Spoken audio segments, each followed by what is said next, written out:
All right. We got a great evening that's going to be taking place tonight. Tonight's topic is 10 to 12 reasons why there's nothing wrong with a man saying no to a beautiful woman. There are times when individuals will try to convince us, whether it be women or even men, try to convince us that we should always say yes to a woman, whether she's a woman that we've just met or whether she's a woman that you've been in a relationship with. There is a time, especially for many of us passport bros, as we are seeing with guys that are getting robbed, drugged, and deleted in other countries, not just Colombia, that there is a time where you should be wise enough to say, no, I'm good. I'm cool. I'll catch you later. Or if you're in a relationship with her, there's nothing wrong with you letting her know, no, we're not heading in that direction. We're heading in this direction. No, we're not getting in that particular Uber. We're getting in this particular Uber. There's nothing wrong with that. But society, that's one of the areas that's of shame for men, when they try to shame you into believing that there is something wrong when you tell a woman, nah. So we're going to talk about that tonight. 10 areas or 10 moments or 10 times when you are traveling as an expat, blue book gentleman, as a passport bro, as blue book cartel or passport cartel. Shout out to those passport kings out there, ex-military or current military gentlemen, or you're just a traveler. You're not a passport bro. You're just a bro with a passport.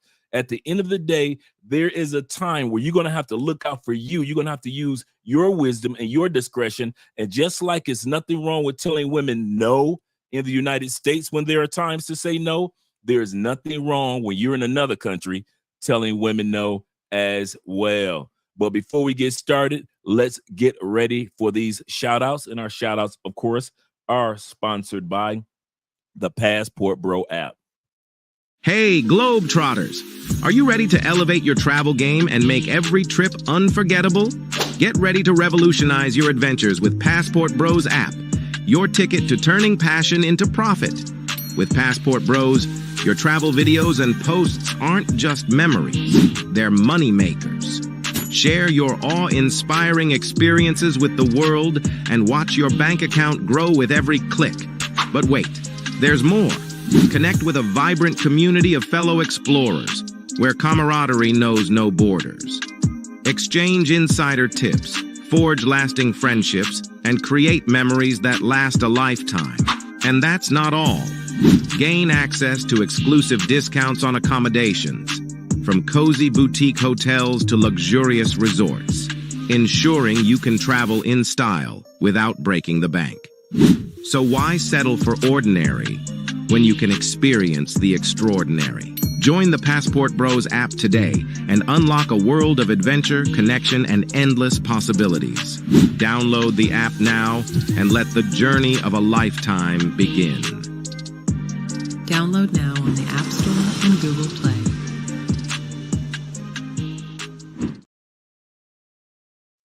Shout out to all you guys that have already downloaded the app and are part of the Passport Bro app. Like we always say, support Black male media, whether it be on TikTok, Instagram, YouTube, Rumble, and through the apps as well. So shout out to you guys that are continuing to support. The link to the Passport Bro app, if you want to join this growing group of guys, not necessarily that you have to be a passport bro to join the app, but if you're trying to get information and connect with other guys around the world, you definitely want to download the Passport Bro app, and you're going to receive so much information, man. It's amazing how much information that's being shared in the app. Let's get some music going real quick before we give all the guys the shout outs.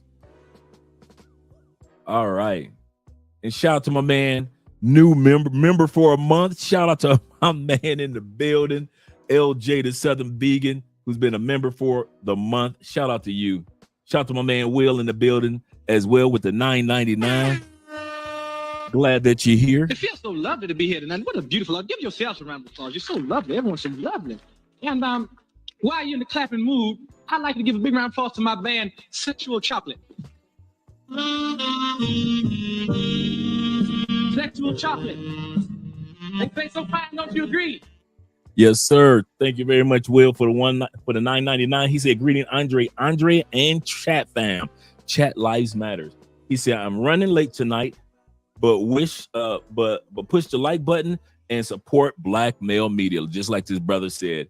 He said it's going to be another awesome show. I'm glad that you guys were here a few days back when we did the show with Obi Land and their documentary on catching the young lady in Cali who had drugged over 250 guys. This young lady, she wasn't even a 6.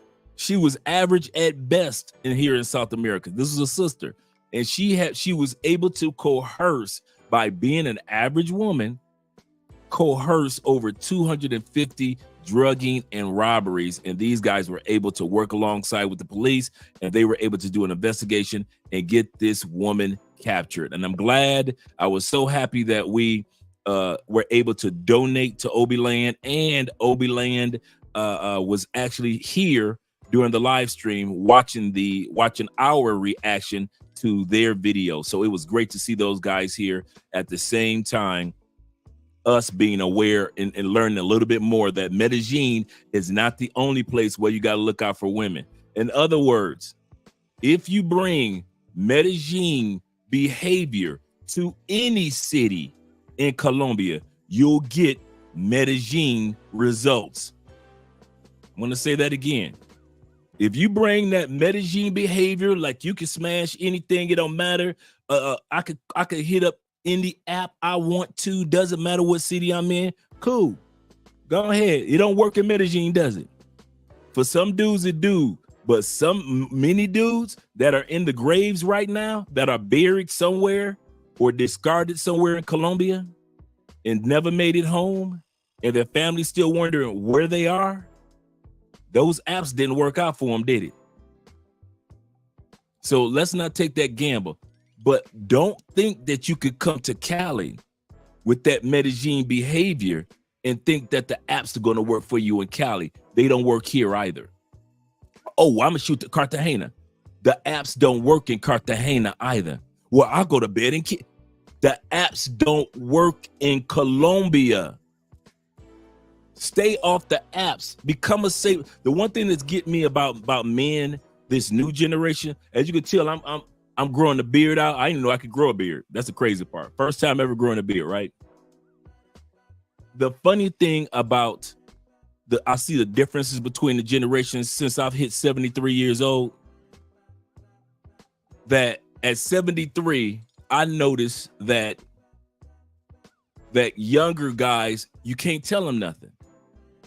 You can't tell younger guys that statistically the middle age for a man is at 37. It's not 50. You can look it up, man. If you are 37 and above, you pass middle age. So everything that you doing that the young dudes do, you ain't no young bro no more, bruh. Your young boy days are over. You've passed 37. That's the average. That's actually the mid age for the average man, 37. But we want to treat it like it's 50 because you still feel young. Well, me at 81, I'm 81 years old. And I still feel young, but I got a responsibility to myself and my future to protect my future as an 83-year-old man, to make sure that I'm a little bit wiser than I was when I was under 37 years old. Got to be a little bit more wiser. I'm not talking about just economically wise. I'm talking about in my movements. So if you're coming to Colombia and we're saying, brother, stay away from those apps, be an old school dude, be a saber-toothed tiger, walk up to women. I see guys that walk up to women in Colombia all the time. Get the phone number, get the IG, get the WhatsApp, whatever it is. But then you got guys that want you to, since you're coming on vacation, they want to train you to do the lazy route. And some dudes, many dudes, are not making it back home. So there is a time for you to say no, not only to the ladies, but sometimes there's a time for you to say no even to your dudes. And so we're going to talk about that today. We're going to start off Once again, with the shout outs, shout out to you. He says support black male media is going to be another awesome one. Yes, it is. So we're going to talk about moments when you realize, when your spidey senses are tingling, that you as a man, there's nothing wrong. You should never be ashamed of telling this female no. We're going to talk about that. Back to my man, Black Nubian in the building once again. Shout out to you, brother. Them Canadian boys at it again. I told this guy where I'm from. He said, oh, Canada. Shout out to you being here, brother. And my man David with the $2 love. Shout out to you, brother. He said, Andre, I literally tell them all the time. All the time. And dudes, don't listen. Todo tiempo. All the time. Shout out to my man Farty in the building. Shout out to you being here, brother. Glad that you made it. Oh, yeah, with the $2 super sticker. He said, never fall for a big button to smile. We've been hearing it for years, fellas. New Edition. If nobody could tell us in the 90s and in the 80s what we should look out for, can we all say that New Edition, those brothers who travel the world with smashing chicks, if anybody could tell us don't trust a big button to smile, I think those dudes at their career, at the apex of their career, could definitely tell us don't trust a big button to smile. And those same rules still apply. Timothy Bright in the building, representing. He said, who thought black male media will replace the church? It seems that way at times, man. It really does. It seems that way. Now, the black male media does not replace God. We're not replacing God. But when it comes to men sharing truths with each other, it does come out. I've thought that for years. I thought that a lot of the proceeds that go into super chats used to go into churches. I'm going to say that again. And pastors know this. If you don't think church pastors like Creflo Dollar, Jamal Bryant, T.D. Jakes were not looking at the cash apps of Kevin Samuels and the super chats of Kevin Samuels, y'all got the church messed up. I'm telling you, those dudes were sitting up there just like we were watching Kevin Samuels each night. But these dudes are looking at the proceeds that they used to get are now going towards black male media. Men being honest with men. No sugarcoating it. No trying to make women, no catering to women. Now you got some simp platforms out there and they're making their money. Dr. Umar, as well as Derek Jackson's of the world. I got you. Get your hustle on, brothers. But for the rest of us, black male media is not going anywhere anytime too soon. We've been waiting 40, 50 years for this opportunity to get the mic. Like Nas would say, all we need is one mic. Shout out to you, brothers. Let me go back into these brothers, the top 10 brothers that came through before we get started. Once again, shout out to my man Don in the building. He said, good evening, Andrea. Good evening to all. Yes, sir, in the chat. Linville's in the building as well. We got 46 people in here so far. Click that like button. We like you. We really do. Make sure you like us too, because we already know. Oprah coming next. Once I establish this as a place of truth. Yeah. Oh, yeah. Oh, yeah. Oprah coming next. Once we click that like button, we're inviting Oprah in. Once again, shout out to my man Dave in the building, representing as a member as well. Make sure that you guys join the membership. We need at least 5 guys tonight who have not joined the membership for our YouTube channel. Support Black Male Media. Shout out to you guys. Just 5 guys. Also, shout out to my man Glenn. Blessings to you too as well, brother.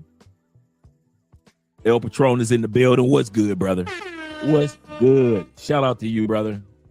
And my man Black Empowerment 01 is representing. He say, live long and prosper, Passport family. Yes. Yes, man. One of it, like I was saying the other day, I was just on the phone yesterday with one of our brothers who came down here last year. He's from California. He reached out to us. He's been following us for a while. He did a consultation, came down here a couple of trips, didn't rush anything. I'm going to say this again because this is very important. He came down here a couple of trips, didn't rush anything. His agenda was like mine. Find a new country first. then within that country, find the right woman.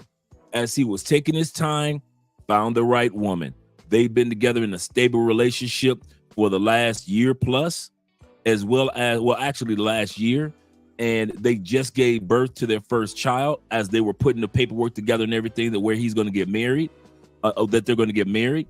Very good, great couple. He's an IT guy, so he works online, just like a lot of you guys are working with Theo to work online. She is a professional as well. And so now they have their first baby boy.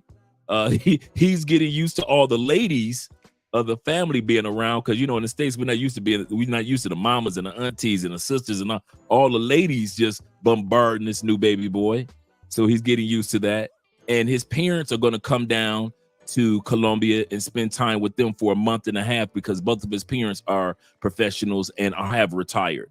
So he is living the life that the true passport or the other passport bro life. There's a single life of passport bros that live the single life, and there's nothing wrong with that aspect. But there are also passport bros that are in relationships, and there's nothing wrong with that side either. So shout out to that brother and all you other brothers that watch the show, but you're never on camera, but you are enjoying your life in a new country and doing it your way.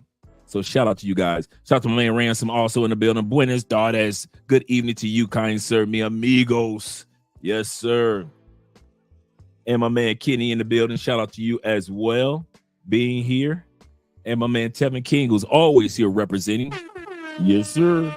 Yes, sir. And he's got his wrench and membership. That man's got superpowers. My man Tim Howard is in the building as well, representing. Yes, sir. Them flights, man. New flights change lives, man. I kid you not. I kid you not. Shout out to my man DJ. Let me get that pulled up real quick. Scroll up. There we go.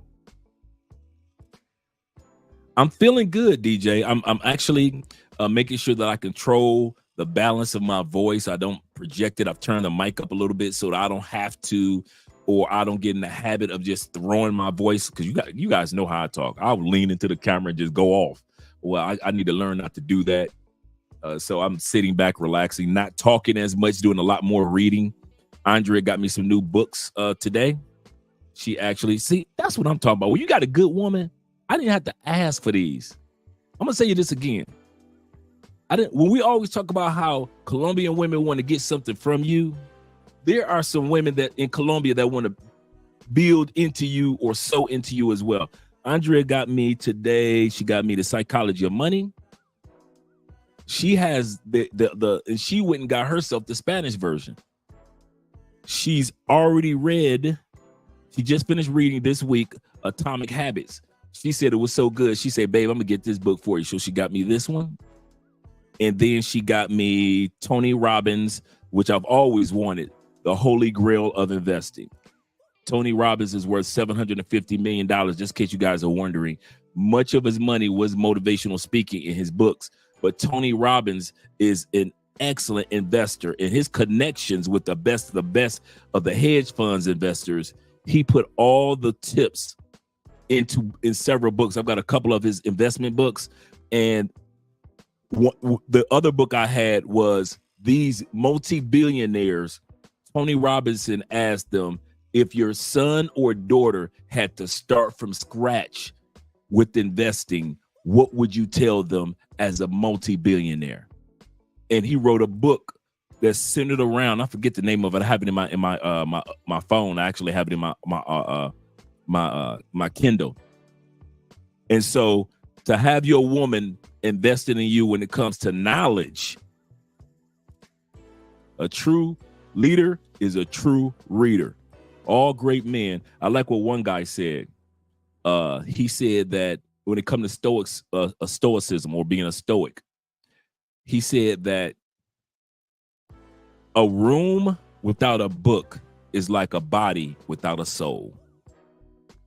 There's nothing. You have to ask yourself, is there anything in my house that I read? I don't care if it's a magazine, newspaper, something in my cell phone that I read on a regular basis, books that I get from the library, books that I get from a bookstore, comic books. Is there any form of literature in your home? If there's no form of literature in your home, you might want to ask yourself, what level of life are you trying to get to? Because even if you're successful on this level of life, the way to get to the next level of life is learning from those that are already on the level of life you're trying to get to. You own 3 pieces of property. There's somebody else that owns 3 pieces of property and some land and a partridge in a pear tree. So if you definitely want to get to the next level of life, even the greatest investors out there know literature is the way to go. So shout out to those with literature. Also, when it comes to cologne of the evening is Oud for Glory. Oud for Glory is the cologne of the evening. This is a $25 cologne. It's a beautiful oud. It's a oud. It makes you smell like a Arabian prince, believe you me. It is one that you want to wear in the evening. Oh, this is one of my originals too. It is a clone of Oud for Greatness. It smells just like Oud for Greatness. I've smelled both of them, and our Oud for Greatness runs for like $100 and something, almost $200. Oud for Glory runs on Amazon for about $20-25. It's not one that you want to wear in the summer.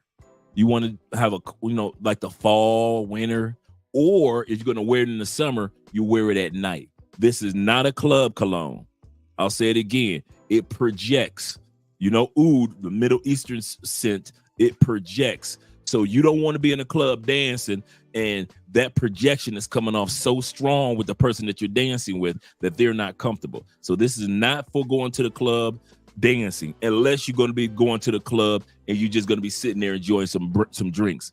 So if you're going to a lounge or a bar, and you just sitting up there drinking and talking to the ladies, that's one thing. But if you're a dude that likes to dance like I do, no, this is not the one for dancing. But it is excellent, very masculine. Like I said, you smell like a Middle Eastern prince with this one.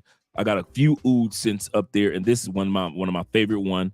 Oud for Glory, $25 on Amazon. I'm gonna start dropping the links in our affiliate section of our YouTube channel, so you guys get the hookups. All right. Yeah, we're going to get started in a second. I got a video for us to even watch regarding this as well. Thanks for asking, D. Shout out to my man Dave once again. And we got 68 people in the building. Click that like button, such as my man Big Brother in Life has done. Make sure you do that, because we already know that Oprah will be coming next once we click that like button. Shout out to you. And my man David says more fulfilling stepping to a Latina than one combo is golden. Yeah. Oh man, listen. And it's so easy, so simple. I was out last night. Well, Monday night. I was out Monday night with one of the subscribers. This brother has a YouTube channel as well. And both of us are 92 years old. And it was me, him, and another brother who was from Australia. Shout out to that brother. And it was 2 twins and their friend. So we're all sitting there conversing, blah, blah, blah, blah. Now, mind you, he had already introduced me to the ladies, really nice ladies, gorgeous twins. Whoa, they were beautiful. All 3 of them were beautiful women, right? And so they start asking me about, well, what do you do? So forth and so forth, as far as content creating and so forth. So I showed them myself and Andrea and so forth. And they're like, oh my God, that's your wife? And I'm like, yeah, man, she's beautiful. I'm like, yes, she is. And so, Cali women are always happy when you marry a Cali woman, because everybody's always talking about the Pisces in Medellin. So anytime women find out that you're either dating or in a relationship or even just hanging out with Cali women over Medellin, they really appreciate that. And so we had a good time. And the one brother from Australia was kind of how can I say? I don't want to say socially awkward, but he was just not accustomed to just approaching how easy it is to approach women here in Colombia. So my boy was trying to hook him up with one of the twins. Like I said, these twins was hot to death. So he's trying to like, dude, I got 3 women right here. I need you to wingman and get with one of them. So eventually, you know, he got into the group and start conversing, exchange numbers. They hit it off, so forth and so forth. But it just goes to show you, even if you are uncomfortable with approaching Colombian women initially and your Spanish is trash, 9 times out of 10, you still gonna get that number. You still, especially if this a person that somebody else is connecting you to, because so they know that person, they know that the woman is not grimy, or in this case, the women weren't grimy. So you could get that person's number. But when you go directly to the apps and you just try to skip to the front of the line, in other words, that's the gamble, and that's the problem right there. So a lot of times we have to learn to say no to some of those behaviors. Shout out to 71 people being here, such as my man Christopher Steele in the building. Shout out to you, brother. And my man Ronald Pratt. Ronald's in the building. Always here showing love. My man Monk Mode 1 in the building. Always showing some love. My man Sir Roast a lot. I love that name, man. I saw you over here the other day, man. Shout out to you. Salute to you too. Shout out to all you truck drivers, you third shifters, you second shifters out there. We got your back. We got your back. All you third shifters that's going into work early right now, we got your back. All you second shifters that's going to be working a little bit of overtime, we got your back tonight too, brothers. I'm with you. I am with you. He said, any preacher with the last name Dollar, shout out to Creflo. Shout out to Creflo. Is asking for you to pay for a plane or 2. I would say a plane or 2. Yeah. Creflo got planes, boy. Him and Kenneth Copeland, they got planes. Shout out to my man for Profit in the building. Shout out to you, brother, for being here. What's up, Dre? And salute chat. My man Charles Harvey of the Harvey family. He says, shout out to you, Andre. Sent you an email about a consultation. Be there later this month. Okay, Charles, if you sent it this evening, because I've been in my emails all day, so I hadn't seen anything today. So if you just sent it over the last hour or 2, I was just getting ready for the show, but I'm going to go back into it and check it out. And if any of you guys want to reach out to me, let me put up our email real quick so you guys will be able to see that. That's our email, aspence2011@gmail.com. And you can email in regards to consultations, especially if you plan on coming within the next few months, or especially if you're planning to come here for the Petronio Alvarez Afro-Colombian Festival. The reason why I'm saying that is you want to get everything in order by June, no later. I'm talking about your Airbnb, where you're going to, all the places that you need to stay, the phone apps that you're going to need here in Colombia to make your transition easier. Like, do I use Uber or do I use InDriver? Some of you guys are like, what's InDriver? Do I use the Rappi app? Some of you guys are wondering, what's a Rappi app?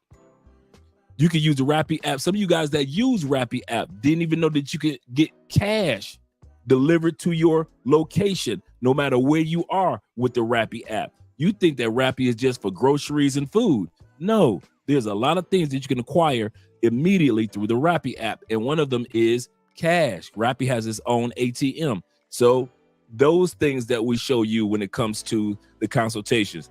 Also, when it comes to if a person needs rides from the airports, we work with you in regards to that. Your back and forth ride to the airport. All those things we talk about and discuss during the consultation, as well as the network of brothers and, of course, sisters that's going to be coming down here from all over the world when it comes to the Petronio Alvarez Afro-Colombian Festival. It's the largest festival that celebrates Blackness in South America. There is no larger one. The one in Brazil celebrates the culture of Brazil, or Brazilians. The one in Colombia literally celebrates being Black and of African descent. And it's the world's, it's the South America's largest one. And they celebrated it also December 17th in Washington, D.C. last year for the first time.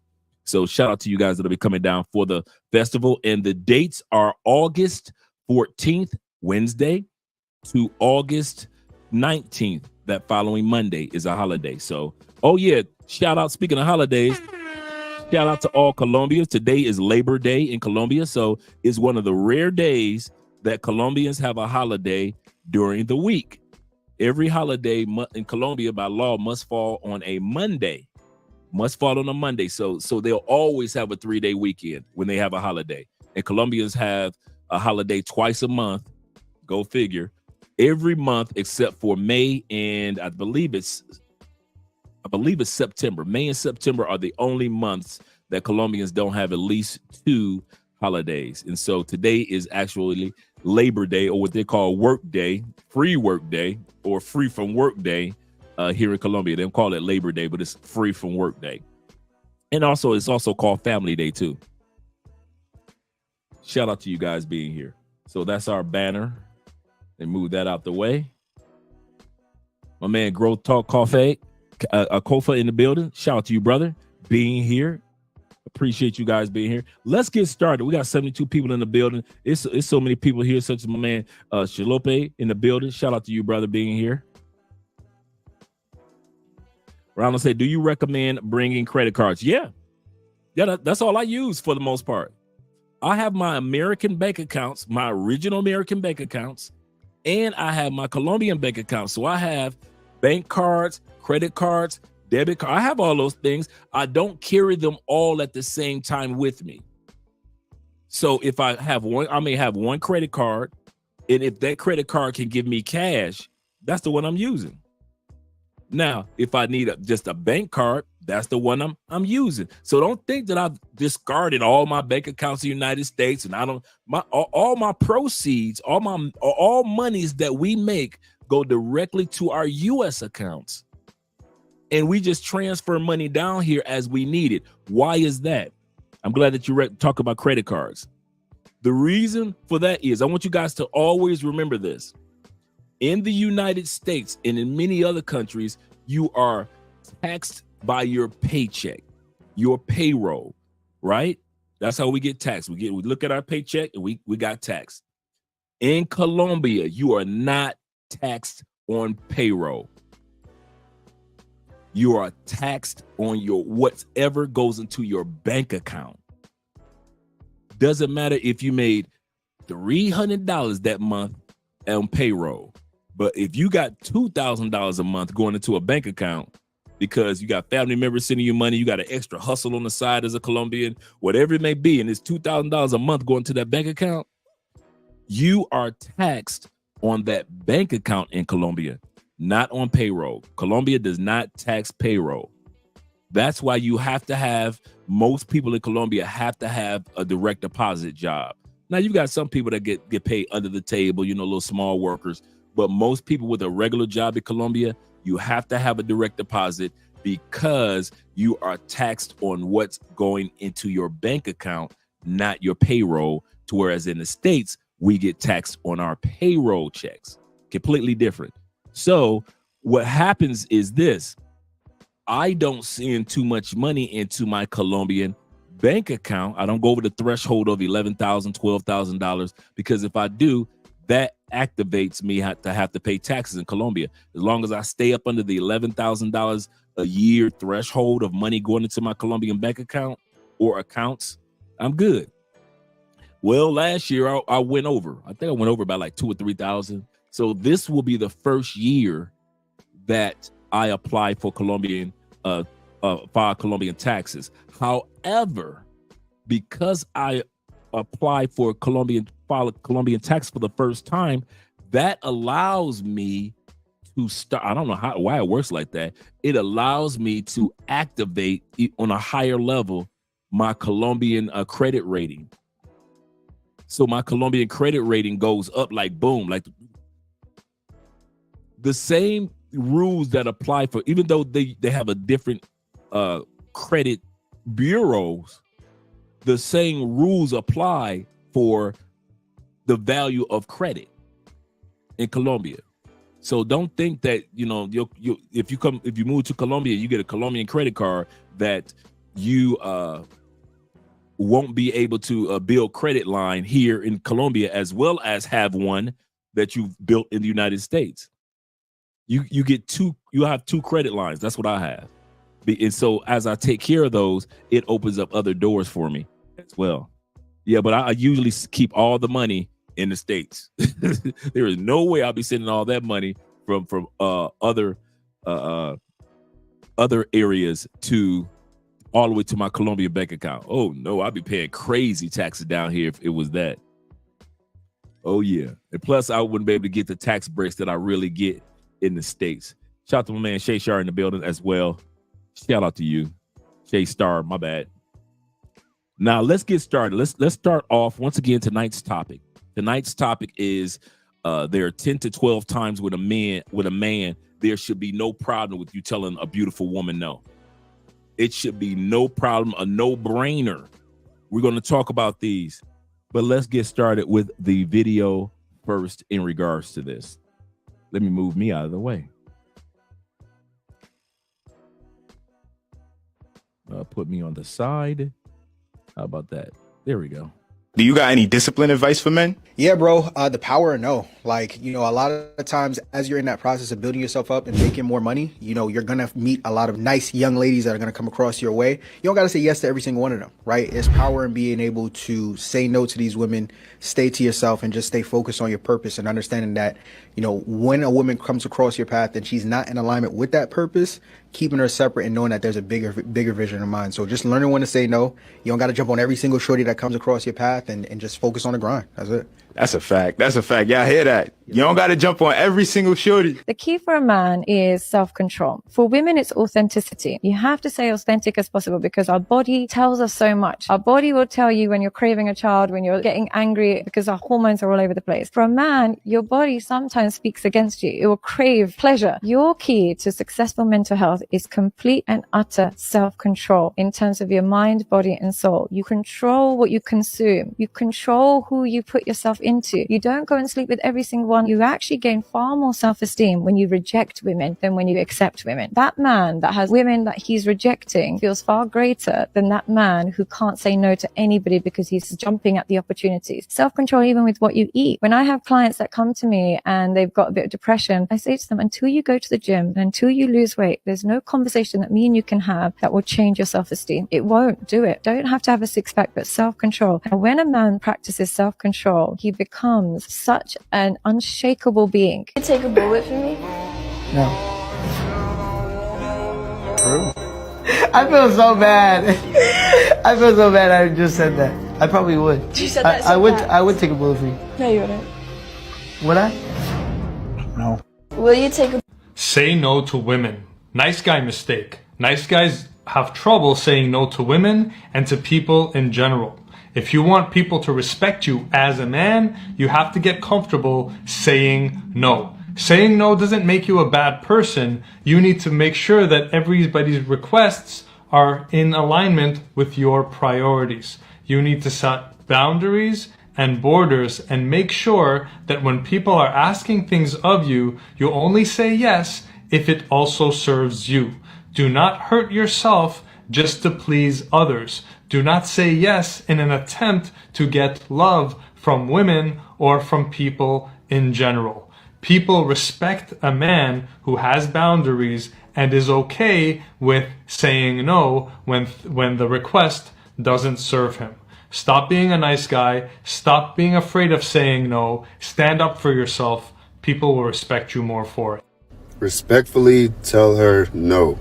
Respectfully tell her no. If you really don't want to do something that a female asks you to do, don't make yourself suffer under pressure. Respectfully. And the key word here is respectfully. Listen, you can never go wrong when you say things with genuineness and respect. As long as you're genuine and respectful, you can't go wrong. No point in forcing yourself to do something that you really don't want to do. It's just going to end up being a negative result anyway. You should do things that both people enjoy doing. Ask yourself this: would she do it for me? If she would, or if she wouldn't, you can make a choice based off that decision. People don't tell women the truth these days.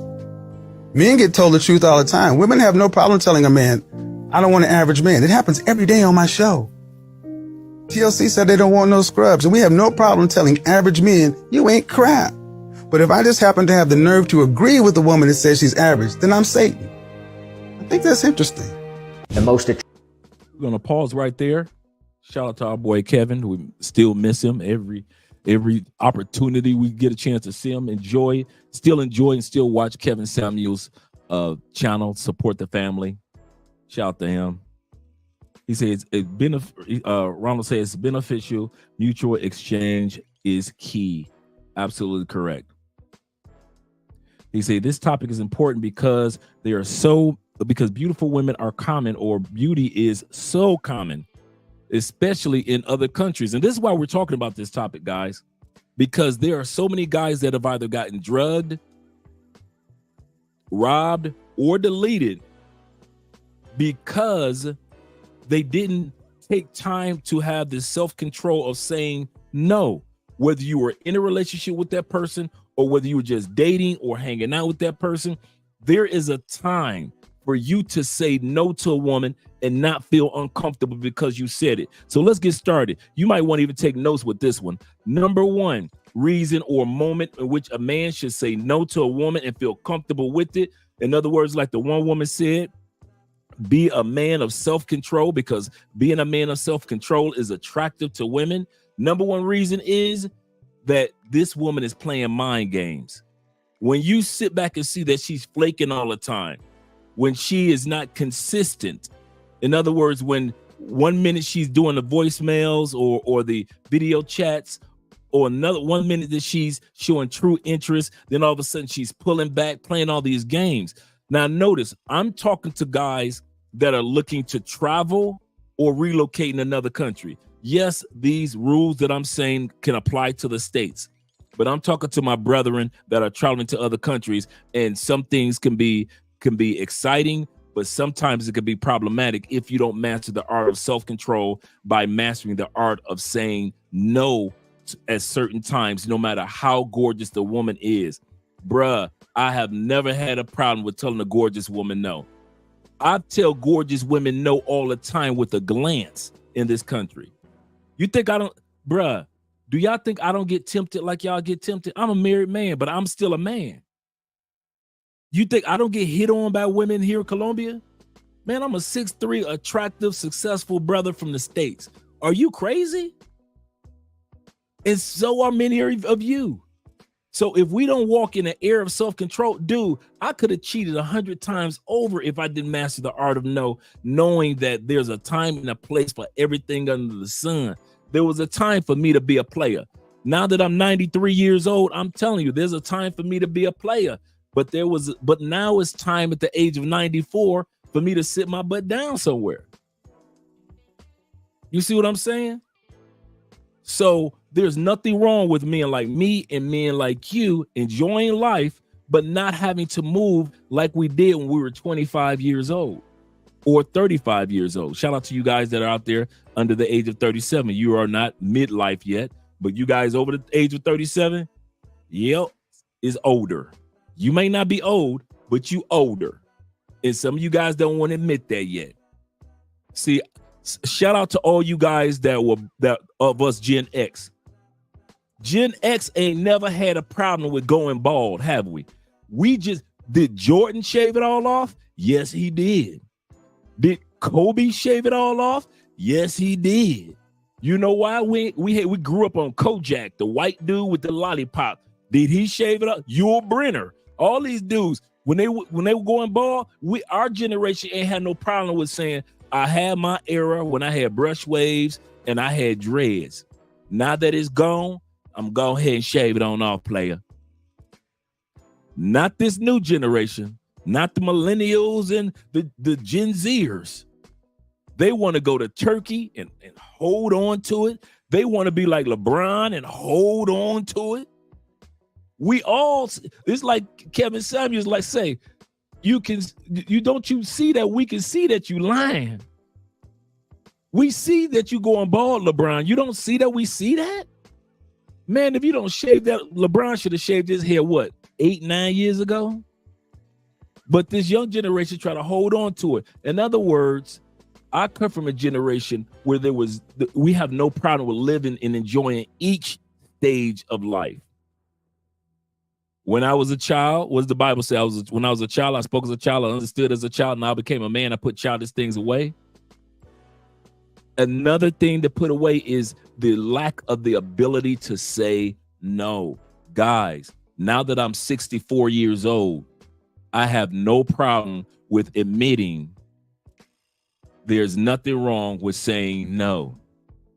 When I turned 65, I kid you not, since I've been 65 years old, there's been no problem with me telling a woman no. That means that I've mastered the art of self-control. Even when my body wants to say, Andre, you need to go ahead and smash that one right there. Bruh, you need to go on and smash that one. Why you gonna let her walk by, Dre? She's smiling at you, Dre. Go on, get it. Andre ain't gonna know. Andre ain't gonna make Dre look at her butt, though, dog. Dre, look at her butt. You ain't gonna hit that, Dre. Dre, you gonna let that Colombian with her all that chocolateness. Come on, Dre. You can lick all that chocolateness off of her. You gonna let her walk away. She gone, Dre. She getting in the car. She driving off. See, Dre? See, Dre? See? Oh, I can't stand you. There are times my body tells me and my selfishness tells me I can't stand you, Andre. Now that you've turned 69 years old, I can't stand you.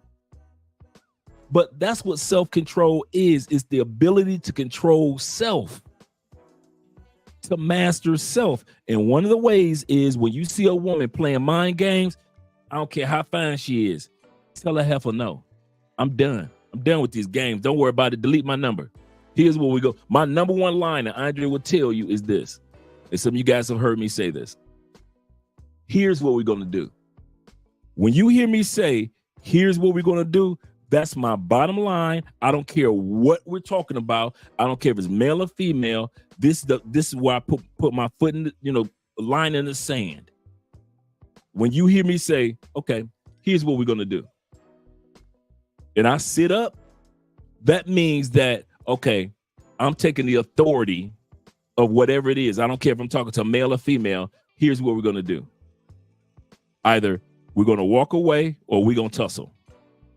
All this talking, we ain't going to do that. So here's what we're going to do. We're either going to agree on this contract or we're not. We're going to walk away. Either you're going to follow my lead or you're not going to follow my lead as a wife. Here's what we're going to do. We're going to the left. We're not going to the right tonight. We went to the right last time and it didn't work out. So this go around, we're going to go to the left. So that's what we're going to do. That comes from building the habit of having no problem with telling my beautiful wife or any beautiful woman, no, that's not what we're going to do. So whether it be a woman that I'm not in a relationship with, that are just walking down the street, I have the ability to say no. Or whether the woman that I live with, I'm in a relationship with, that I'm married to, I have the ability to say no. In other words, I have the ability to control self. And when a woman is playing mind games with you, and you know it, guys, are we not old enough to recognize mind games? Put a 1 in the, I'll do it. Dang, I ain't gonna wait for you guys. Put a 1 in the comment section if you are old enough to recognize when a woman is playing mind games. And it don't take you 2, 3, 4 days, 5 weeks, 6 months, 3 years to recognize mind games. Just put a 1 in the comment section if you are old enough to recognize when a woman is playing mind games. Now, if you ain't old enough to recognize mind games, no matter how fine she is, I don't expect you to put a 1 in the comment section because you ain't at that stage of life yet. I'm 73 years old. Of course, I ain't supposed to understand I'm supposed to understand it. Maybe you're not 74 like I am. So at the end of the day, yes, thank you very much, gentlemen. We are old enough to recognize when we see a person, whether it be male or especially women, especially beautiful women, when they're playing mind games with our time, our money, our energy, or our attention. Just like shout out to our brother Greg Adams, Coach Greg Adams, who created the meat. When they're playing games with your meat, your money, E-M, E, your energy, A, your attention, T, your time. When they're playing with your meat. We're going to talk about that topic in a second again. So that's number one. When you see mind games going on, I don't care how fine she is. And I'm going to say something else when she's playing mind games. Y'all ready, fellas? I don't care how much your boys co-sign. Because sometimes we'll keep on smashing a chick. Let's be real. Sometimes we'll keep on smashing a chick because our boys or our family members co-sign this female. And since everybody else like her, we keep giving her second chances. We know we'd have got rid of her if we wouldn't have told nobody else about her. She'd have been gone. She'd have been gone. But since she's not there, since she's not gone, you continue on being with her. Stone me if you must, but point out where I lie. Stone me if you must, but point out where I lie. Some of us have been with females, man, for 3 years when we knew it was over 3 months, but our mama liked her so much, we gave her another chance. Our boys was hyping her looks up so much. Man, your woman fine, man. She half black, half Asian. You got your Blasian. You about to let that go, Dre? Dude, you know how many chicks I have let go in my life? And my boys called me crazy. You let that one go? Bruh. Man, you know she from California. We out here in Indiana, man. You know we don't get too many Cali girls looking that good out here anyway. And you let that fine sister from San Diego go? Oh, Dre, you ain't smashing that Jamaican chick no more? Bruh. Your boys will try to guilt you back into or make you feel bad for saying no to something that they didn't know the behind the scenes of. Shout out to my man, Professor, in the building with the Mexican 50. Shout out to you, brother. I appreciate you. Man, we love Mexico when we was there, by the way. Games, save it for the fans, not for the players. Man, I like that. I like that one. We got 95 people in the building. Click that like button. We like you. Make sure you like us too. Yeah. Say no, man, when you find yourself in a position that you know that she is playing mind games. Number 2 is the situation feels too easy, and yet you notice that it could be a little dangerous when you're in another country. He said, yes, sir. He said, nobody's dragging me back into degeneracy. Absolutely correct. Absolutely. He said it's rough in Indiana. Shout out to Indiana. Shout out to Maryville. Shout out to Geary. Shout out to East Chicago. Shout out to Indianapolis. Shout out to Lafayette down there at Purdue College. Shout out to Fort Wayne, Indiana. Shout out to Naptown. Shout out to Terre Haute, all the way down there in the college. Shout out to all the way throughout Indiana. Shout out to them boys out there with the Hoosier boys. Nothing but cornfields out there. Nothing but cornfields. Shout out to Indiana. He said that's because they already smashed. Yep.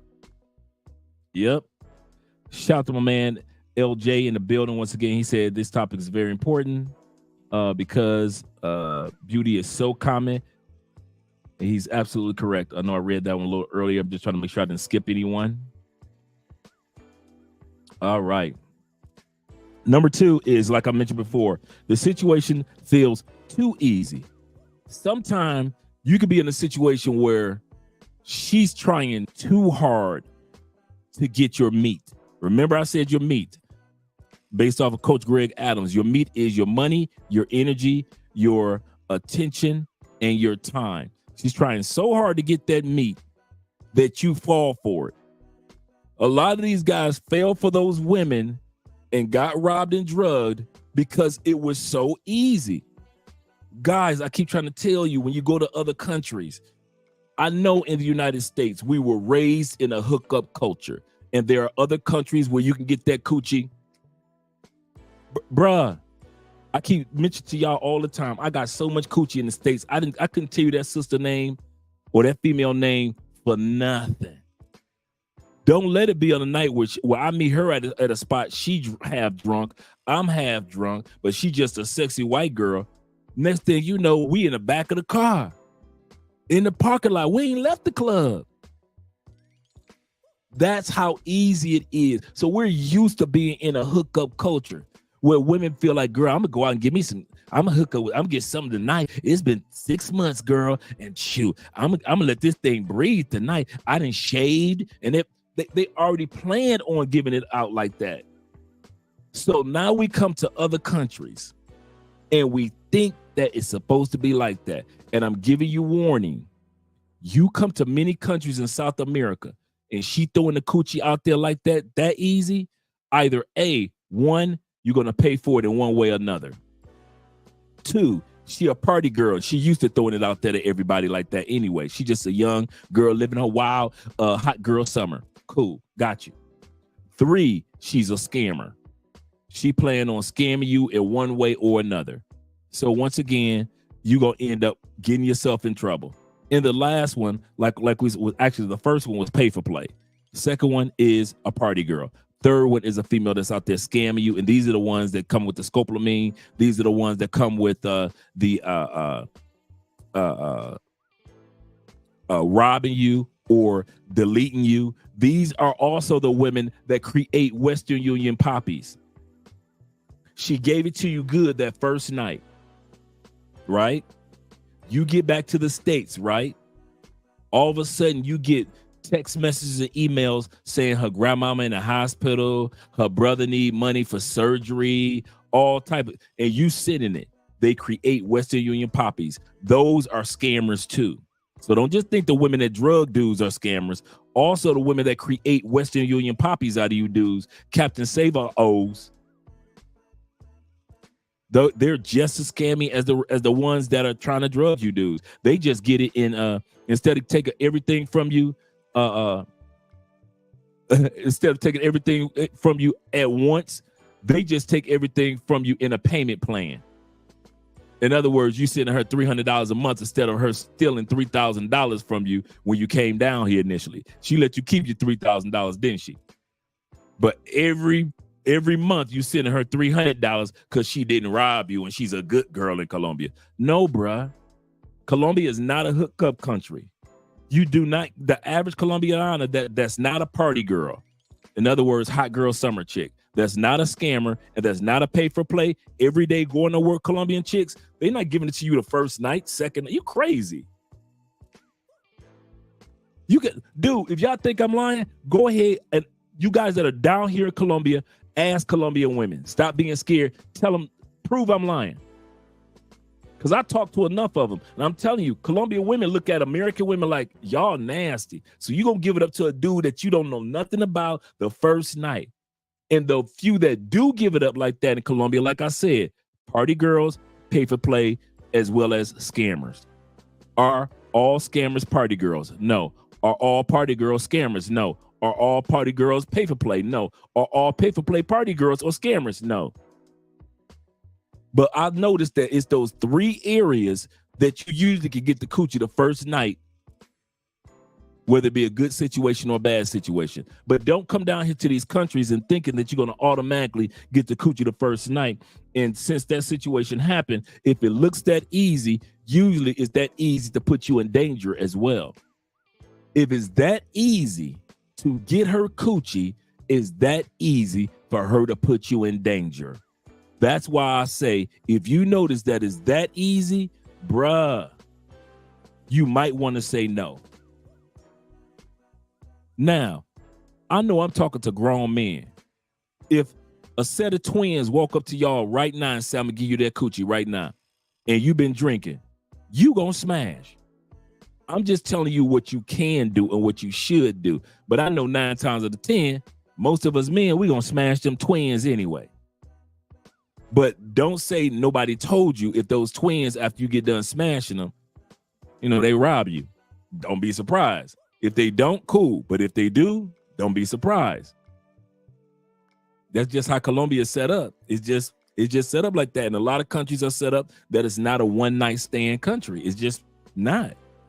And y'all think it is because the United States and Canada and UK, you can get the coochie that easy.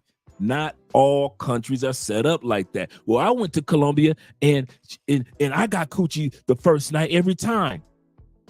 And I bet you, if you show me your Rolodex of your women, they either fall in one of 3 categories. They either were young party girls that throw coochie to anybody that get off the plane the first night, they're either young ladies that are living their hot girl summer type of girls, those party girls.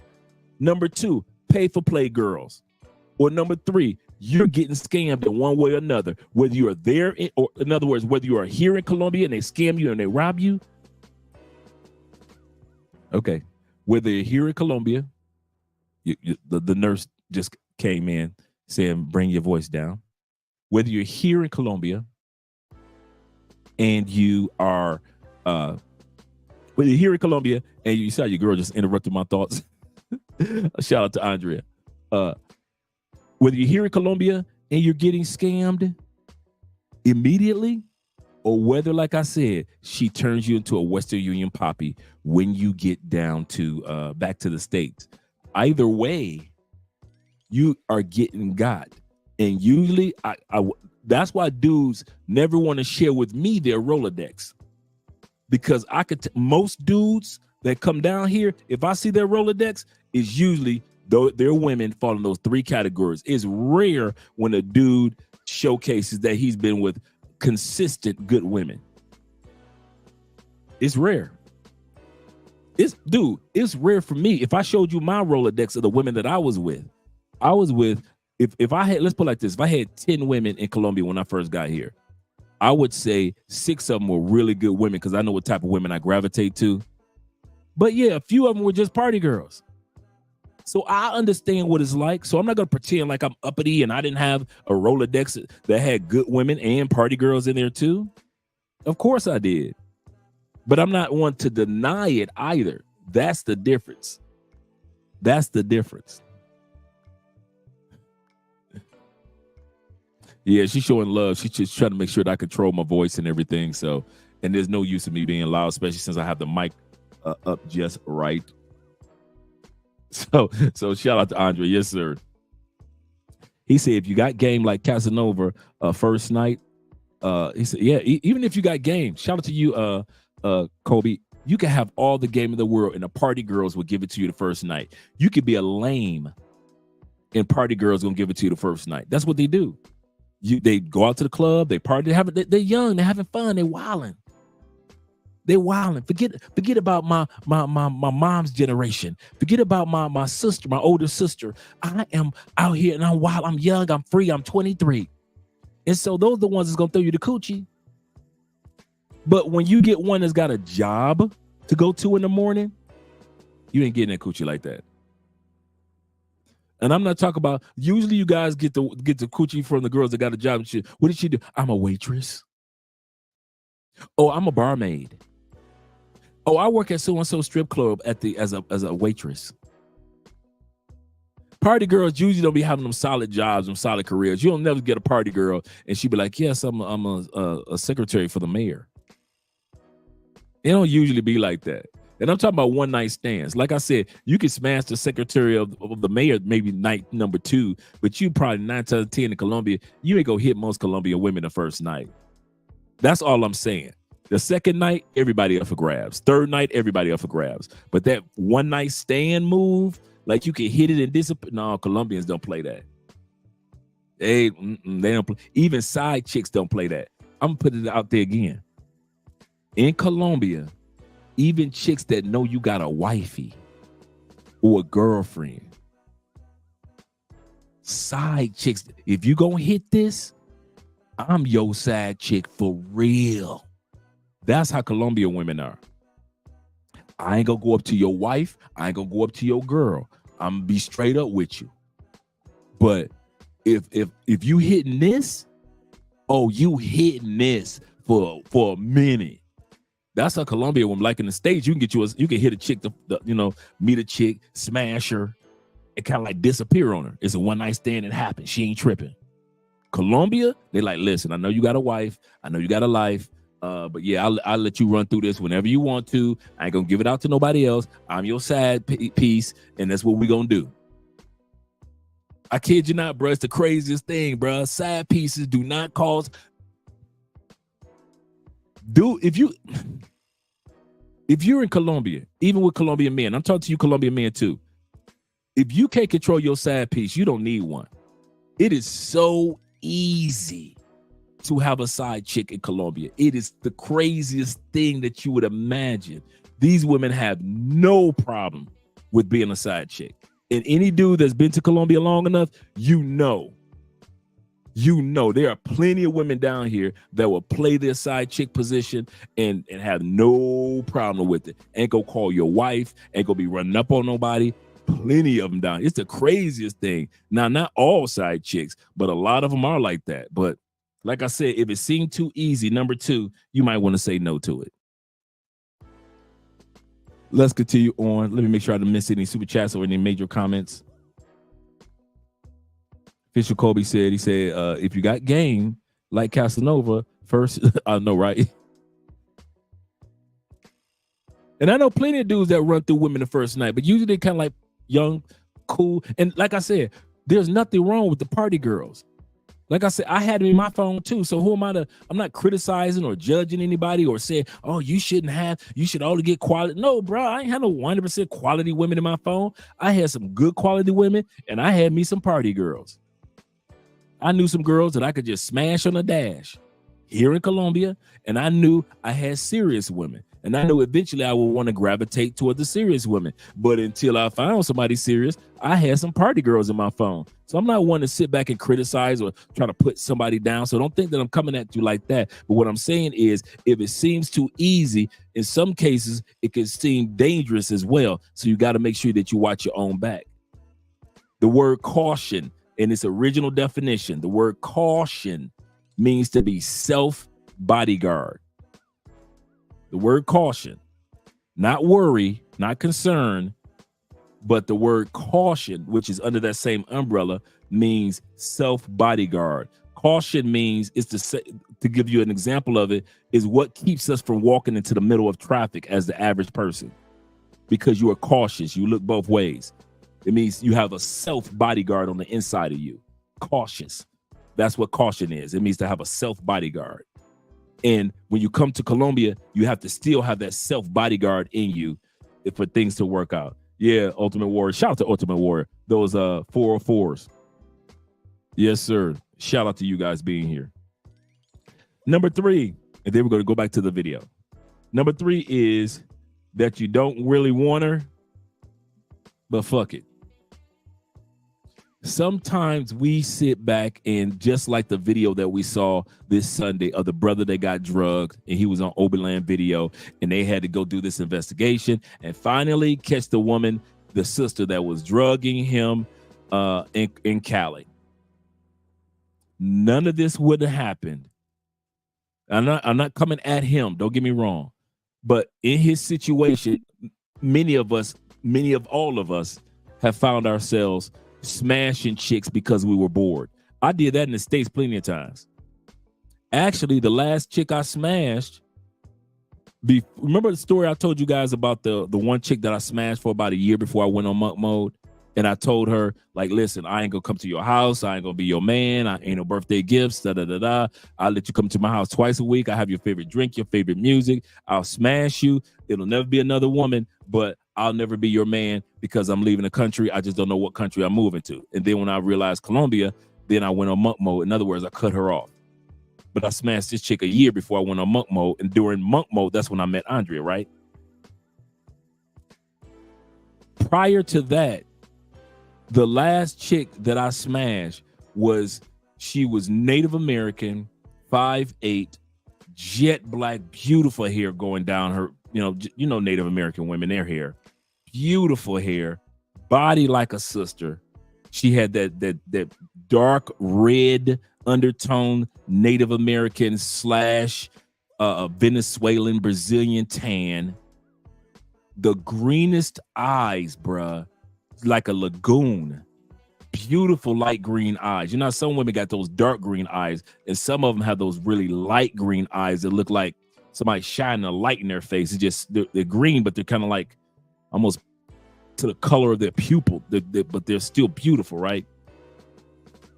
Fine as can be, and I was smashing her because I was bored. Didn't want her. Wasn't looking for nothing serious. Wasn't necessarily on the hunt for a bunch of ladies. Anytime she came over, it was out of straight boredom. It was like one of those, what you doing? I'm coming to pick you up. So I would pick her up, like, and it's kind of funny. It'd be like, okay, I'm horny, and plus I'm bored. And the part was, I was more bored than I was horny. You know, I didn't want to just stroke one off, but I want to smash somebody. And well, she do live only. Yeah, the olive green eyes. Yes, sir. Absolutely. Yep. And I would just smash her. Like, not now. This is the funny part. There were other guys trying to smash her that was ready to give her the world. I mean, dudes, the dudes with the latest Corvettes and the money ballers. Because when you, first of all, a lot of guys, they never even laid down with a Native American woman, and to actually see one that is that sexy, like model sexy. These dudes throwing money out there, and I think she was letting me smash because I wasn't throwing no money out there. I was like, "You coming over or what, mommy? Get your ass here. Let's rap." That was me. That was my attitude. If you go come through, cool. If you don't, I'm going to sleep. And since I had that attitude of not, you so beautiful, she was like, I'm gonna let Dre smash. And I think the other thing was, since I was giving off that energy, I'm only smashing you because I'm bored. I was so nonchalant with it. It'll be times where I'm like, I call her, what you doing? Well, I'm with David right now, and da. Okay, all right, cool. I'm just on a date with David. I'll hang up. Okay, I'll talk to you later when you off your date with David. And she called me back like, soon as she get done with her date with David, Dre, I'm on my way. I kid y'all not. You big ballers, y'all pay for the meal, get her energy up. Y'all get her drunk. And plenty of women used to come to my spot after, wouldn't give you no coochie, after you done paid for everything. And now she over my house letting me hit it at 81 years old. And so at the end of the kid, you're not, true story. And so a lot of times we'll come to Colombia or Brazil or Thailand, and sometimes we're smashing chicks because we bored, not because we want them, not because we're necessarily horny. It's because we came to South America, we're not looking at the sites, we didn't know that they had waterfalls or water parks. We like to go fishing, but we didn't research fishing holes down here. We like to golf. Medellin and Cartagena and Cali has some of the most beautiful golf courses that you've ever seen. We didn't do any homework, so now we're down here in South America and we're bored. So now you're not even smashing women in South America because you look at how sexy they are. You went through that stage. Now you smashing them out of just straight boredom. And the dude smashed the chick in the documentary we watched last Sunday. The dude smashed her out of boredom. What happened? Was about to smash her out of boredom, brought her back to the Airbnb, met her online because he was bored. She comes over, she drugs and robs him and gets him for over almost $100,000 with this credit card from using it in different stores. I know guys that have lost crypto. I know one guy lost $60-something thousand in crypto. Another guy lost $43,000 in crypto. And what was it? Did you lose it because you was trying to smash that chick because you wanted her? No. Did they lose it because they wanted to smash that chick because they was in a relationship with her? No. Did they lose it because they were just too drunk? No. Some of these dudes got robbed because they were just bored. You got to, once again, going back to what the lady said on the video, a man of self-control knows how to control self.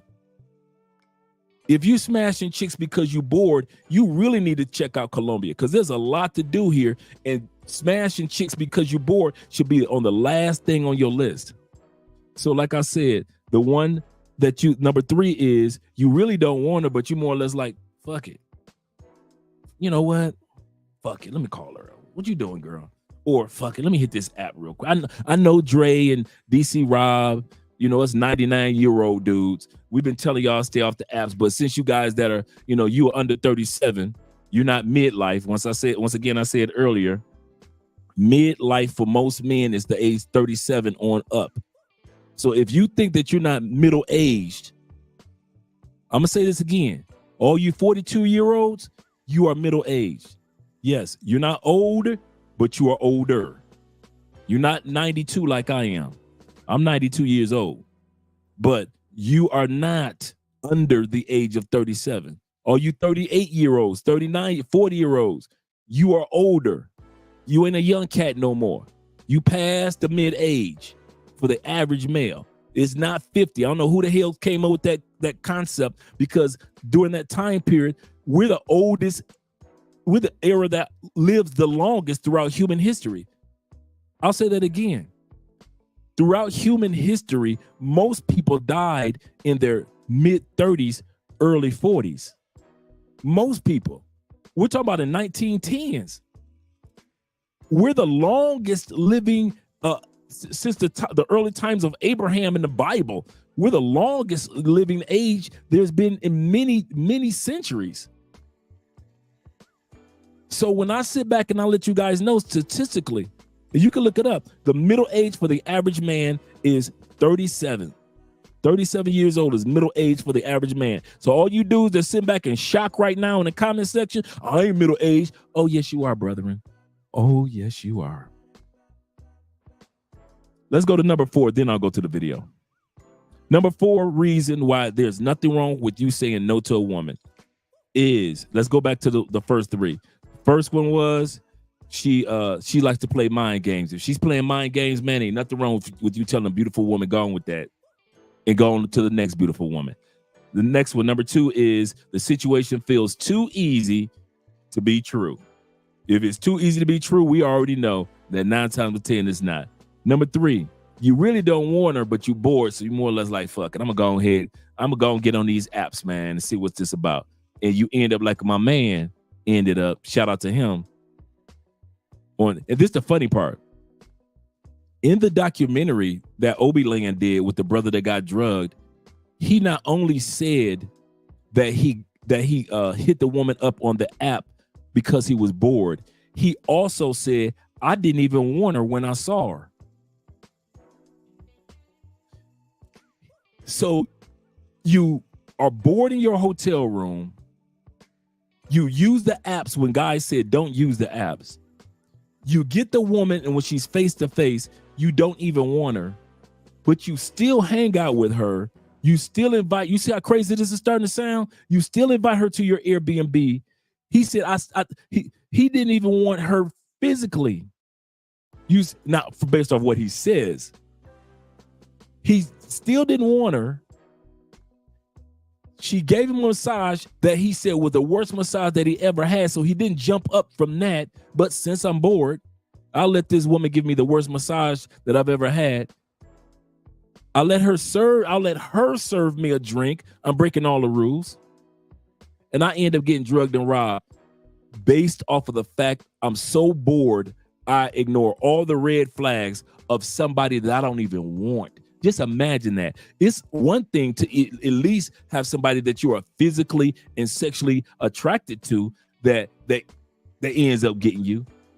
You telling me that you got by somebody that you didn't even want? You invited somebody in your Airbnb that you didn't even want, but because you were bored, and I'm going to say this, that brother didn't invent that. I'm going to say this one more time. He didn't invent that. There's a lot of us. Like I said, I used to do it in the States. Smash a chick because I was bored. Smash a hot chick because I was bored. Not because I wanted her. Some chicks you smashed 3 or 4 times. And the 5th time you smashed her because you was bored.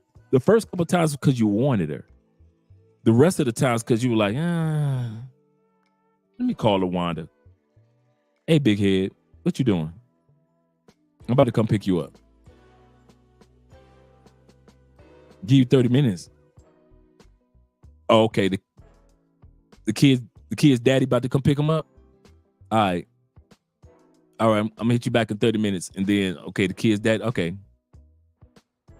Shoot, I come up to your spot after the kid's daddy come pick. All right, I'm gonna come on to yours. Okay, all right, I'm gonna hit you back. And I'm gonna hit you back in about 30 minutes. And you let me know if the kid's still there, kids or not. And then I'll shoot over to your spot. I ain't gonna shoot over there if I don't already know that, that the kids aren't gone. All right, baby, I'll talk to you in a minute then. All right, sexy. I know you looking good. Stop it. Put on something that smell good too. And shave your coochie. All right, I'll see you in a minute. You do all that because you was bored. Am I lying? And so you do that when you go to another country too. I know I did.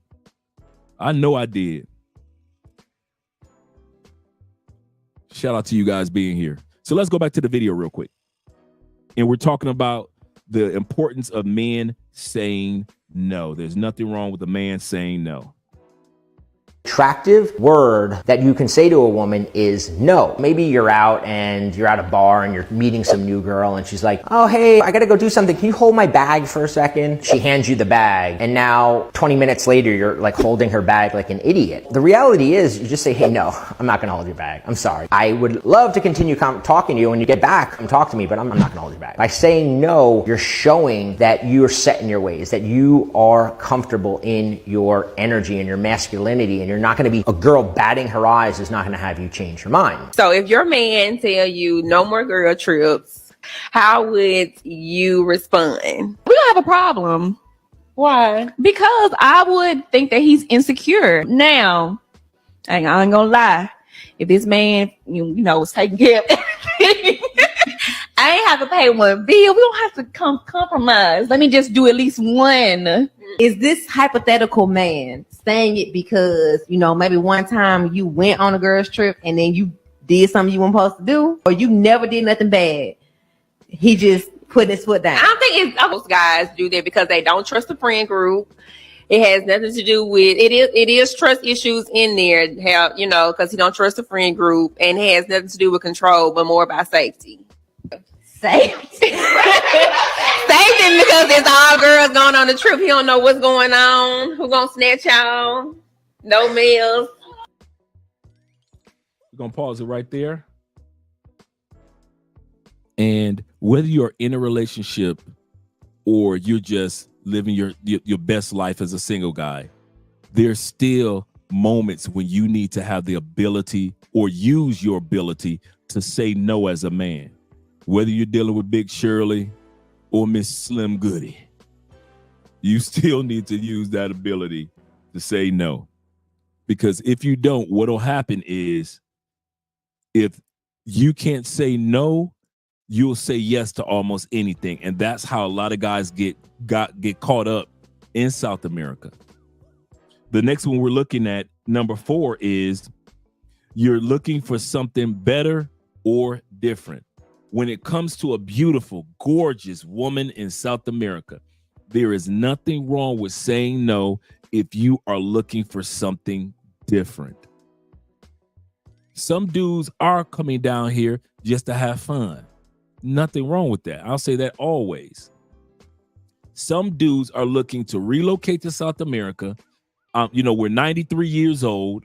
We're ready to settle down at our age, being 94. Since we're all 94 years old, we're old dudes. We're looking to settle down, and the party girls may not be somebody I want to settle down with. Party chicks ain't going to the libraries and to the bookstores and getting you booked to help you advance the knowledge and take your money to the next level. Party girls ain't doing this. They ain't buying you this book. They ain't buying you that book. They ain't getting you this book. None of these books that my wife just bought me. None of these books your party girls are getting. It ain't gonna happen. You're gonna have to get your money on your own. I'm gonna say that again. Whatever motivation that you need, they ain't buying you no Zig Ziglar books, no Brian Tracy books. They ain't getting you no Les Brown motivational speaking, but you ain't getting nothing. Any motivation you get is gonna have to be on you and Jesus. They ain't gonna take you to the temple. They ain't gonna take you to the synagogue. They ain't taking you to the mosque. They ain't gonna have no meditation with you. They ain't gonna take you nowhere where you can have just some quiet time to quiet your soul. Party girls ain't thinking about that. They are thinking about partying and having fun. Paper plate girls ain't doing none of this for you. If you get hospitalized while you stroking, while you getting your last stroke in, and all of a sudden your left arm go numb, party girl ain't taking you to nowhere near a hospital. Don't expect it. And paper plate ain't either. You ain't hire her to be your nurse. You hire her to be Miss Feelgood, as well as scammer females.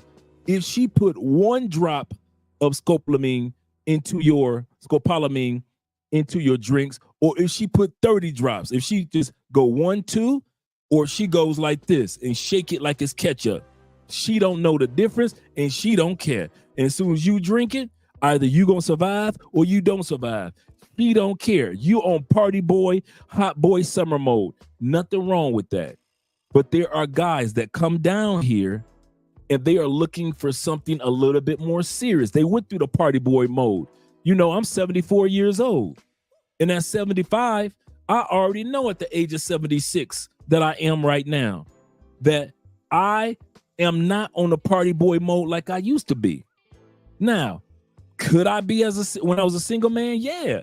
But I celebrate and I'm happy for all you single guys. But there are guys that come down here and they're looking for a new country where their money can stretch, where there are better laws for men, that if they get married, they won't lose half of their stuff, because in Colombia, you won't lose half your stuff. You just separate what you make in the marriage. But anything that you had prior to the marriage, that's your money. And they're looking for something better or different. And there is nothing wrong. I'm telling you guys, there is nothing wrong with you telling a woman no matter how gorgeous she is, when you notice that her character or characteristics are the exact opposite of what you're looking for. I don't care how fine that Brazilian is. And even, I'm gonna put it like this as a man, even if she's fine enough and you say, oh, I will smash it, I'm gonna smash it. But you've already told yourself, after I smash it, I ain't gonna mess with it. I'm done with it. I might smash it twice, but being serious about it, or I might smash it once, but being serious about her, that's not what you're looking for. There is nothing wrong with telling a woman no when you know that you have a different game plan for why you're coming to another country. I'm going to say this also for all you brothers that have your boys down here and they're living a strong single life with all the ladies. There's nothing wrong with telling those brothers no. Shout out to my man, Passports, Pursuits, and Love Passports and Pursuits. Make sure you guys subscribe to the brothers channel. That's a great couple. NDR. Everybody got something they want to fuss about DR women. I've heard dudes complain and whine and cry about if it ain't pay for play, DR women want to use you. And DR women is the whole thing. But I keep on meeting good men that find quality women, true quality women in DR. So here's the scenario. My man, Love Passports and Pursuits, that YouTube channel. Marcus went down to DR just like the rest of us, our first trips, and he was having fun with his boys and everything. Met his wife. Not in the area where they were all where his boys were, but in a different location. He started going down to DR with his boys on regular trips, but while they were still going Sosua route, he was going to hang out with the young lady that he met. They got closer. She's a quality woman.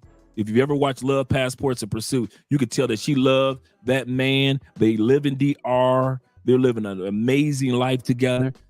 Beautiful YouTube channel. And at the end of the day, because he invested his time in her and was telling his boys, nah, that's all right, fellas. Y'all have fun over there.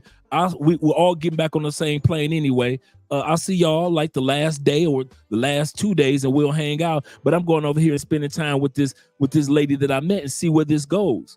Sometimes you got to tell your boys no. In a respectful way, in a cool way. But you ain't got to do everything that your boy is doing just because they're going to the brothel or to the strip club at that time period. Maybe you may want to go to the strip club maybe once with them, not 5 times that they're going. I've always been when I was riding motorcycles in the States and I was in my motorcycle club, number one thing my boys could tell you, Andre gonna disappear. Oh, they knew. Soon as we got there for the meet and greet on Friday, for all you bikers out there, as soon as we got there for Friday night meet and greet, after meet and greet, they knew. You ain't gonna see me at the Saturday picnic. You gonna see me Saturday night. They gonna finally catch up with me Saturday night at the party. And you might not see me Sunday when we all get ready to roll out until we get ready to roll out. Why? Because I'm smashing pedestrians, bruh. I'm dealing with the pedestrians. I ain't dealing with no female riders. Why? Man, listen, all these pedestrians. Man, I'm dealing with pedestrians and probies. Shout out to all the female probies that's in bike clubs. And all you do is that's in bike clubs, you know what a probie is. Because we all been a probie. So, yeah, bruh. That's what I was doing. Every event we went to. I don't care if we were riding to Myrtle Beach. I don't care if we were in Cincinnati. I don't care if we were in Chi-Town.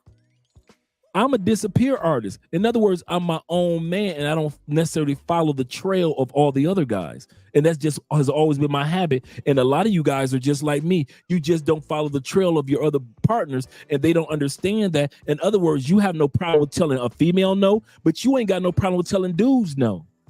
On a cruise ship with my dogs might be over here. I'm 3 floors up smashing some chick that's on a girl's trip and she married. I ain't lying. I'm on a cruise, about two or three of the fellas. We on a cruise. We know there's nothing but single women or women on girl trips and they married or in relationships, girlfriends and all that. Dude, all you guys that don't trust women on girls trips, I'm one of the reasons why you don't trust them. I'll say that again.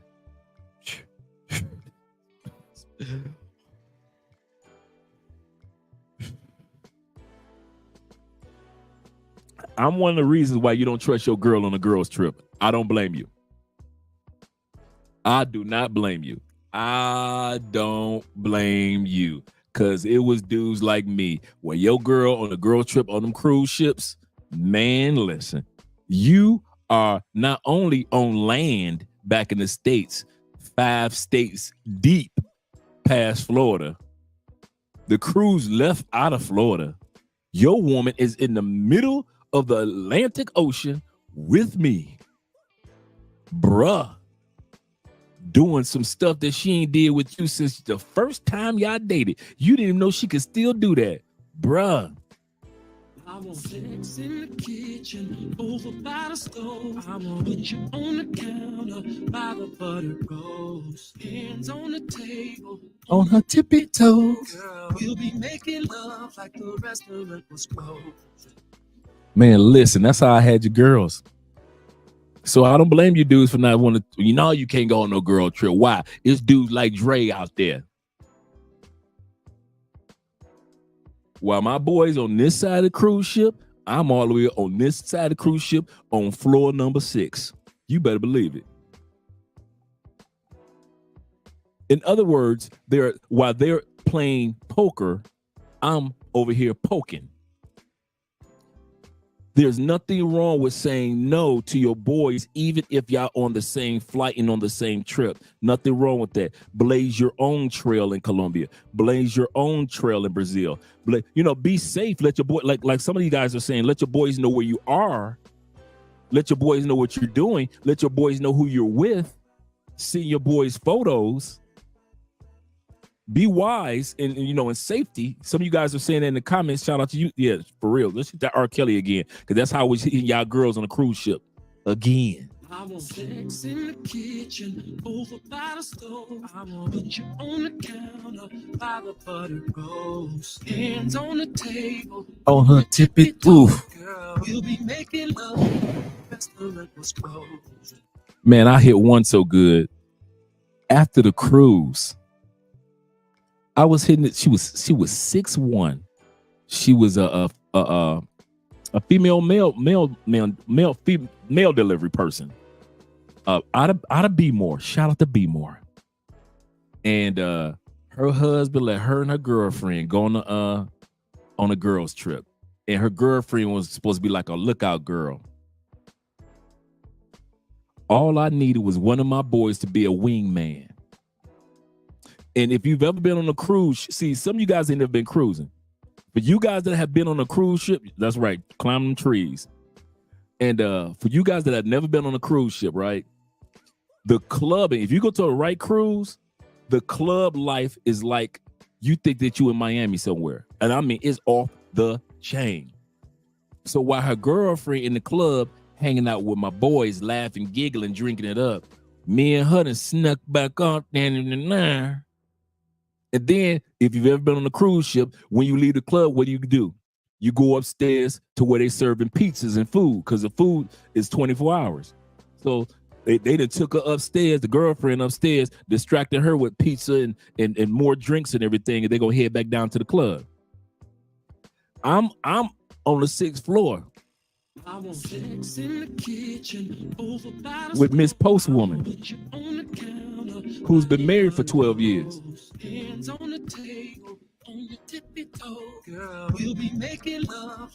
Man, listen, I was hitting that one so good.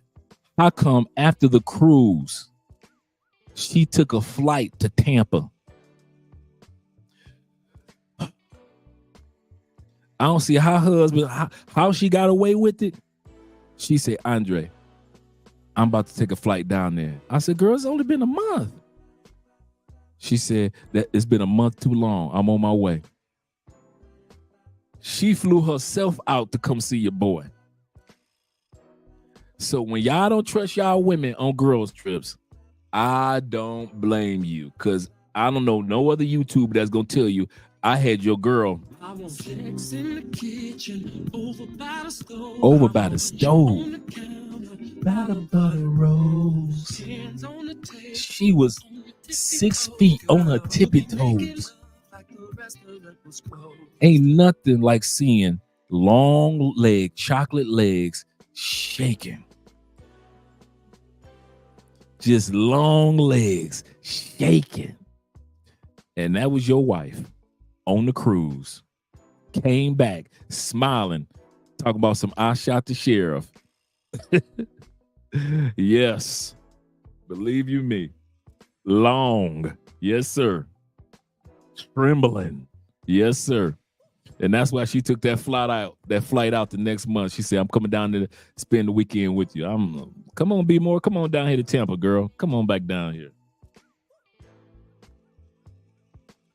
So what's my point in all that? There's nothing wrong with telling your boys no and venturing off doing your own thing. And there's nothing wrong with telling females in other countries no if they're not a part of your agenda. I'm going to say this to you guys also. You guys that are on party dude mode and you're not looking for somebody to settle down with, ain't nothing wrong with you guys telling good girls no. I'm going to say that again. If you know that you on single dude mode, you on having fun, you just vacationing, you don't know what country you want to live in, there's nothing wrong with telling the woman that you know that's looking for something serious and you ain't serious. Ain't nothing wrong with telling her no after you done smashed it probably, but nothing wrong with telling her no. No, I ain't really looking for nothing serious, baby girl. But to pretend in another country like you looking for something serious, that's one of the reasons Colombian women don't trust foreign men. Oh, Colombian women think we are the biggest. They say Colombian men lie, but they know Colombian men lie about cheating. So they narrowed it down to one. Us foreign men, we lie about everything. So they feel like they can't cheat, can't trust us for nothing. We lie about how much money we got. We lie about we got kids and not at home. We got a wife or a girlfriend at home. We lie and tell them that, yeah, baby, I'm moving here next month. We be telling lies like, yes, girl, I'm going to take care of you and your grandmama. We lie and lie to get that coochie. And so a lot of Colombian women will tell me and tell Andre, they don't trust American men. Andrea right now is working with some clients here, helping them get their American visa, right? A whole family.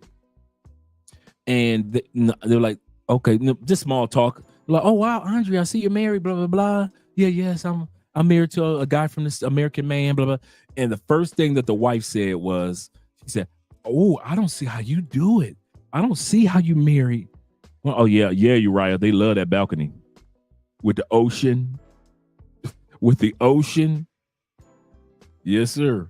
And so, oh, I don't see how you marry an American man. They're crazy. They're dangerous. I don't see how you could trust one of them. This was last week when she told Andrea that. I'm going to say this again. There are a lot of Colombian women that don't date us or don't date us seriously because they think that us men from Europe, from Africa, and from the United States, they kind of like look at Canadian dudes like, oh, they ain't too big of a problem. But from the United States, they look at us like, you can't trust them. Don't think that as soon as you get off the plane, everybody run into your wallet, run into your passport. There are women that will see your American passport and will tell you, no. They won't delete me like they did that female DJ in Bogota. No. My mama told me stay away from those American men. They crazy. I see them on the news and on TV, how they go up in schools and be deleting little kids. They see all our news, guys. They see all our news. So do realize that there are women that will easily say no to you. If there's nothing wrong with you easily saying no to her if she's not a part of your agenda. So even if you're out here living your single life and you know that this woman is looking for something a little bit more solidified, nothing wrong with telling her no. Because if you don't and you hurt her heart, he's going to tell other women that American men aren't worth the trust. They aren't worth it. They want to live the Titanic life, so they love to get posted up on the balcony. Yeah. To the elements, and you get them from behind. These brothers ain't even lying. Looking down at the dolphins, or looking out at the moonlight. And because when you're on a cruise, ain't nothing out, ain't no lights, only the moonlight. So it's dark as can be. All you hearing is ocean, but ain't nothing you seeing but moonlight. And you just hitting it. I want sex in the kitchen. You just hit it. I want put you on the counter. Hands on the table. And she's on her tippy toes. Girl, we'll be making love like the rest of it was close. Bruh. For all you dudes that ain't never been on a cruise, I'm telling you now, if you want to find a place where nothing but attractive women isolated on one location, and they'll come on the cruise with their little books. I'm going to read my book while I'm here on the cruise. Me and my girls, man, listen, all that me and my girls, that is out the water, man. And cruises, anybody that's been on a cruise can tell you, cruises are probably one of the most inexpensive vacations that you can take, because you got the captain's dinner, which is going to be an excellent dinner. You got all your meals included. You got your buffets for breakfast. You're landing on different ports. And at the same time, the average cruise is like $350, $300 for a 3 to 5 7-day cruise. You might pay $500. The only way you paying like over $550 for a cruise is because you trying to get like the best suite or the best floor. But the average cruise, you just going on a cruise, you paying like less than $500 for all you can eat, party, and then they stop on a little island. They do the little barbecue. The only thing that you paying for is drinks. But in many cruises, you can go ahead and get the whole package that's all inclusive with the drinks. And the club life is off the chain, like you at the clubs in New York or in Miami, and you just smash you up, bruh. Man, listen. Yeah, R. Kelly will never sing that song again. That's true, Dave. That is so true. Let me get to these super chats. Shout out to my man Ultimate Warrior again. Shout out to my man Uriah in the building supporting black male media. Shout out to you. And we got a new member. Shout out to you, brother. Garuda Legend. Shout out to you, brother, being here with I think that's a Black Panther right there. That's a Panther. Shout out to you, brother, for being a new member. And also showing love. It feels so lovely to be here tonight. What a beautiful. Give This brother yourself showing love. It's so lovely. Everyone's so lovely. And while you're in the clapping mood, I'd like to give a big round of applause to my band, Sexual Chocolate. Sexual Chocolate. Sexual Chocolate. They play so fine, don't you agree? Shout out to my man being here with the $5. He said she wants to dance and let me eat cocktails off her back. True. After that, she has some of my Grand Marina on the ship. True. This is true. She wanted on the ocean. Just saying, this is true. I kid you not, because they be having those. What's this? The show that we grew up on, The Love Boat, and they be having those little fantasies. And like I said, their husband, their boyfriend ain't nowhere around. See, in Miami, she could go on a Miami trip. You could pop up, right? She could go to Vegas. You can pop up, right? Unless you book a trip on that ship, you ain't about to pop up, bruh. That trip about to land, that ship is going to be gone for 3 days until we land in St. Martin, St. Bart's, Turks and Caicos, all the crew, DR, Cozumel, Mexico. See what I'm saying? Grand Cayman, Bahamas. Until we land on a port, your wife is all mine, bruh. Your girlfriend belongs to me. As long as that cruise is in the middle of the ocean, she my heifer, not yours. She taking that ring. She putting it in her bag. Man, listen. She been with you 13 years. Ain't had a new thing in 13 years. She on a cruise for 5 days. 4 of them days, Andre deep up in her. And other dudes that are like me. Bruh. I see why y'all be like, hell nah, you ain't going on no girls trip. Not with dudes like Andre festering. Had your kids, had your wife. Andre out there festering like a plague. Shout out to man Charles. Yeah, in the ocean, for real. Long as she in the ocean, she mine. Your heifer is mine. All mine. Every time she get horny, I want to hit it in the ladies' room on the first floor by the captain's desk. I could do that. If I want to hit her on the 3rd floor by the casinos, I can do that. If I want to hit her late at night in the club, in the cruise, guess who can do that? Me. You can't. You can't call her. She on a cruise, bro. She in the middle of the ocean. Ain't no calling in the middle of the ocean. Now, you might be able to call the next day, but she gonna pretend like we was in the middle of the ocean, baby. The reception was bad.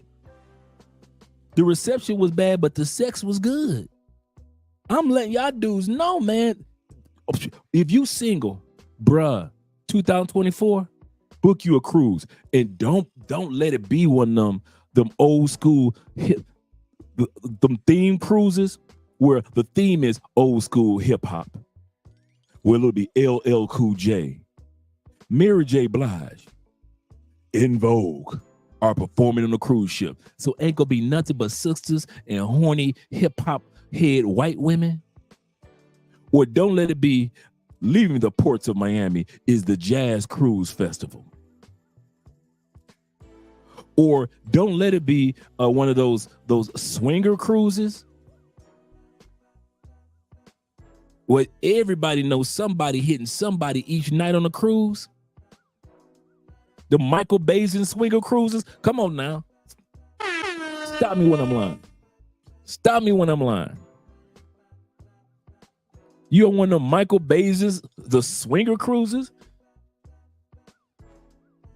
Man, if y'all don't make it to another country, bruh, do yourself a favor In 2024, you a single dude, book yourself a cruise. I'm telling you. Now, if you shy on land, you're going to be shy in the ocean. I'm going to tell you that now. If you shy on land and you ain't used to approaching women on land, you ain't go. Come on, Uriah. Am I lying? Uriah, tell me, am I lying? Is Michael Basin Cruz? Am I lying? Stone me if you must, but point out where I lie. Stone me if you must, but point out where I lie. The Michael Basin Cruises, man, y'all. Thank you, Uriah. No lies. No lies detected. Man, listen. And they're so inexpensive. The only difference between like a Michael Basin or a hip hop, these are theme cruises. So since it has a theme, it'll be more expensive. It'll be over $1,000 to go. But that's because it's a theme. It's a jazz cruise. So you have some of the best. It's like going to your favorite concert of whatever genre of music, but yet you're doing it on a ship. So that's why it'll be a lot more expensive. It'll be $1,200, $1,500, $2,000 for the cruise. The Tom Joyner cruises, anyone for the Tom Joyner cruises, or just a regular Royal Caribbean Carnival cruise? Boy, man, yeah, listen, I'm giving y'all the hookup. If you still in the States, man, y'all doing it all wrong. Yep, the Tom Joyner cruises. Yes, man. Hey, you're right. I see that you a man of. I got you, brother. I see what you're doing. I see what you're doing. He said you definitely need to hang out with us in December. Yep. That's right around the time the cruises be popping, because people from the north get tired of being in that cold, so they come down to Florida and they take those cruises. And guess who on a cruise ship with your wife? Dudes like me.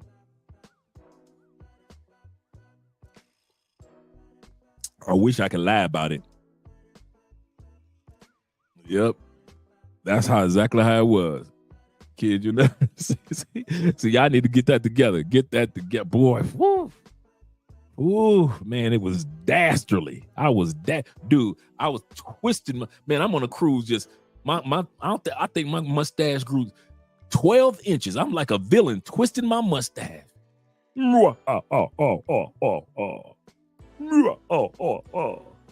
Kid, you know, I'm tying your wife to the train tracks on a cruise. Yep, cruises. Shout out to my man Will. Cruises are the best kept secret. You guys do not know. Y'all, anybody that's sleeping on cruises, you doing it bass backwards. I kid y'all not. That is what got me started with traveling, going to all them cruises. My brother said, Esco says this. He says, all you got to do is be a part of all the ship activity. You ain't never lied. You ain't never lied. The ship's activities, and you be the most popular dude on the ship. 10x if you're in decent shape, bruh. You know, hey, check it. He ain't lying. Guess where I met the 6-footer? In the gym. And then we were part of. I saw her and a girlfriend in the gym. Met them. And then when I got to start doing some of the other activities, guess who was right there? Oh, Andre. Didn't we see you down in the gym? Didn't we? You're the guy that we met in the gym, right? Yeah, 6-footer. How you doing? I'm doing fine. You looking fine, girl. I see your work. I see what you're doing. Hey, little mama. You always got to say hi to the friend. Hey, little mama. What y'all doing out here? Well, we're going to the casino and da. Or we're going to the sushi tasting, or we're going or we're getting off the ship. What you doing? Well, I get off the ship with y'all. All right. And so you hang out with them doing like off the ship excursions, touring the island of the Bahamas, taking little photos for them and with them. And the next thing you know, bruh, when it's time for the club, all I need is one of my boys to be the wingman to distract her girl while I beat the brakes off an old girl. Man, I was beating the brakes off. I kid y'all not, true story. I was beating the brakes off that chick for so much on that cruise ship. I had ran out of condoms, and I thought I had a condom on me. Kid you, true story. She left before me because we didn't want to get caught leaving at the same time from the club on the cruise. So she goes upstairs to her floor before me, right? And I swear I got condoms. I get on the escalator. I'm like, oh shoot, I ran out of condoms. Now I'm thinking, hopefully she got one. Young dude, like 23, get on the cruise. Kid you not. Now you know I'm 94 right now. 23 get on the elevator. I say, young blood. I say, need a favor of you. He was like, what's up, old dude? He was like, I said, I need a condom, dog. I gotta have that, bro. He looked at me, he said, man, how you know I got a condom? He said, man, I said, man, you a young dude. I know you got some condoms on you. He say, bruh, this is my last gold packet, bruh. I say, young dude, this the last one you got on you, man. I say, man, I'm on my way upstairs right now. Look out for your boy. He was like, we didn't exchange names or nothing. Nothing. Never knew the brother name or nothing. He was like an angel. He was like, oh, bruh. Here you go, dude. He said, man, you know what? Since you already going upstairs, here you go, man. Go look out for you. And went upstairs and had them long legs a shaking. Had the long legs a shaking. Kid you not, brother. Kid you not. He said, cruise is the best thing after divorce 7 days. Yeah. That he ain't lying about that one. If you have gone through a breakup recently and you need to get your confidence back up as a man, feeling comfortable about who you are in life, and you forgot what type of player that you truly are, what type of saber-toothed tiger you are, go on a cruise and prove us wrong. Prove everybody in this comment section wrong. Yep, drizzle. Let's say drizzle. Yes, sir. Yes, sir. Shout out to you brothers being here, man. Yes, sir. I'll try to scroll up. Yes, sir, big brother. Drizzle. And that's what she was doing. Drizzling. Ooh, wee. You know, sometimes when you're hitting somebody else's woman and you know you just could feel he ain't hitting it right. Cause she just enjoying this just a little too much. He ain't hitting it right, Dad. My brother Esco said, on everything I love, before the cruise was over, I couldn't walk or chill in public areas on a cruise more than 30 minutes. He said, definitely do a group excursion. Yes, sir. He said they make it easy to meet. Yes, they do. Because we did the bike tours, like we just get on the bike and you tour the island on a bicycle, or you are doing like the van tour. So everybody's in the van and you get off in certain areas and you know the tour guide tells you about this area and then you get your little souvenir. So you're with everybody on the van while they're driving. So you're making conversations and being cool with people. Then it will amaze you how those little excursions, you start to become cool with so many people. And cruises is like summer camp for adults. Because you be so sad when you leave. Even if it's a 5-day cruise, you be so, man, well, let me get your number, play. Where you at? You in Jacksonville? All right, dog. I'm going to shoot on up there and holler. Man, you make some of the coolest people, coolest couples, flyest chicks. Like old girl, like I said, a month later, she flew down to see your boy just so she get her back blew in several times a day. Just little things like that, man. They ain't never lied about cruises, man. Dudes are sleeping on cruises. 7 ways away from the West nonsense and away from social media. Yep. So you got to do it the old-fashioned way. Just walk up to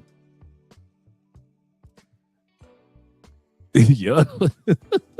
Absolutely. That kitty talks intimately. Yes, sir. You even run into them in the airport. Yep. In the airport, heading home.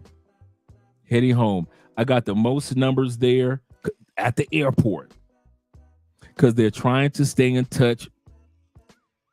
If they didn't get time with you on the ship. So true.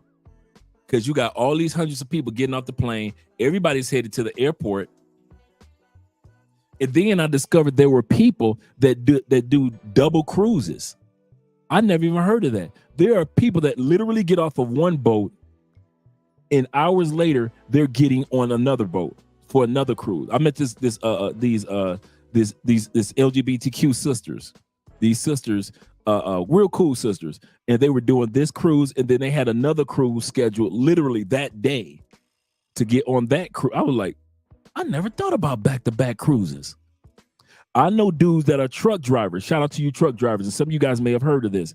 I know truck drivers, guys that land in Florida or parts of Texas, that instead of when it's over for them with their delivery, instead of getting a hotel room, they literally get on a 2 or 3 day cruise instead of getting a hotel or having an apartment or anything. I know truck drivers that don't even have an apartment. They just get on a cruise. Why? All the food is there. All the ladies are there. They've got a place to stay. You're showering and everything. And once their cruise is over, then they come back and they get ready for their next delivery to whatever part of the country. I know truck drivers that literally do that they actually use cruises instead of getting an apartment or Airbnb or a hotel. And it does, and that makes sense. He said, I heard older people got on so many cruise ships. Man, listen, you will always meet some older people on the cruise ships that they can literally live on a cruise ship with discounts. Absolutely. I literally met old people that literally live on cruise ships. I met an old couple, man, they've been cruising on average outside of seeing their family. They were cruising for like 3 or 4 years. Like 3 or 4 years, like from one cruise to the next cruise to the next cruise. And this the funny part. It wasn't like they were the only ones. It was like a collection, a Facebook club of old people that cruise around the world together. They ain't paying no rent nowhere. They ain't got no apartment except for when they come back to the States and they spend time with their grandkids. And then they get back on cruise ships. And you absolutely correct. They've got so many points because they get with the package deal. They've got so many points from cruising so much they can literally for the rest of their lives travel on cruise ships. You're absolutely correct. There are old people that don't need, they like a nursing home. Yeah, about that. They on the cruise ships. Yep, and it's cheaper. It's cheaper than getting a hotel room for a lot of truck drivers. And so what they're doing in certain parts of the country, they will set up a cruise and they will go cruising instead of just waiting around in the hotel room. And I'm not mad at you. He said, I'm a trucker for 10 years. He said, I want to work on a cruise ship. He said, and I'm working on my hospitality trade. Shout out to you, brother. And culinary art trade. Shout out to you, man. That's great to hear. Yeah, one of my friends down here in Colombia, a young dude who was my favorite bartender, and he and I stayed cool, Camilo. He actually started working on a cruise ship in the Mediterranean during COVID when cruises were empty. And he just so happened to get the job at that time period. Yep, he said truck drivers stacking that bread, the psychology of money. Yes, I can't wait. This is the first one I'm going to dig off into. This is the first book I'm going to dig off into. And I just love the fact that Andrea just finished reading this one. She just finished reading this one yesterday. And she is starting this one this week. Man, I love my wife. I ain't gonna even lie to y'all. Y'all can have fun out there with the ladies. I ain't mad at you, but I love mine. Anytime I got a woman with a brain, I ain't got to go to the wizard. I don't have to go to the wizard to make sure my woman got a brain. Okay, there we go. He said, go on a cruise ship now. Younger people who like boats and travel and get them points. Yep. Build your cruise points up. I can't, bruh. I'm telling you not. The last half an hour we've been talking about cruises. There is a reason behind it. Bruh. If you trying to get the hook up, when you go to the gym on a cruise, you gonna meet up with some people. Doesn't matter what color, what race, bruh. You're gonna meet people from around the world. Man, okay. Yeah, I think we playing. Shout out to my man Charles in the building. You had that. I was gonna download the Audible on my phone, but you know what? Since these were gifts from Andrea, I decided I'm gonna go ahead and read them. Plus, I got my highlighters over here, so I'm gonna highlight some pages in it. But yeah, I was gonna do that too, because I've got Audible books, and I also have the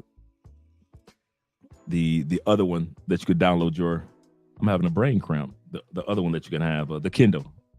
So I have the Kindle and I have the Audible books. He said that the Atomic Habits summary alone changed my life. I have not even digged into it. Don't tempt me, my friends. And the audiobook. And a lot of times you'll find some great audiobooks of your favorite books on YouTube. They'll already be there on YouTube waiting for you for free. I mean, one of the books I read on YouTube was, I'm always reading Viktor Frankl's Man's Search for Meaning.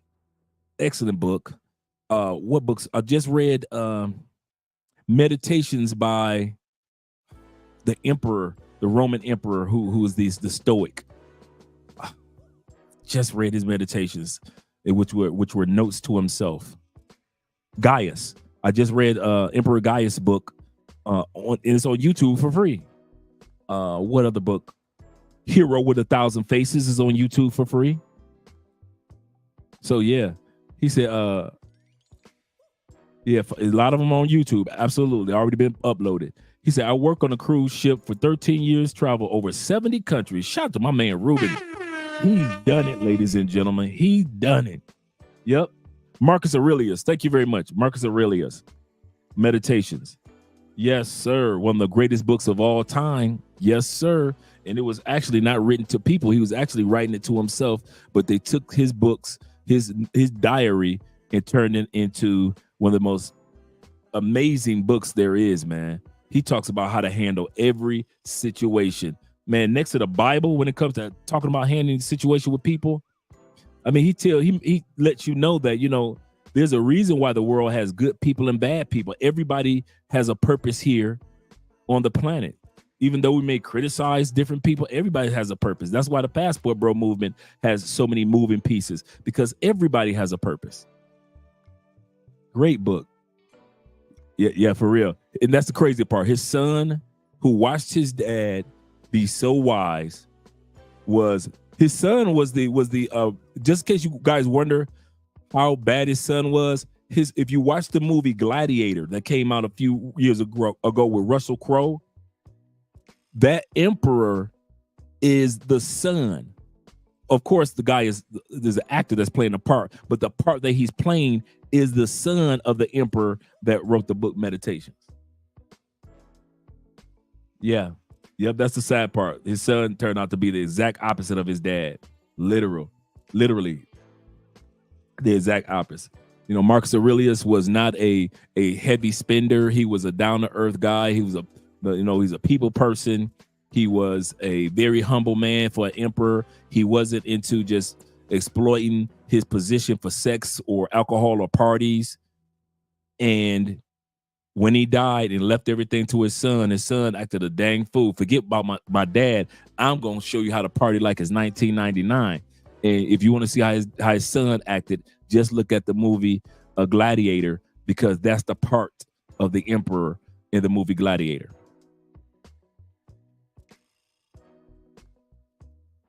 Shout out to you guys, boy. You guys are so knowledgeable.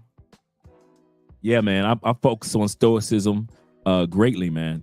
Greatly. That's why I never let things move me as much, because I'm really stoic at heart. I'm heavy into meditations. I'm heavy into I'm a Libra. You know, I believe in balance in everything that I do and everything that I see. I'm not judgmental, but yet I can judge a situation. So shout out to you guys. Shout out to my man Basketball Gods in the building. Shout out to you.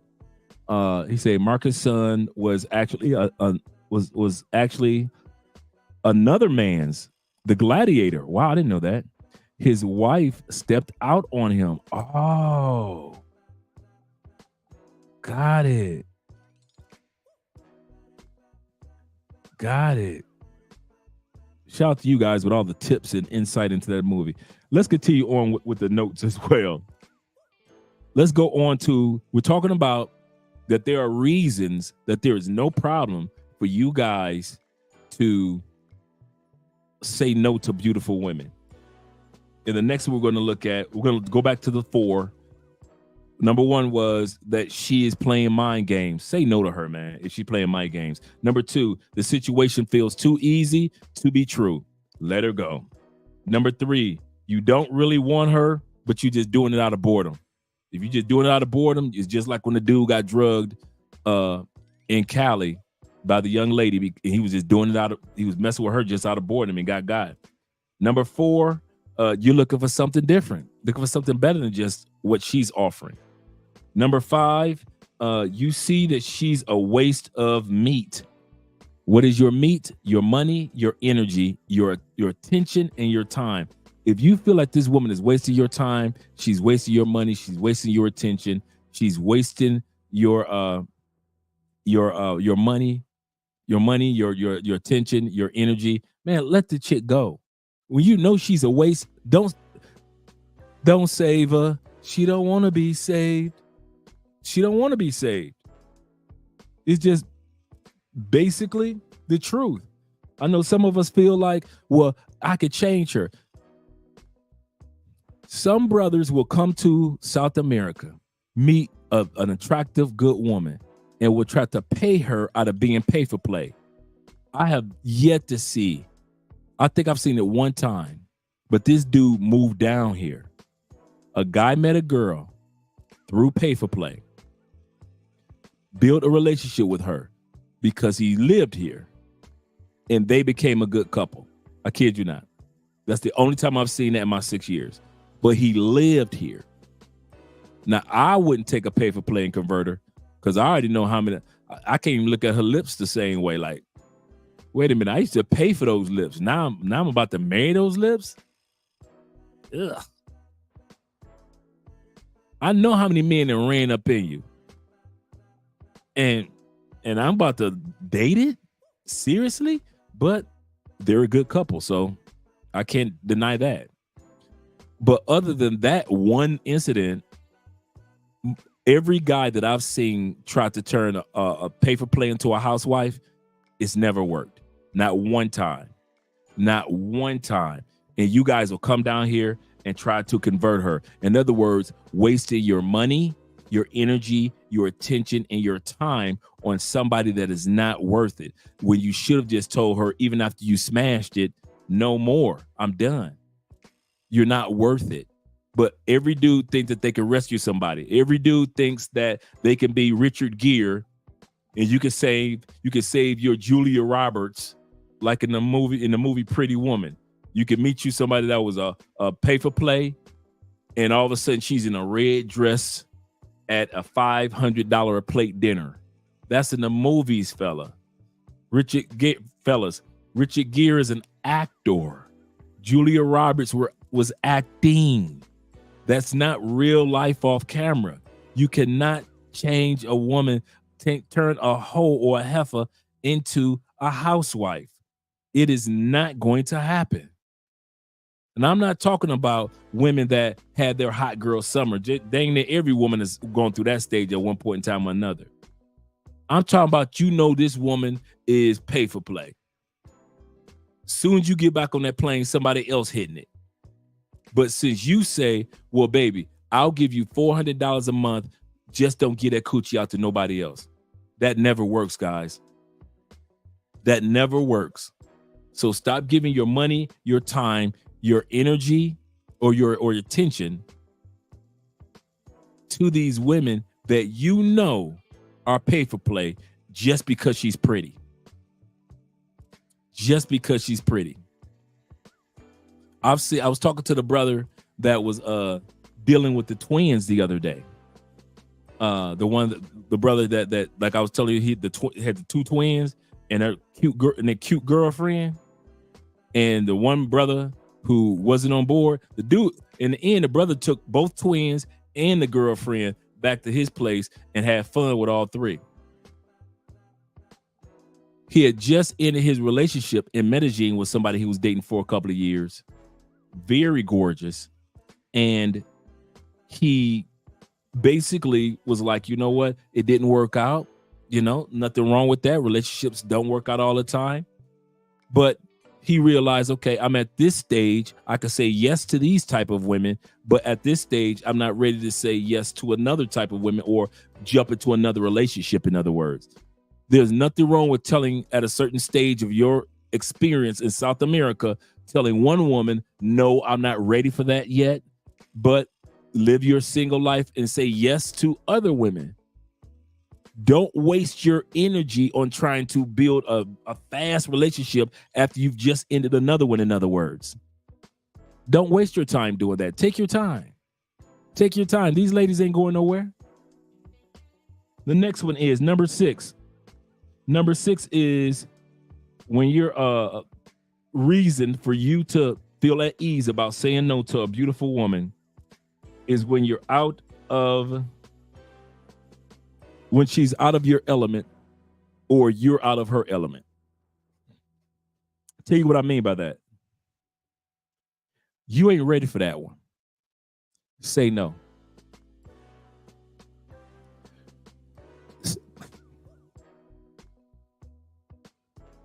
Every man's self-confidence is not on the same level. We know that. We know our friends that we've been cool with forever, that you got back in the States. Some of the guys that we have that we're cool with, their confidence when it comes to women off the chart. They could be 5'4". They could be Prince and Michael Jackson height. They could be Jamie Foxx and DMX height, Tupac's height. I'm talking about men that are not taller than 5'9", but they're Lil Wayne. These men confidence in themselves. You think that they were Shaq heights. They're not bombastic or the loudest person in the room, but these guys just exude confidence. No matter what height they are, no matter how many women sit back and say, I want a 6-footer, these dudes can still smash her. We all got dudes in our groups that are like that. Whether it be the guy that got the best sense of humor, or whether it be the guy that just got the most money, or the guy that got the good looks, but he just so happened to not be the tallest one in the room, or the dude that just, he a knockout artist. He might be the smallest dude, but ladies been watching him knock out dudes since the age of 13. So they already know he's a tough guy. Either way, he's got the confidence. But there are other guys that are in our group. Let's be real, guys. If they didn't have money, they wouldn't get no coochie. We got some friends. Come on, all of us know we got that 1 or 2 partner. If he ain't have a few dollars in his pocket, his talk game ain't that good. He ain't built for this. Just walking up like a saber tooth, he ain't got no saber tooth in him. He ain't wired like that. He a good dude, but you already know that's my partner, but he ain't built like the rest of us. He's a good wingman. Some dudes are great wingmen. Like he ain't gonna smash.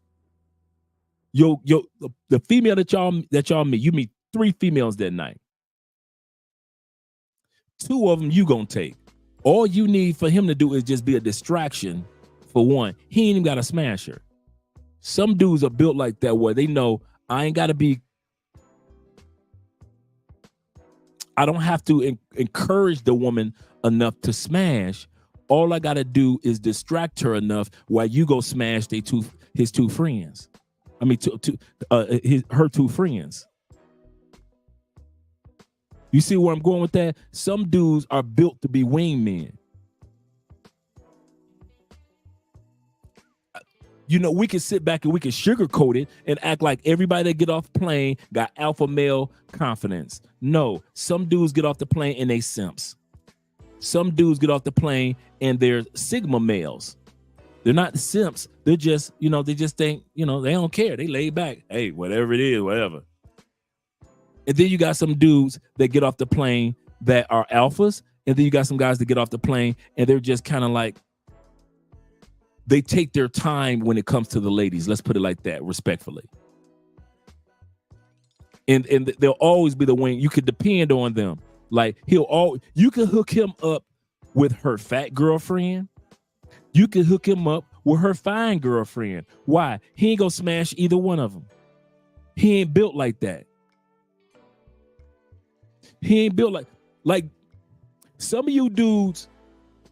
If you had met my boy the other night, and he got twins, and he got a extra and she got an extra friend, they got extra friend.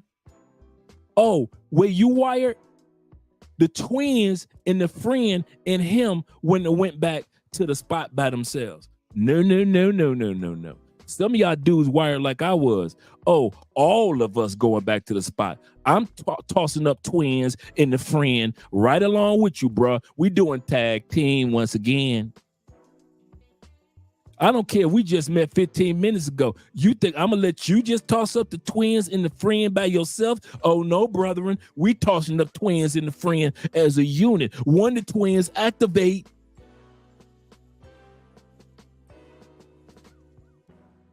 But not every dude built like that. Some dudes are built, they would sit there, let you smash the twins, have a conversation with the friend, and then when you get done with the twins come out, the friend go in the room, and you having conversations with the twins. You built like that. You built to be an excellent wingman.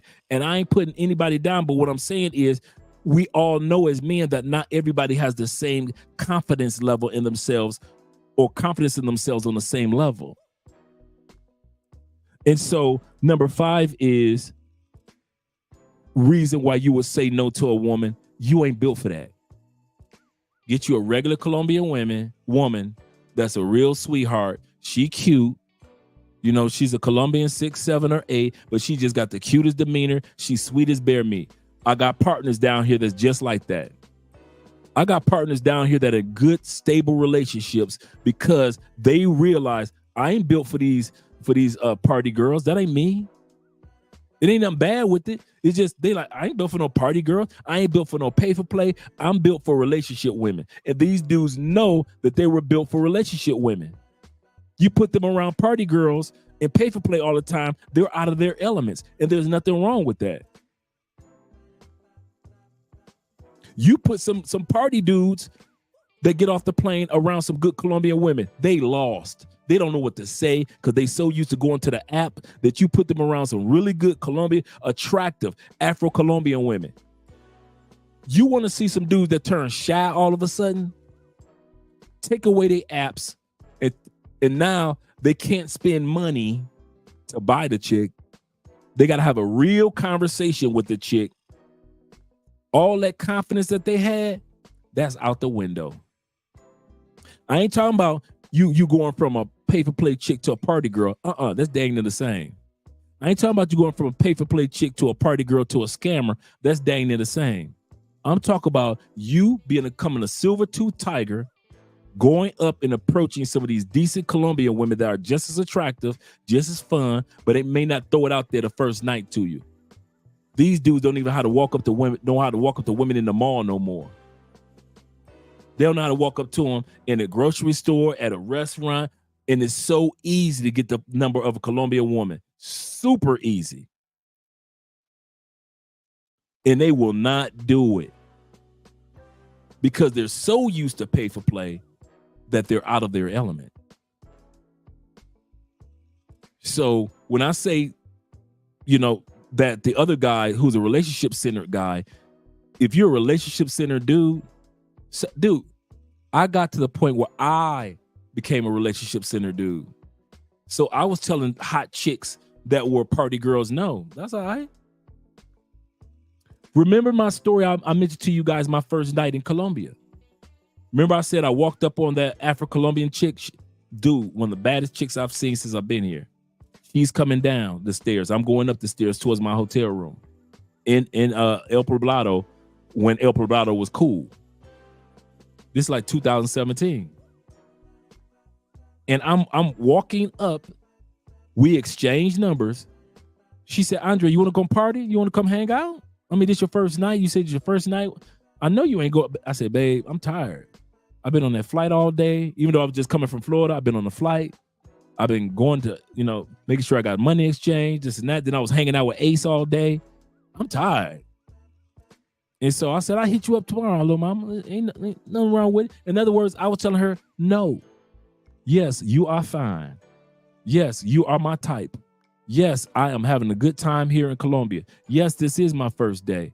But I'm tired, mama. And for me to be tired and then put some alcohol on top of that, and I don't know you, and I don't know this country or city yet. This is my first time being here. I'm about to get some sleep. I catch you tomorrow. Not everybody know how to do that to a beautiful chick. Not everybody knows how to tell a beautiful chick, I'll catch up with you. No, I'll catch up with you. A lot of dudes, soon as a pretty chick say yes, they running down. That's how y'all got that easy. Because y'all ain't never knew how to say no. You don't say no in the States, and then you get to another country, you definitely ain't gonna say no to a beautiful Colombian woman, especially on your first night. Oh no, see, I'm man, listen, like I said, I'm saber-tooth. I'm old school saber-tooth. If I'm hanging out with a pack, it's a pack of wolves, not a pack of sheep. That's just how I am. And so I ain't never had a problem with telling a woman no. That is one superpower I'm glad I've been blessed with. I could tell them, yeah, I'm gonna smash you, or I could tell them no. Because I want your auntie. No, I ain't gonna smash you, girl. You know I want your auntie. Then I'll smash you. The next one. Yeah, dudes don't know how to say no to women. Number 7. You're an alpha male when it comes to your beliefs and standards. And since you cannot be an alpha male, this gave way to the rise of the simps with a passport. There is nothing wrong with being alpha when it comes to your standards, your goal, your plan for when you are in another country. If you're on vacation and you told yourself that, listen, I'm only dealing with this type of female, or I'm only into this particular type of woman, or I have certain expectations of a woman. I don't date women that smoke cigarettes. Or if she's pissy drunk, I ain't trying to deal with somebody that's pissy drunk. I didn't come here for that. That she just drooling all over the place. I don't smoke weed. I don't deal with no weed smokers. Whatever your standards are. I'm not saying that you follow my rules. But what I'm saying is, whatever your standards are, be an alpha about those. And if the female does not comply with those standards that you have while you're on vacation, there is nothing wrong for you to tell her fine tale, that's all right. She may be perfect for the next man. And you might not get no coochie that night. You might have just said no to the only piece of coochie that particular night that you was going to get. Ain't nothing wrong with saying no. Live to fight another day. Read The Art of War. See what I'm saying? In The Art of War, what's one of the forms of Art of War? Know your terrain. Know your terrain. Read the book, The Art of War. You need to know your terrain. And so if it's not parallel to what you need from that person, there's nothing wrong with telling her in a respectful way, no, that's all right, little mama. She walking up to you smelling like all of a bag of sticky icky. Then it ain't your type. No. In my life, I've only dated one, because I don't smoke. I've only dated one cigarette smoker, and I've only dated one weed smoker. And the weed head got on my last nerve because she smoked weed. She was a true weed head. She had weed for breakfast, weed for brunch. She was snacking on weed. Weed was medication.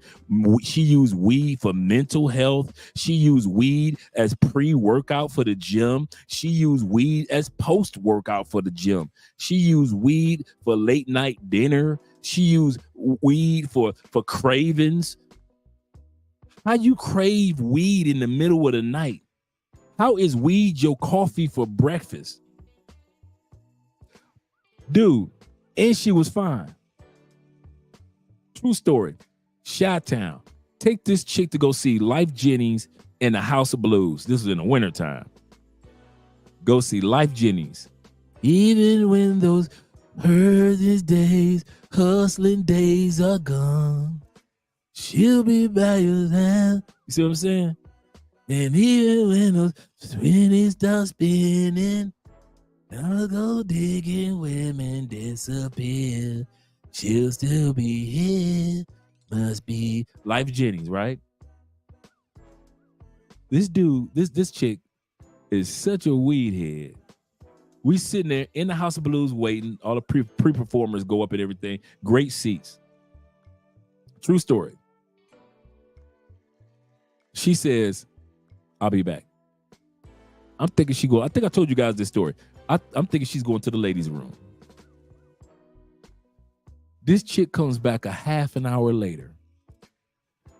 High then a month kite. And I know she ain't had no weed with her, because she'd have smoked it in the car on her way over. Because like I said, she used weed as for nutritional. It's delicious and nutritious, part of a complete breakfast. So she was that type of smoker. So she come back hiding the kite. I'm like, did somebody in the ladies' room have some weed? She was like, nah. She said, I smell weed, and I, like Scooby-Doo, I just followed the trail. She said, and the trail was past the security guards. She said, and I looked so cute that the security guards was like, you could go in. I'm backstage smoking weed with Life Jennings in the band before they about to come on stage now, Andrea. I'm like, the chick that I'm on a date with, she's smelling weed in the atmosphere past all the colognes, all the perfumes that people wearing.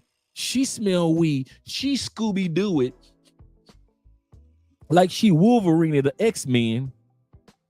Follow the trail, the scent trail, like Popeye with some spinach, Wimpy with some hamburgers. Realized that the weed scent was coming from backstage. Security let her in. She backstage with the Life Jennings band and Jennings getting hot than a month. Then she wants to come out and tell me, well, the show is about to start.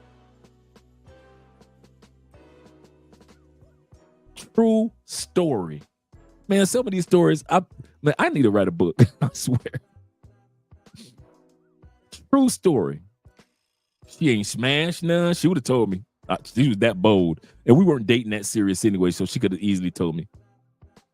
And as soon as we got back, we got back to the hotel room. First thing she said, okay, I'm going to roll one up and we're going to do our thing, but I'm going to have to teach you how to roll for me. I'm going to have to teach you how to roll for me.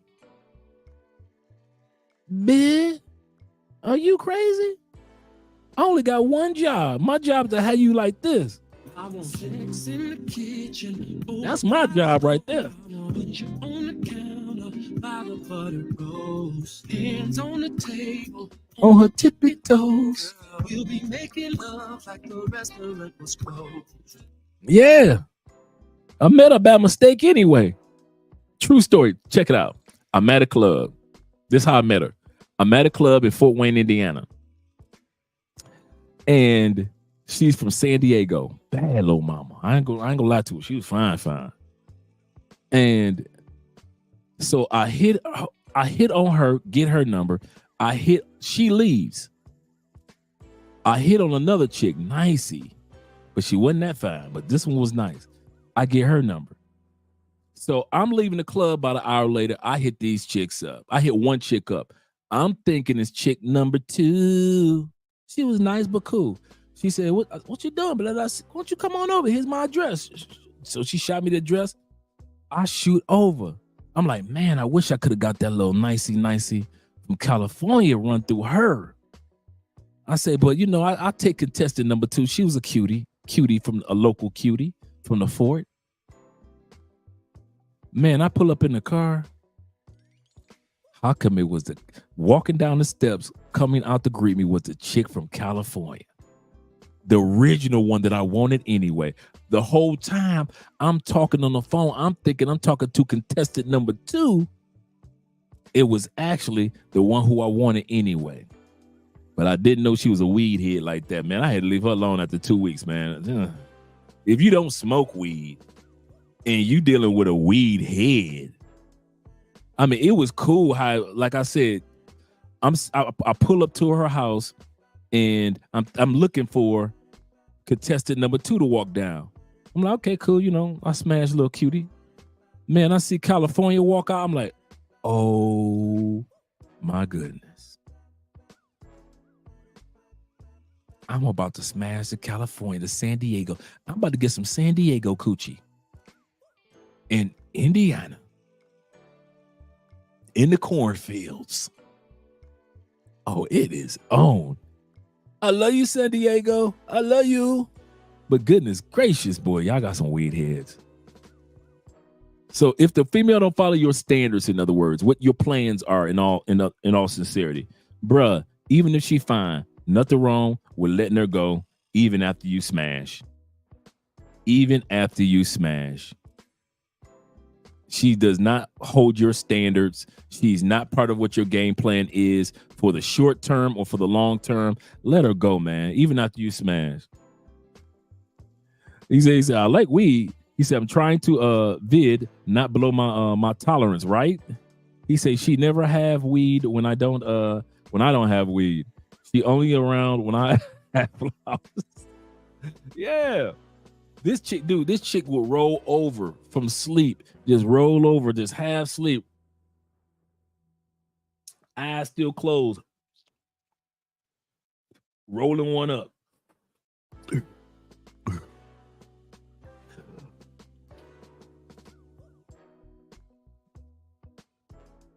I'm like, are you serious? I'm like, girl, you better be happy you're awake because I'm about to hit it one more time. And like I said, after 2 weeks of hitting it, I was like, and I told, she's the one who I told, I said, you know what, my time in your life has expired. She said, oh man, your time in my life has expired. I was like, you can't use my line on me. I said your time in my life has expired. It's done, like rotten milk, like spoiled milk. It's over. Look at the back of the box. It's expired, man. It's over. I'm done with you. And she was like, well, your time in my life has expired too. That's cool. And my boys, once again, your boys always trying to keep you still around the knucklehead chick, even though she fine. My boys tried to get on my back about leaving the fine alone. Bruh, you let that one go? You let that one go? I said, how come y'all always say that about the women I get with? Every time I get with somebody, y'all always be like, you let that one go? You let that one go, Dre? Oh, dog, I'd have kept that one at least fun. You tripping just because she was smoking weed too much? See, man, you funny stop. Your boys will hype you into staying in some mess that you know you should have been out of a long time ago, man. I was like, man, I ain't dealing with that chick no more. Y'all crazy. Next one. But let's go back to this one. In other words, you are alpha when it comes to your standards, but there are two men. This is what brought forth the rise of the simp. Simps will get off the plane in whatever country with standards and will lower that standard for anybody with a big booty and a smile, with a big butt and a smile. That's the problem with a simp. Simp will have his standards. If I'm going to deal with pay for play, I deal with pay for play. Cool. If I'm going to deal with party girls, I'm going to deal with party girls. Cool. Or I'm getting off the plane and I'm looking for good girls. Cool. But then soon they see a party girl that's fine as can be, all that I'm looking for a good girl, all that's out the window. Or all that I'm looking for a party girl, but I don't do pay for play. Yeah, you coming out them proceeds. Soon as you see how fat her butt is and how cute her dimples look, all of a sudden you coming out them proceeds when you see that big curly afro in Brazil or in Colombia. Or she that tag chick, the one that got a nice butt because she been in the gym, her body just right. And okay, y'all ready? I'm gonna bust y'all head right now. Y'all ready? Didn't I blow your mind this time? Didn't I? Okay, here we go. You ready? Some of y'all will lower y'all standards because you ain't never had nobody that was waistline fine. Yeah, I said it. It's been so many years since you held somebody that was waistline fine. What's waistline fine, Andre? You dudes are in the States are so used to holding women that got a waistline about this wide or that wide. When you get to a country and you got a woman that you could just you can almost put you can hold her, you can almost touch the crease of her back. She waistline fine, all her hip flare out, thick thighs, small ankles, nice size breasts, pretty. You ain't touched. Some of you dudes, it's been 15 years since you touched a waistline that big, or maybe a little bit bigger, that big. You ain't had waistline fine in so long that you will let all your inhibition down, not because of her pretty face, but as soon as you touch that waistline and it's flat, you rub your thumb across the front and it's flat, you ain't touched nothing like that. 70% of sisters are overweight in the United States. That's a stat. That's just fact. I ain't putting down my sisters. I'm not putting down my sisters. I'm just giving facts. 70% of y'all, when y'all hold a woman in the United States, she's got extra for you. And then you come to Brazil and Colombia, where these females like to stay in somebody's gym. And even if you got a big chick, she's the cutest big chick that you ever held on to in your life. And she waistline fine for a big chick. She's a big chick in South America and she waistline fine. And so now you let down all your standards because this your first time in about 15 years since you was 15. I'm gonna say this again. Some of y'all ain't held nobody that was waistline fine and she got a collarbone. Some of y'all ain't been with a woman with a collarbone since you was in high school and college. Stop me when I'm lying. Just say, Andre, you're lying now. You're lying. Here we go. What I was supposed to say? Stone me if you must, but point out where I lie. Stone me if you must, but point out where I lie. Y'all be in the States with them pasta queens. They love eating pasta and rice. Then you come to Colombia, or you come to Brazil, or you go to Thailand, and they got these little waistlines and everything else flare out, not their gut. Y'all used to dealing with chicks with big backs instead of chicks that got a real collarbone that's sticking out. A real collar. You looking at her collarbone, you kissing up and down her collarbone, and she pay for play. You got with her just because she got a collarbone. She ain't even the cutest pay for play in Cartagena. But as soon as you saw a collarbone, you ain't even recognize what that was. Because you've been used to chicks that's so thick that you ain't seen a collarbone in so long. So you got you a chick that she's slim enough to have a collarbone showing, and she got a small waistline. And if you ever see, bruh, some of y'all lose all your inhibition for some waistline fine women. Stop me when I'm lying. Absolutely correct. Thank you, Esco. Thank you. When you put your hands around a chick's waist and your fingers touch, bruh.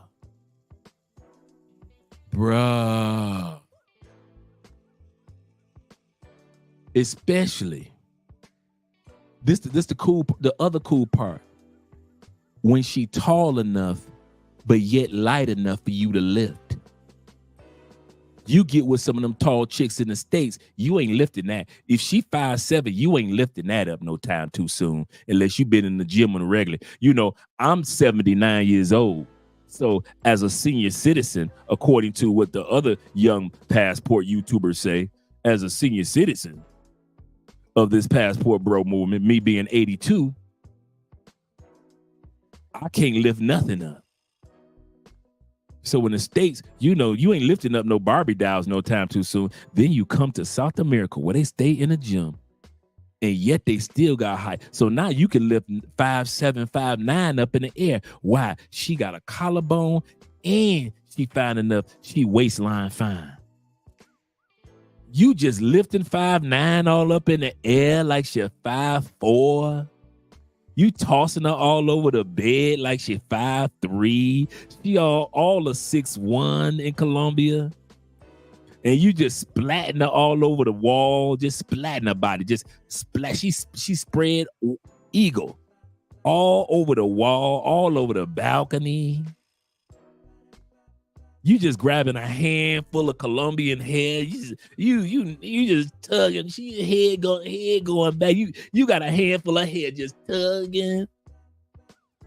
Why?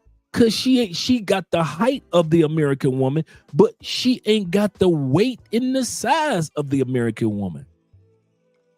You done grabbed her, flipped her upside down. She giving you head upside down. Coochie straight in your face. You just holding it like, I got you, brother. I'm nasty too. I know what you're doing. I know what you're doing. I want sex in the kitchen, over by the stove. I know what you're doing. You doing it all by the butter rolls. You gotta on her tippy toes. We'll be making love like the restaurant was closed. I got you, bro. Making love like the restaurant was closed. Not that the restaurant is closed. I got you. I understand. You ain't used to that. And you let down all your inhibitions. Sometimes you got to say no, brothers. If you find yourself giving up all your standards and letting down all your inhibitions, you got to say no sometime and walk away and find somebody else. Live to fight another day. He painted that scene in details by experience. Believe you me. Listen, I can say things because I've lived on both sides of the travel experience. See, some guys still live in the single life experience of travel. Excellent. I love it. Have your fun, because I've been there too, and I know exactly what you're talking about. I have been in the solidified relationship side of being here in South America. So I know that side too. And you know, since I'm somebody's pawpaw, according to, you know, YouTubers, since I'm somebody's pawpaw at the ripe old age of 84, I've experienced these things. So I don't try to play like I'm innocent, like I haven't experienced those things too, guys. Shoot, I've been, listen. I ain't got no problem with bending somebody over something. Believe you me. I ain't never had no problem with the ladies in that regard. Shout out to you guys. Let's go to the next one real quick. I don't want to hold you guys up. I know it's a work week. The next one is number 8. When you find yourself, one of the reasons why we already discussed this one, so we're not going to go into too much details. Number 8 is it's cool to say no when you find yourself in a pack of sheep and not in a pack of wolves. In other words, you're a pay for play prince. When you are the pay for play prince, where you just throwing money out there like you're a Roman emperor, throwing coins to the peasants. Not everybody want to be a pay for play prince. Some, like I said, some dudes are like I am. I'm Sabretooth. If I was single, I'd be Sabretooth. I've always been like that. I like to hunt for my meat. I ain't just going to the grocery store. I ain't got no problem with going out there, being up in the tree for hours, having my camouflage on, and being out there and hunt after my meal. I ain't never had no problem with that. Some dude got to get. I ain't never had no problem with putting that, get my bait, putting it on that fishing pole, and be out there on that boat, and we fishing. I never had a problem with that. Setting a trap. I never had a problem with that. Chasing a chicken. I never had a problem with that. I'm Sabretooth. And they're dudes just like me when it comes to dating. We are saber-toothed tigers. We live like that. We die like that. We are Black Panthers. We are mountain lions. We are lynxes. We are the Siberian leopards. We are rare breed right now. We are a pack of Alaskan wolves. That's us. We enjoy the hunt of it. And to pay for play is like, I'm going to the now, don't get me wrong. There's nothing wrong with pay for play. Do not get me wrong. But when it's your only cup of tea, when you got to go to an app all the time, when I hear you guys, no offense, and you always talking about apps and you never just talk about cold approaching good women, but you only cold approach party girls, pay for play scammers. Party girls, pay for play scammers. Bro, you ain't no silverback. You ain't no silverback gorilla. You're not a saber tooth. You are not the woolly mammoth of this game. There are those of us that enjoy the hunt. Those of us that love when a woman look at us and say, I don't know why I'm doing this. You know how many times dude, we get hard just because we're about to have the sex. If she wanted mine to turn to crystallized metal, the moment she says, I don't know why I'm doing this, so you gonna do this with me anyway, girl? Something in your spirit telling you, girl, don't let this one hit it. Don't let Andre hit it, girl. Your spirit is telling you, girl, warning, don't let this fool hit it. But you gonna let me hit it anyway? I'm not hard. I'm crystallized now. I'm crystallized. I'ma really give it to you. I'ma give you a reason to kind of like ponder why you told yourself that. I knew I was gonna fall in love. I shouldn't have never gave it to him. He made me cry in the middle of my third organ. Girl, I know I should have gave it to him. I feel like such a whore. Whatever you feel like, girl. Whatever lie you got to make yourself, tell yourself to go to sleep at night. You right. You should have never. How many times we done heard that one? I don't know why I'm about to do this. Why she about to give you some fire head? Man, listen. Only silverbacks,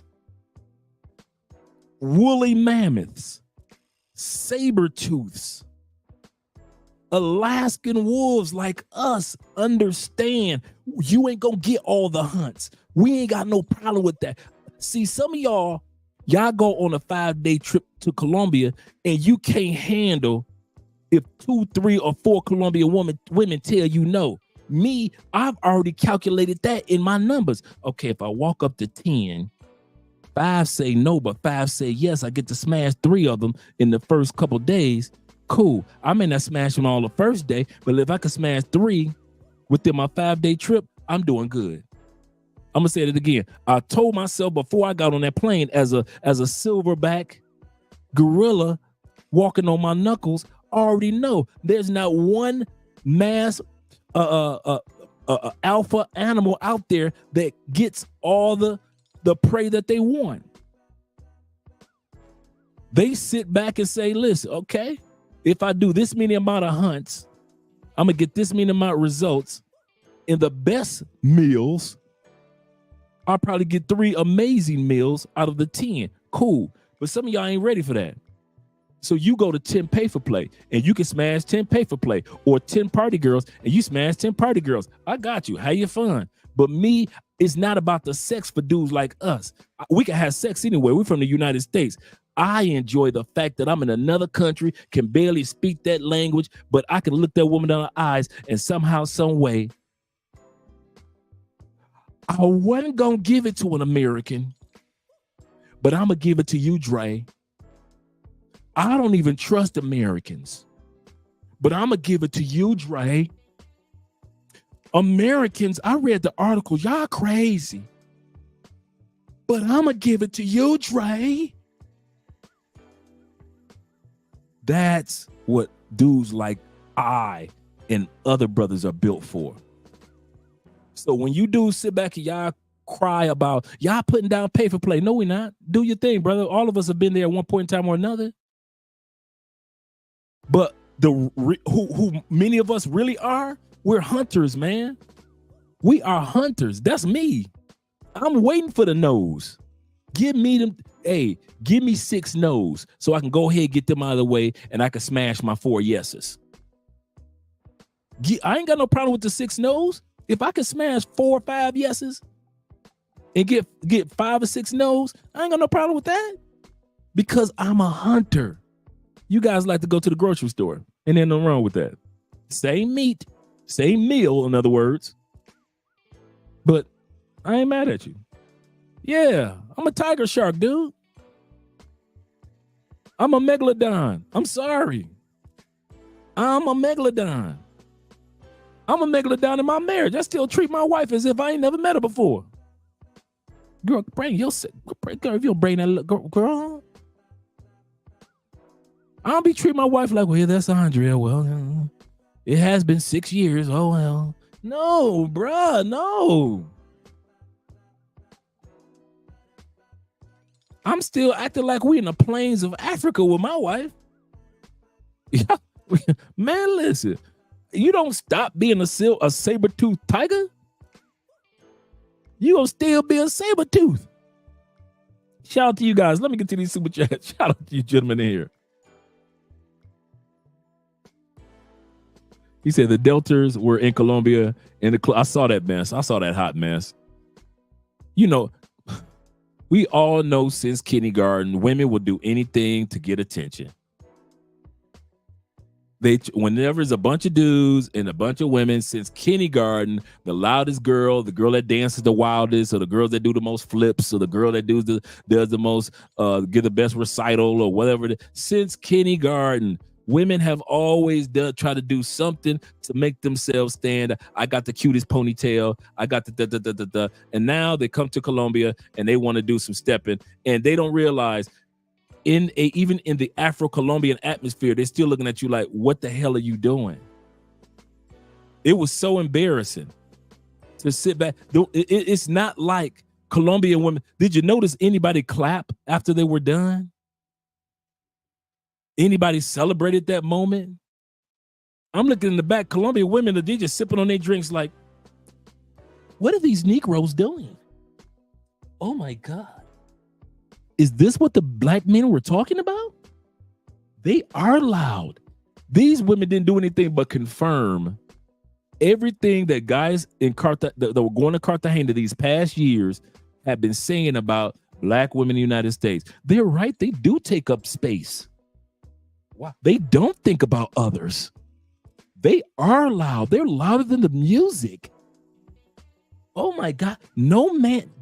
They're right. No man is walking up on them. Nobody wants them. Those American men were correct. Oh my God. That's how the Colombian women were looking at them. Those women did nothing. Even though they were just having fun. They didn't realize they did nothing in that video but confirm in that club everything that us American men have been pillow talking to Colombian women these past few years. American sisters are loud. American sisters don't think about everybody else. American sisters are disrespectful to the environment. There's a time and place for everything. Ain't nobody trying to walk up on American sisters. And then before they see it, oh, maybe I'll be being a little bit harsh on black women in the United States. Maybe it's not that bad. American men are just talking. It's not as bad as they say it is. And then those women came to Cartagena and went stomping in the club. I need to do a reaction to that one. And went stomping in the club and didn't realize they confirmed in the eyes of Colombian women, Afro-Colombian women and Machisto women, as well as indigenous Colombian women. They confirmed everything that you black men had already been saying about why you left America. And now Colombian women got their drinks and they were like, oh my God, I see why they left America.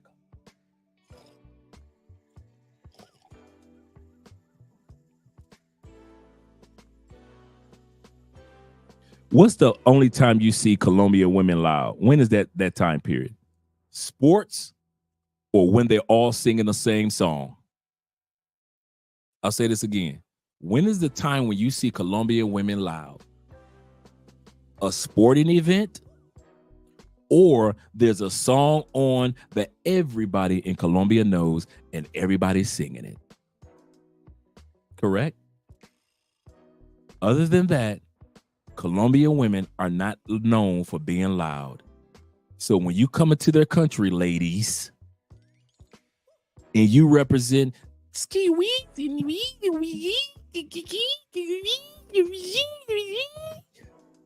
that is not acceptable behavior to women in South America who are feminine. Well, what we were doing was feminine, not in the eyes of Colombian women.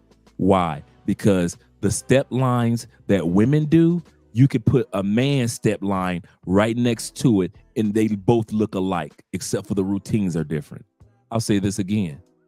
Other than the routines are different, the energy is still masculine, because if you put a man's step line next to it, it's the same results.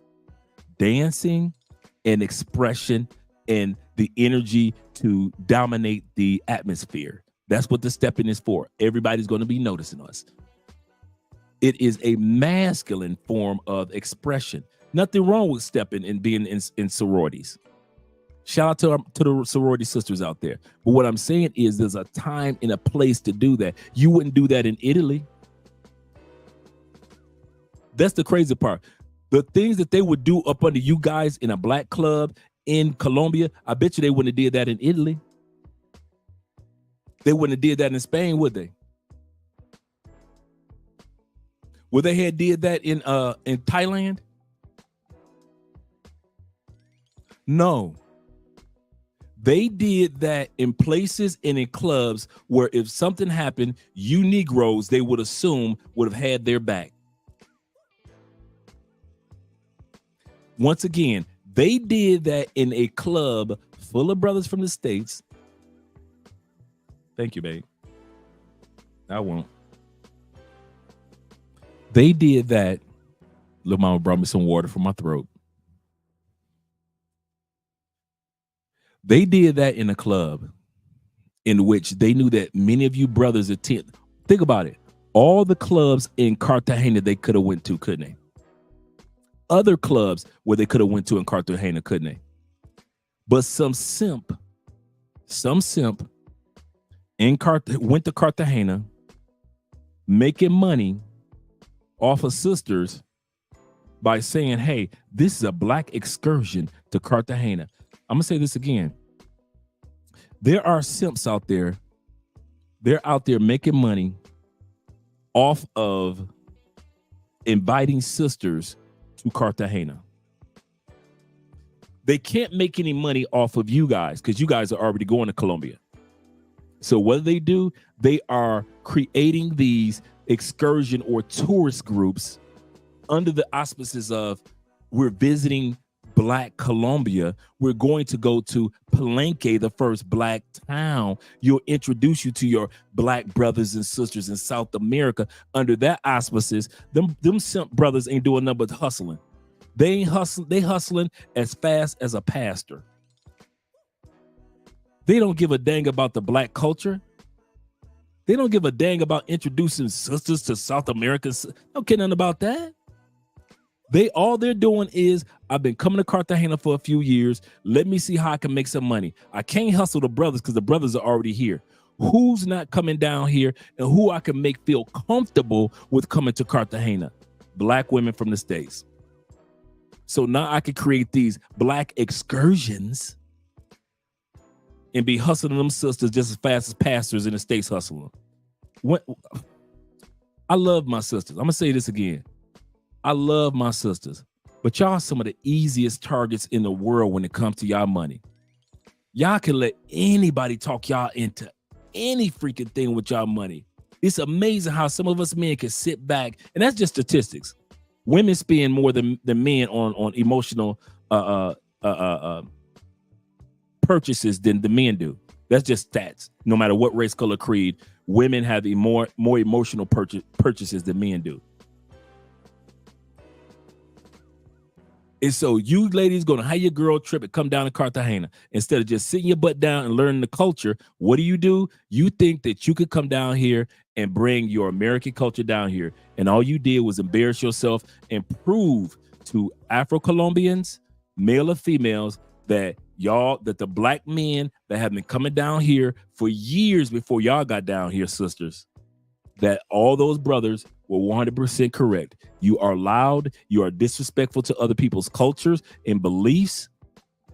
You are not attracting the men because after you guys got done with your little step, nobody ran up on y'all and took y'all to a hotel room. And anybody that did was probably a simp. Because ain't nobody flying all the way from America to smash women from America.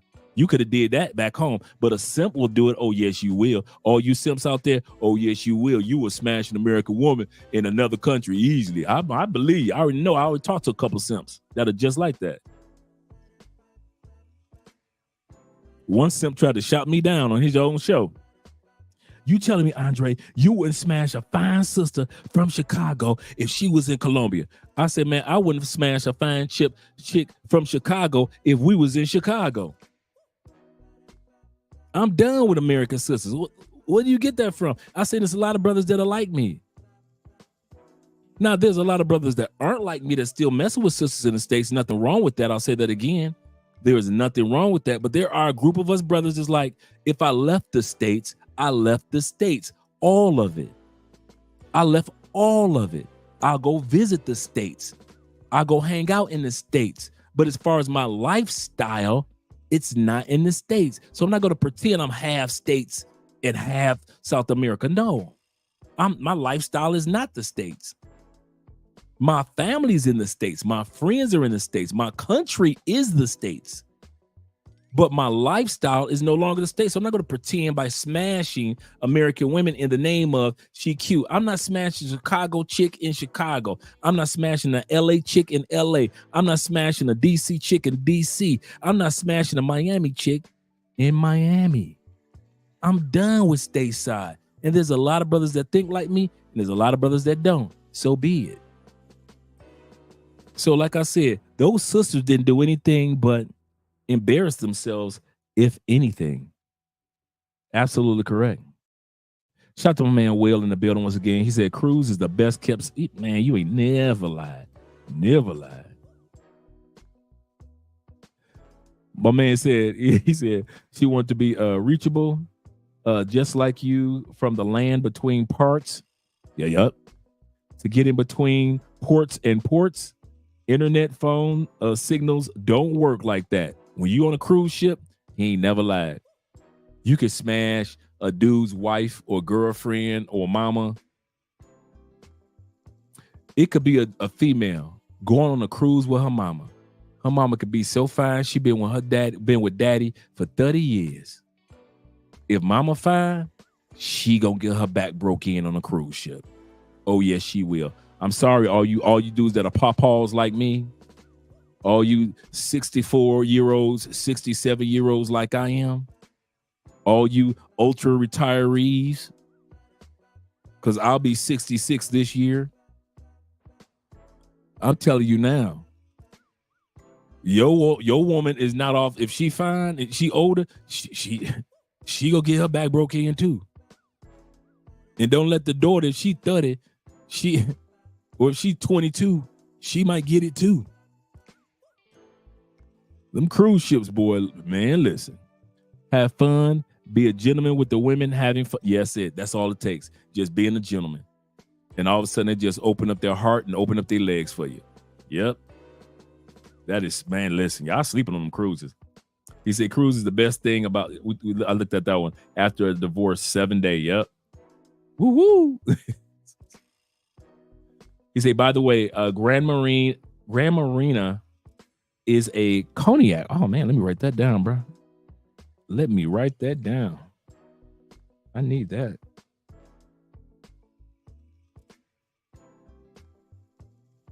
Thanks, brother.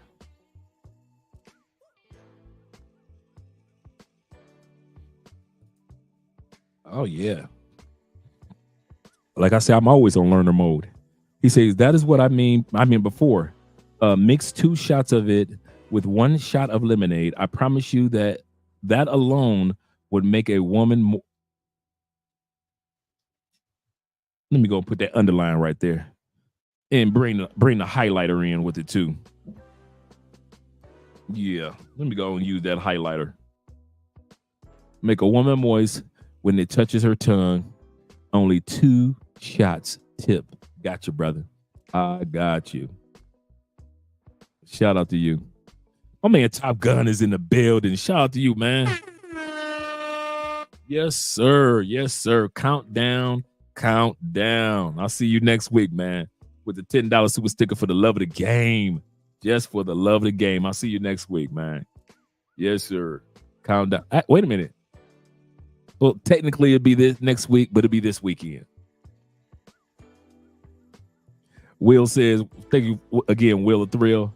He said, never be scared to walk away. Yeah, never be scared to walk away. Always have an abundance mindset, meaning that there are others out there. Absolutely. And not a scarcity mindset. Like, man, I got to have this one. Man, when you find yourself just trying too much, that's when you're doing too much. If you're trying too much, you're doing too much.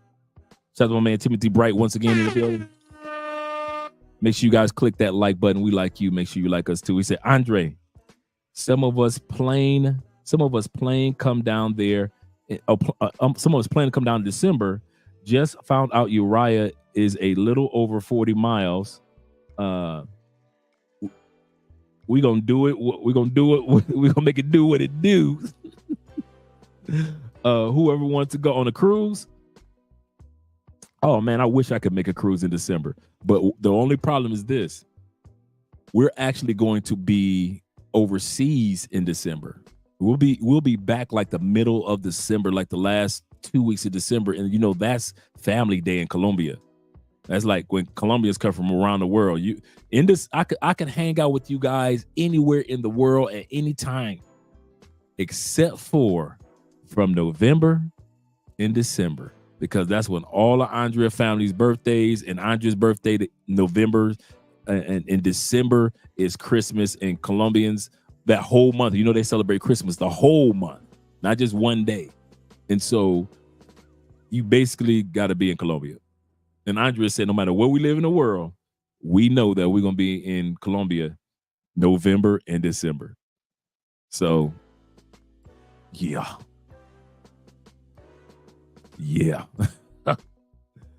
He said, men need to realize, shout out to you, brother, for the super chat. He said, men need to realize before they travel, make sure that you have self-wealth for yourself. Absolutely correct. He said, work on your personality, trade skills. That's excellent point. I was studying that today in regards to, I was listening to some motivational speaking, and they were talking about the value of trade skills and love for different cultures. Like an old man, he said, like an old man told me. Yep. Absolutely. My man David said with the $5 super chat, he said, Andre, it's literally light years apart how American Black women behave versus Colombian Latinas. Wonder why Latinas make great wives and mothers. Yeah. I'll even say this. How Latinas are in the States, you know, being in Florida and being in, you know, spending a little bit of time in California, and especially in the Chi. These are Latina havens outside of Texas. You're around Latinas all the time, right? American Latinas are complete opposite of their homeland sisters. Puerto Rican sisters in the States are completely different than Puerto Ricans on the island. DR sisters in DR are completely different from DR women in the state when they hit the mainland. Same thing. Once they get to America or been raised in America, they good for smashing. That's one thing I can guarantee you. If you want the coochie, get you a Latina in the United States. And Latina in the United States, don't come for me in the comment section because you know it's true. I'm going to say this again. All you Latin women that are saying, he's being misogynist, that's not true. You talking to a dude that used to run through y'all. Don't do that. And I got plenty of partners that used to run through y'all. Don't do that. From El Salvador to Mexico, from Colombians to Venezuelans, from Venezuelans to Peruvians, all throughout the States, y'all all act Americanized, whether you were born there or you've been there for a few years. So and one of the parts of being Americanized, you get that coochie out faster than you would have when you were back home. When you were back home, you at least waited a day or two to give me that coochie. When you became Americanized, you gave me that coochie in 20 minutes. Oh, I'm exaggerating? Oh, Latin women, am I exaggerating? Oh, okay. That's what I thought. Latin women in the States, they know they better not say nothing to me about giving it up. Because when they back home, they know you don't shame the family name. But now they're in America, Americanized, shh.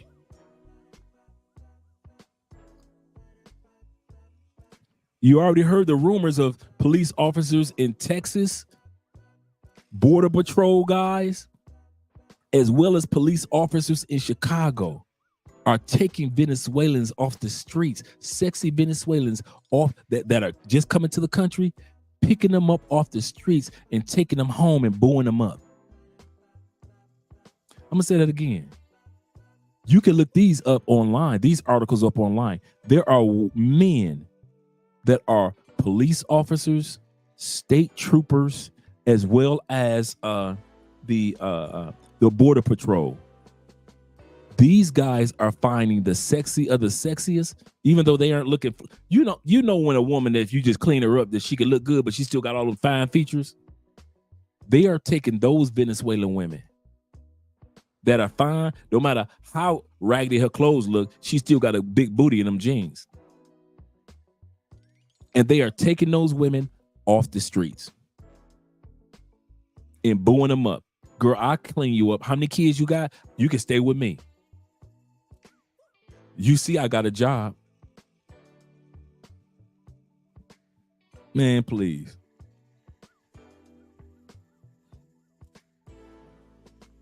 Let's go back to this one. David says, Andre is literally like years apart. Yeah, and they make great mothers and wives. Yep. Timothy Bright, once again, he said, I bet you they're watching us, spying on us, and no replies. Yeah. Yeah. And that's why you often see me break the fourth wall and I start talking directly to American women, directly to Latin women who are watching in the replay.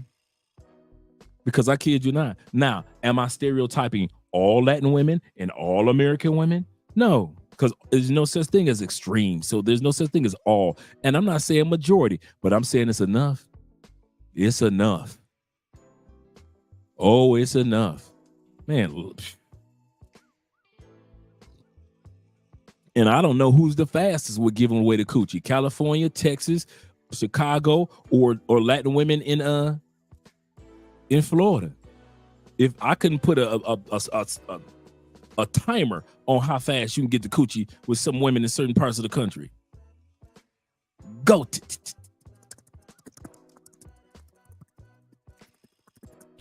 Time.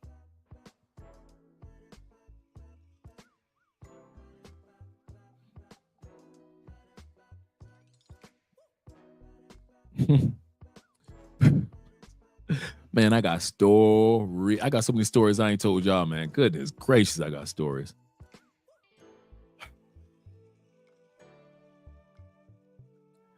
My brother said, at least travel beforehand with the intent to understand their native language. It's true. That's what I'm working on now. And culture. Now that's what I have been working on. Locals will love you away from the tourist. Will love you away from the tourist trap. I like he put that. Love you away from the tourist traps. He's absolutely correct. Absolutely correct.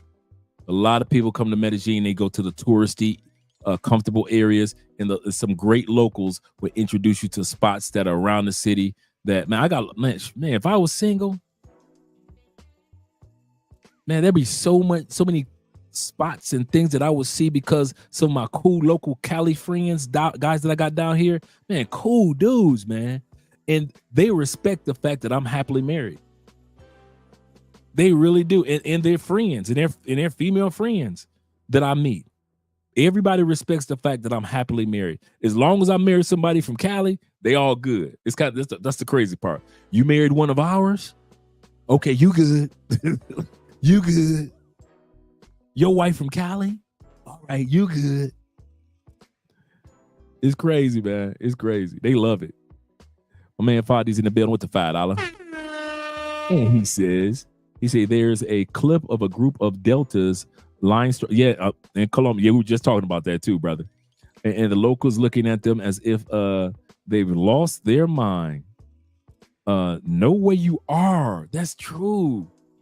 No, that's why I said you don't see them in Italy or in Rome.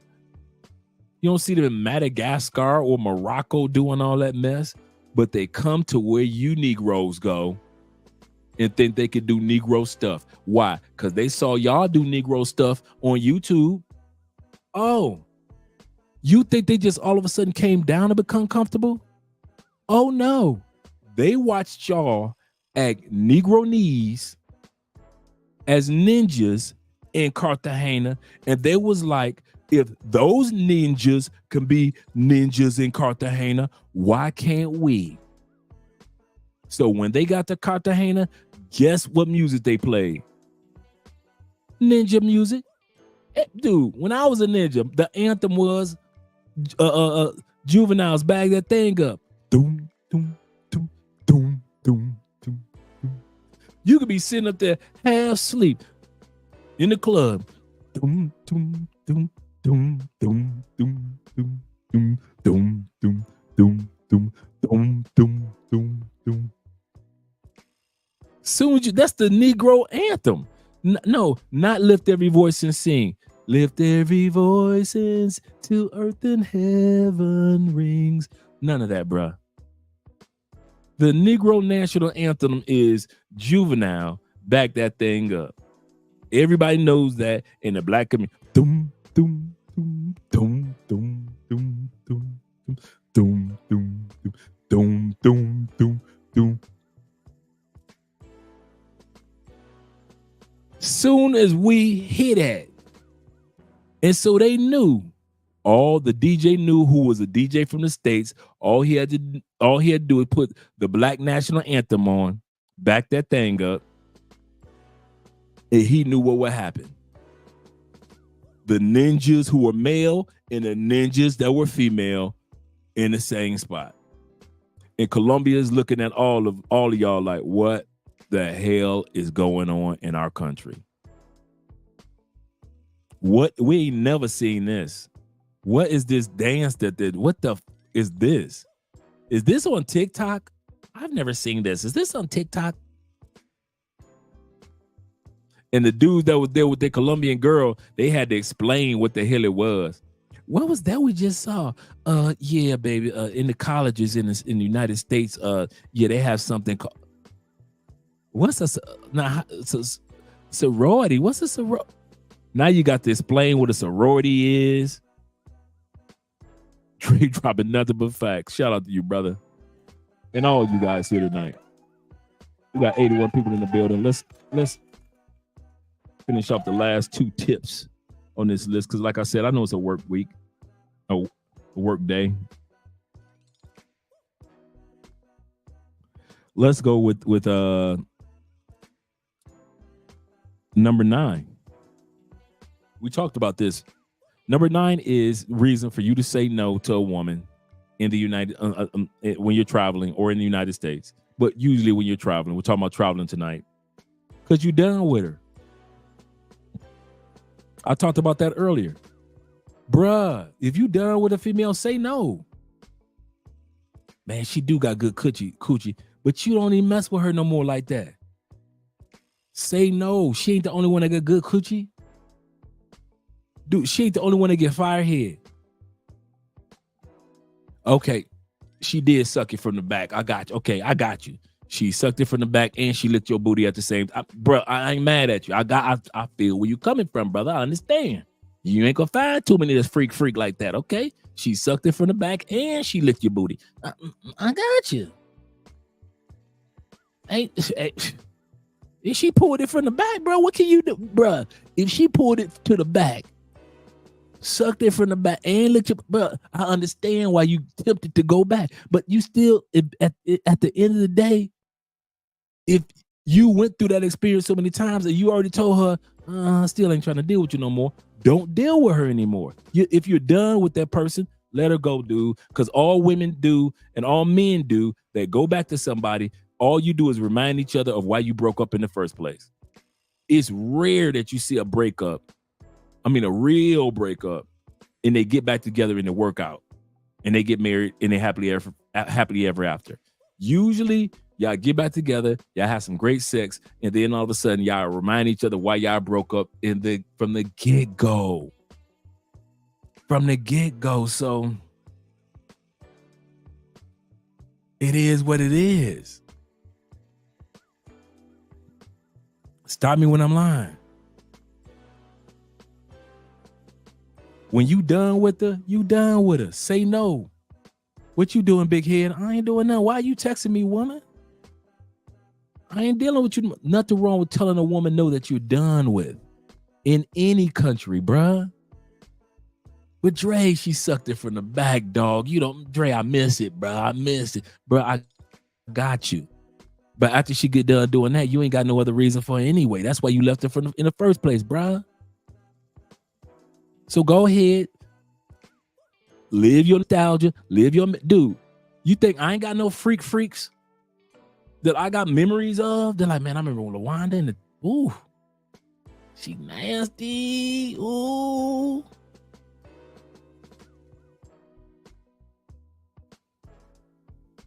Every dude got that one or two that was just a cut above the rest. But we still ain't with them today. So even when you come to South America, bro, if you ain't really into her no more, man, and you like, man, I ain't trying, man, she a headache. Let her go. I don't care how fine she is. I don't care how freaky she is. If you let her go in the first place, don't be running back and forth, dude. Make you look like a simp. Make you look like you weak anyway. I got him running back and forth. Even though all these beautiful South American women around here, he keep running back to me. What? You running back to another dude? The weakest thing that I could ever see a dude doing is going back to the same chick over and over again, and you in South America.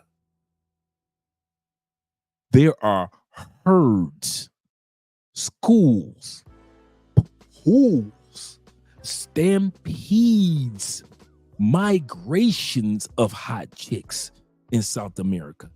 And you going back to that, man? Are you crazy? It ain't like back in the States where if you break up with a hot chick, it might be a few weeks or a few months before you see another hot one like that. No, you can walk out your front door and go to a coffee shop and see one that's just as fine as the one you just broke up with, and you running back to that heifer? Man, please, y'all crazy. Y'all ain't no way in heck. No. Nah, ain't no way in heck. Ain't no way in heck I'm running back to the set. No. He said the greatest thing on earth. I was born in the 80s. He said the mid 80s, vast different. And yeah, we're completely different. He said it makes me happy that the planet Earth. He said it makes me happy that this planet is not one rule government. Yes, sir. Man, listen. Us millennials that late 60s all the way to the late 80s. Man, listen.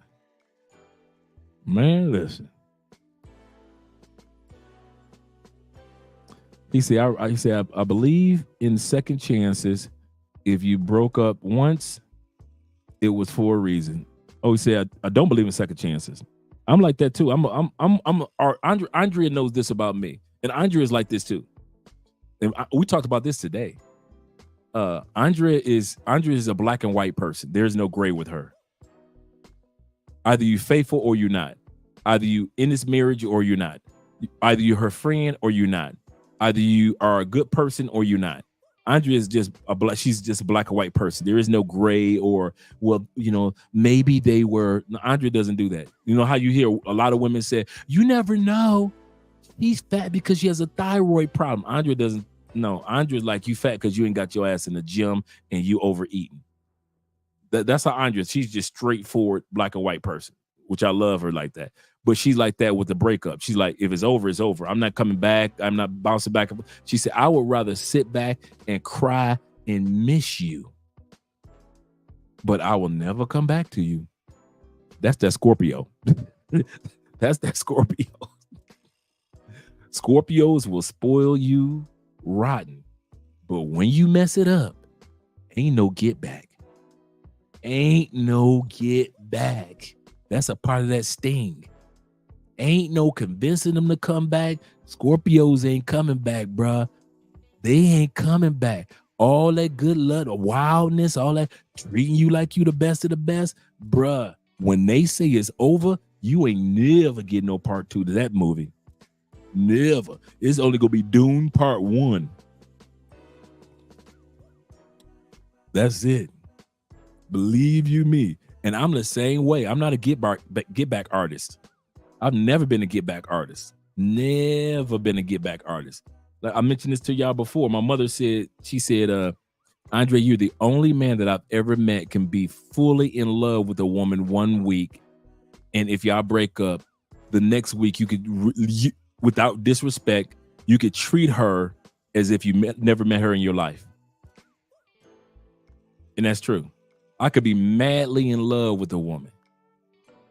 Next week, it's not like I'm getting back with another chick, but I ain't getting back with her. Not one ex on record can sit back and say, Andre came back and hit this. Andre came back to try to get with me. Not a one. Nah, I've never been a get back artist. Never. If it's over, it's over. I'm out. It says Andre is like that and we're like that. We're both clear on how we are. That if anything ever happened to us, we'll never be on each other like, yeah, baby, maybe we should work. No. I remember one time Andrea told me, she said she had a dream. She said, I had a dream we broke up. She said, and I told him, I'm going back to my husband. She said, because after we broke up, I met somebody and then, I'm going back to my, I was like, your dream was a nightmare because I don't do get back. I literally said that I don't do get backs. You need to go back to sleep. Finish off your dream because in the real world, Andre don't do get back. Andre do not do get backs. That's the real world. So go and finish off your dream and finish it off the real way. You met your new dude. You stick with that new dude in your dream. What? Please. That's real world, Andre. And I love Andre. That's my boo. But I do not do get backs. Ever, ever. You ain't never went back and smashed. Never. Not a one, not one. And they threw it. They threw it at your boy. I had one dude. Y'all know I always got stories. I give y'all two stories. One she saw me like a year later, came over. I was playing cards with her family, because I'm cool. I was cool with her brother too, before her. So I'm playing cards. She said, Andre, I need to talk to you about something. We walk, and so she tries to trap me in the bathroom. She's like, Andre, I need for you to hit this, baby. I miss you, blah, blah, blah. Nah, that's all right. I got somebody now. I didn't even have nobody, but I got somebody now. That's all right. She was just as fine, just as freaky, everything, but no, I got somebody. That's all right. Another one. She was like, I know you want to hit this. She said, she saw me at a club. I said, yeah, baby, I see you, baby. I said, I'm gonna stop off at the gas station.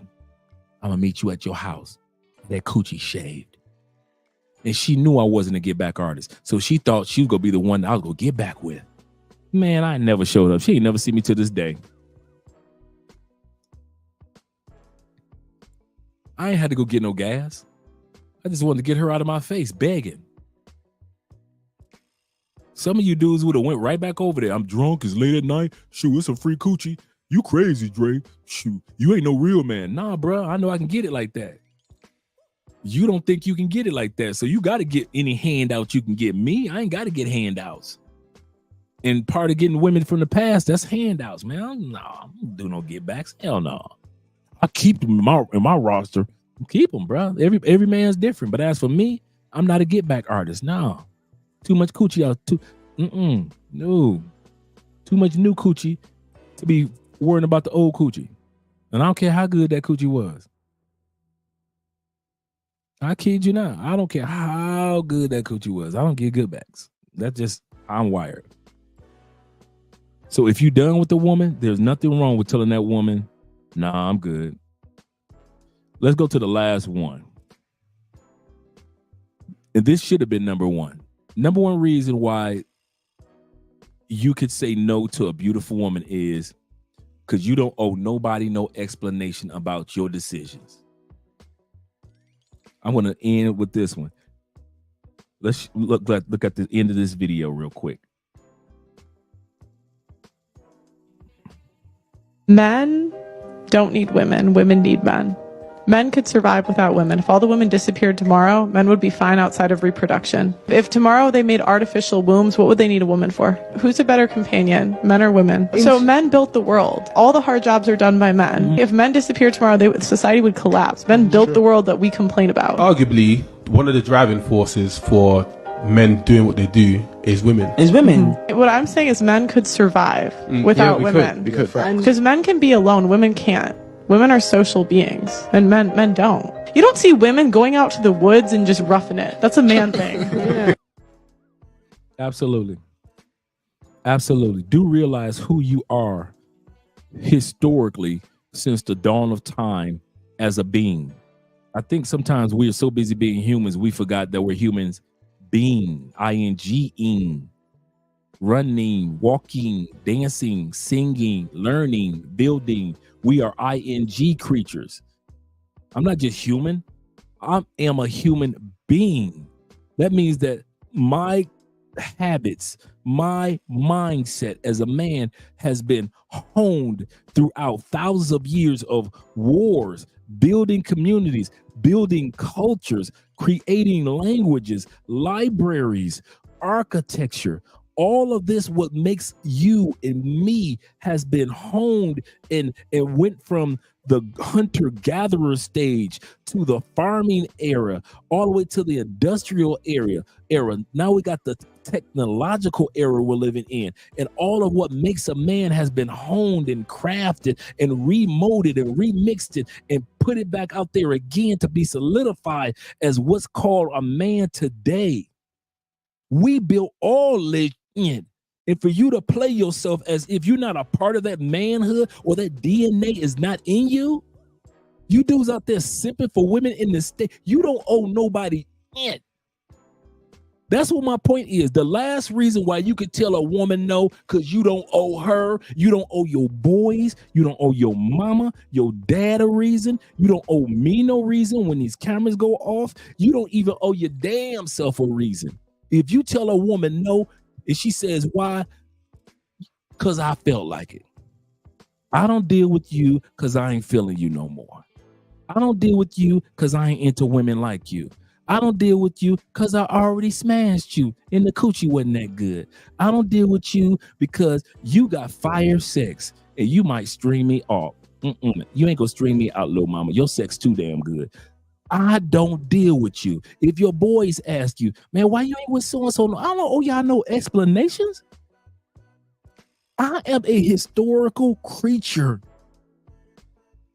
I have done what the woolly mammoth couldn't do.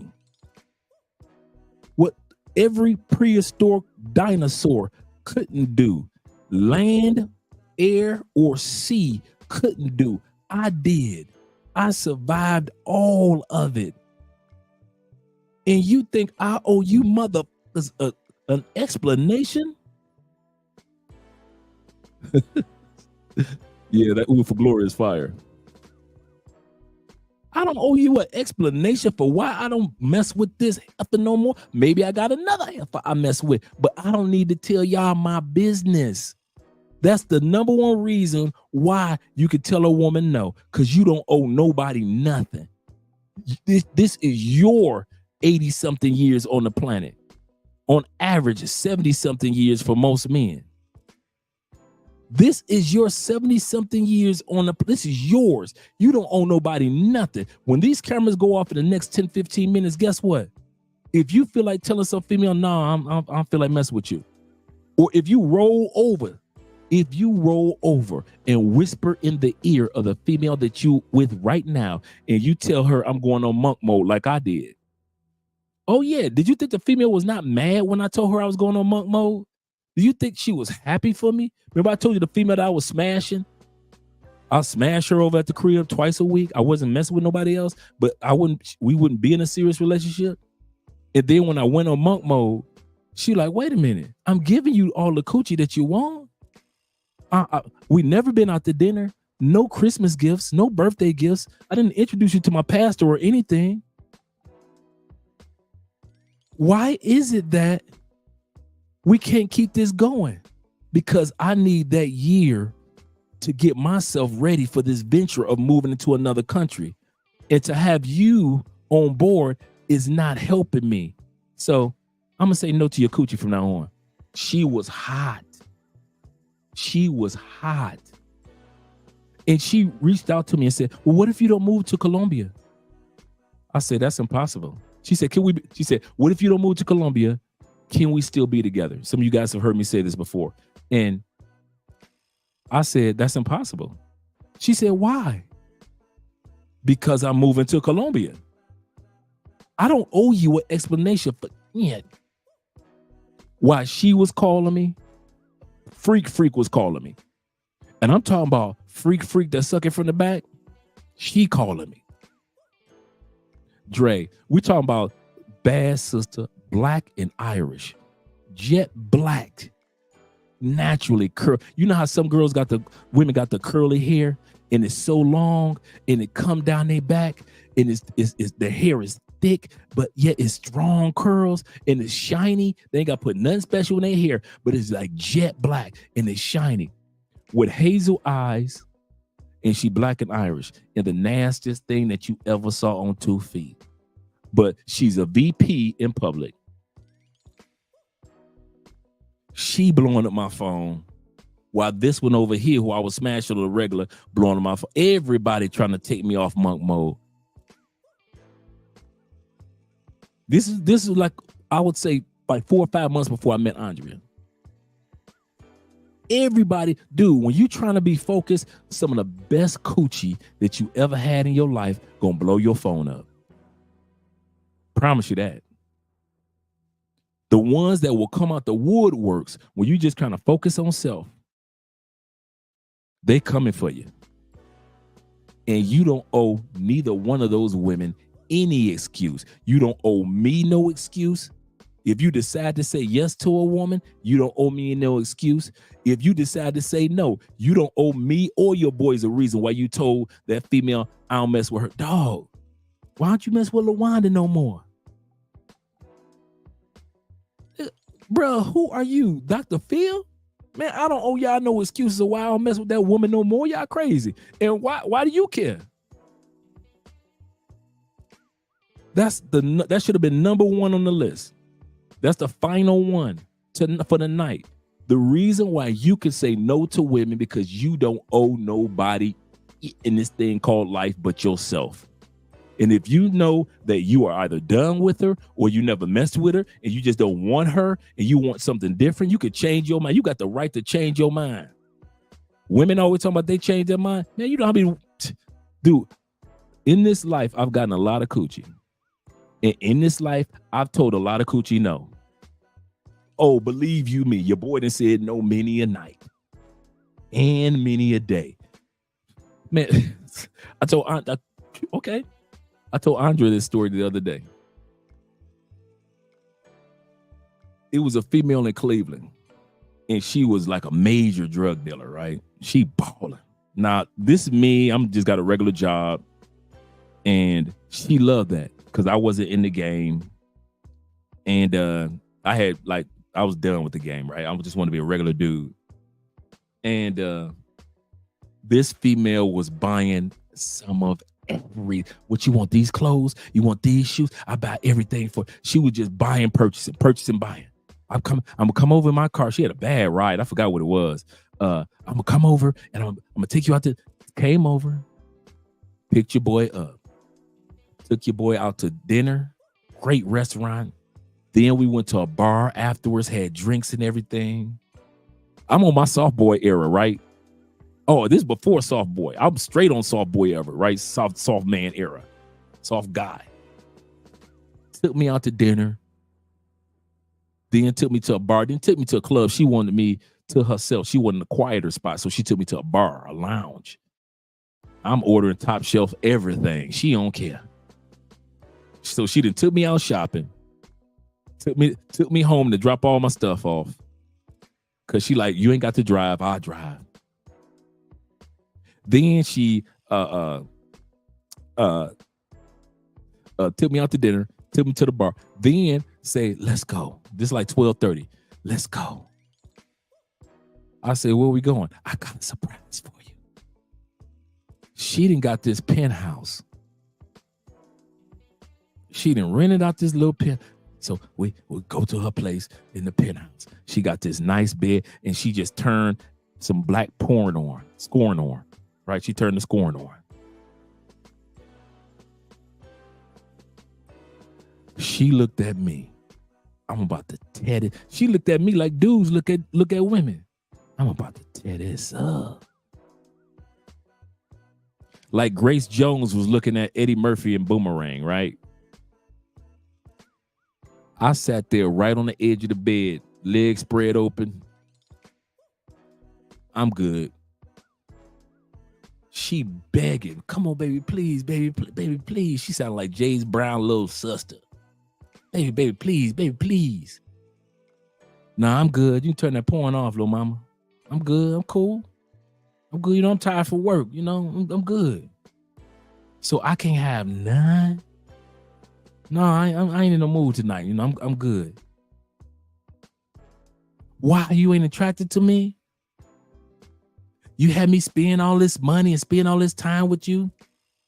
Little mama, I ain't had you spend nothing.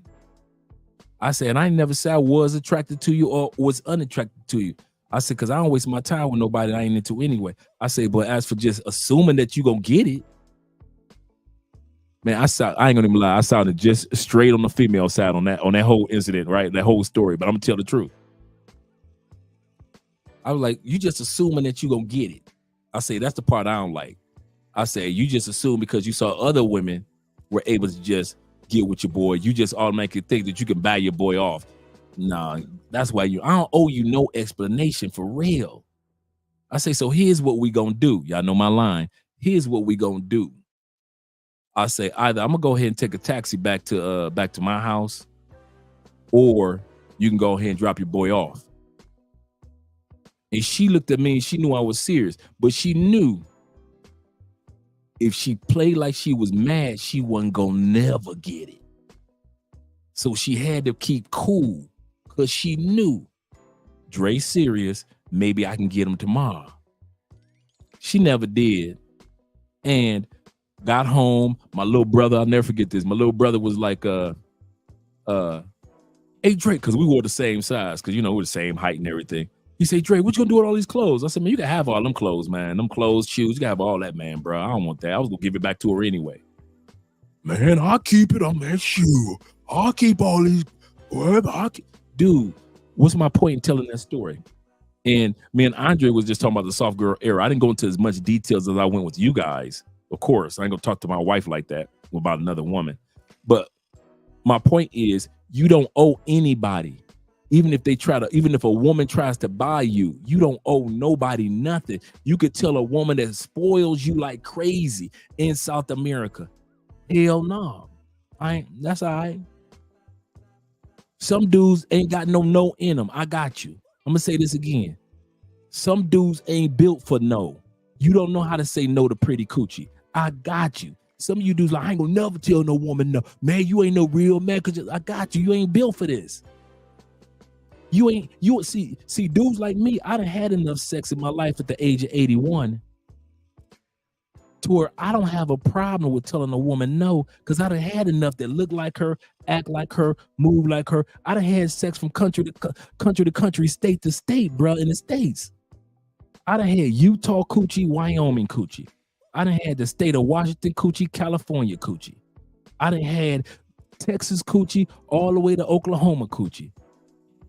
All of that Louisiana Purchase coochie. I done had New York coochie all the way down to Florida coochie, BC, Carolina coochie, the Midwest coochie from Chicago to Detroit to Cincinnati to all the way down to Kentucky, Louisville. What more should I act like I'm a thirsty dude like dudes that don't know how to say no to coochie? I done had coochie before the cruise ships and after the cruise ships. I done had coochie on almost 3-4 continents.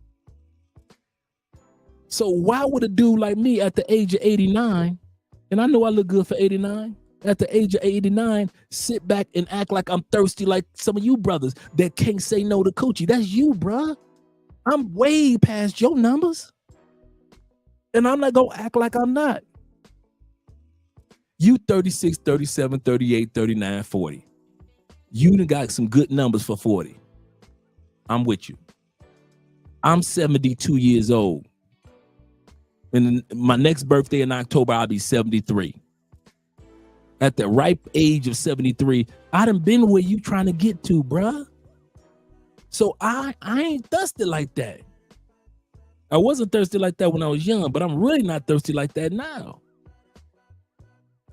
In other words, you don't owe anybody an excuse for why you telling a woman no. And you don't even owe her an excuse for why you telling her ass no. You tell her no and you stand 10 toes on it. I said no. Now here's what we're going to do. That's all you got to say. I said no. So here's what we're going to do. We're going to call you an Uber, or I'll see you later, little mama. I'll call you tomorrow. Maybe we can work this out tomorrow. But as for the night, you ain't getting this. But my coochie throbbing. And you got fire coochie. But I'm done with you. I done smashed you 5 times. I'm done. I know what your coochie do. And your riding game, you ride it like a cowgirl at a rodeo. You one of the best ones. But I'm still done with you. And I don't owe you no excuse why I'm done with you. And some dudes ain't got the balls to be done with women and just move on.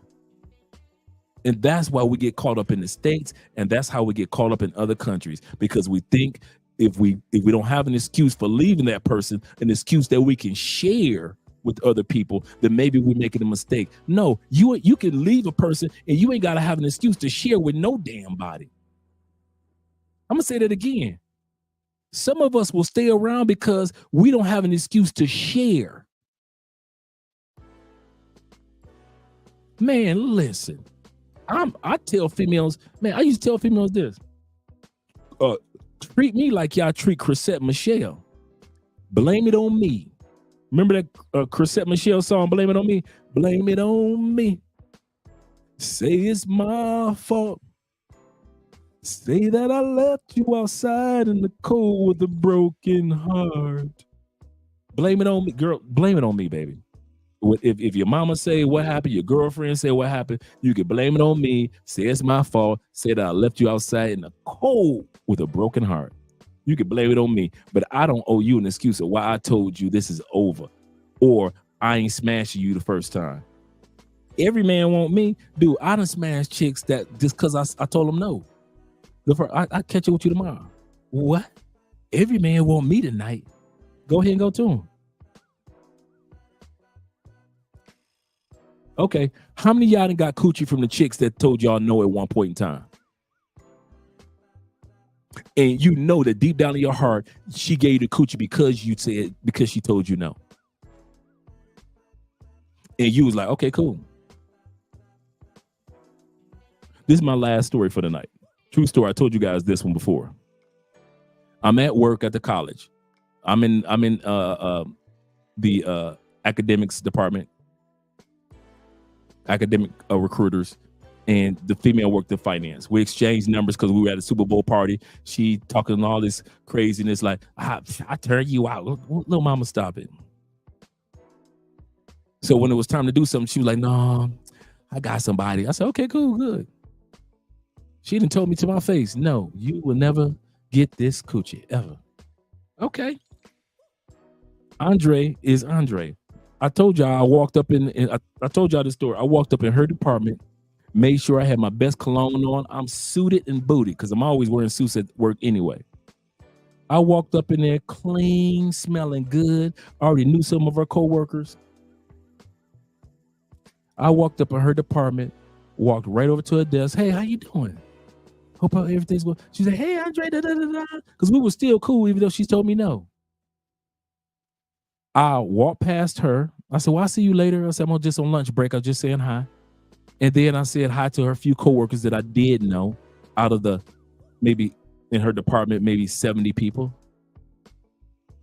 And I walked right out. And at the ripe old age of 92, I knew what I was doing. Because you young dudes don't realize how to play this part of the game. I knew that when I went to her department, all those heads that popped up from their cubicles, and they saw that handsome 6'3" walk in, smelling good, and walk past all their desks and went right to little mama desk, and then said hi to another one of their coworkers and walked right out. Each one of her friends that she knew in their cubicles ran right over to her and was like, girl, who is that? Who is he? He looked, ooh, I could still smell his cologne. Guess who was letting me bang her back in later on that night? Yeah. That's 92-year-old man game. See, you young dudes, you under 40 dudes, y'all wouldn't know no game like that. Y'all wouldn't know no game like that. That's that Generation X for you millennials. You don't know. See, y'all would have had a female tell y'all know you would never get this coochie, and so you thinking that you will never get that coochie. But me at the ripe old age of 94, I already know. Okay, let me go ahead and do what women do. I know women love to impress women. Shout out to my man Zombie Farts in the building. I know women like to impress women, so I already knew. Shout out to the 73 of y'all hanging out with your boy for the last few moments. I already knew all I had to do was just walk in there and impress her girls. I was not trying to smell good to impress her. I was not trying to look good to impress her. I was not trying to be charismatic and clean shaven to impress her. No, I knew once all those other females' heads pop up in a cubicle and it was lunch break. Soon as they went on lunch break, all them heifers was go running together like a bunch of chickens. Girl, if you don't want him, if you don't hit that girl, if you don't get that coochie to him, girl, get his number for me, girl. Get his number. I already knew the conversation. I got home that night. Guess who give me a call? What you doing? What you doing, big head? I ain't doing nothing, little mama. My daughter's over her father's house for the next week. Come on through. Come on through.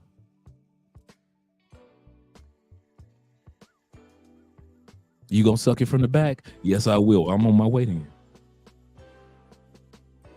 You sucking it from the back? All right, cool.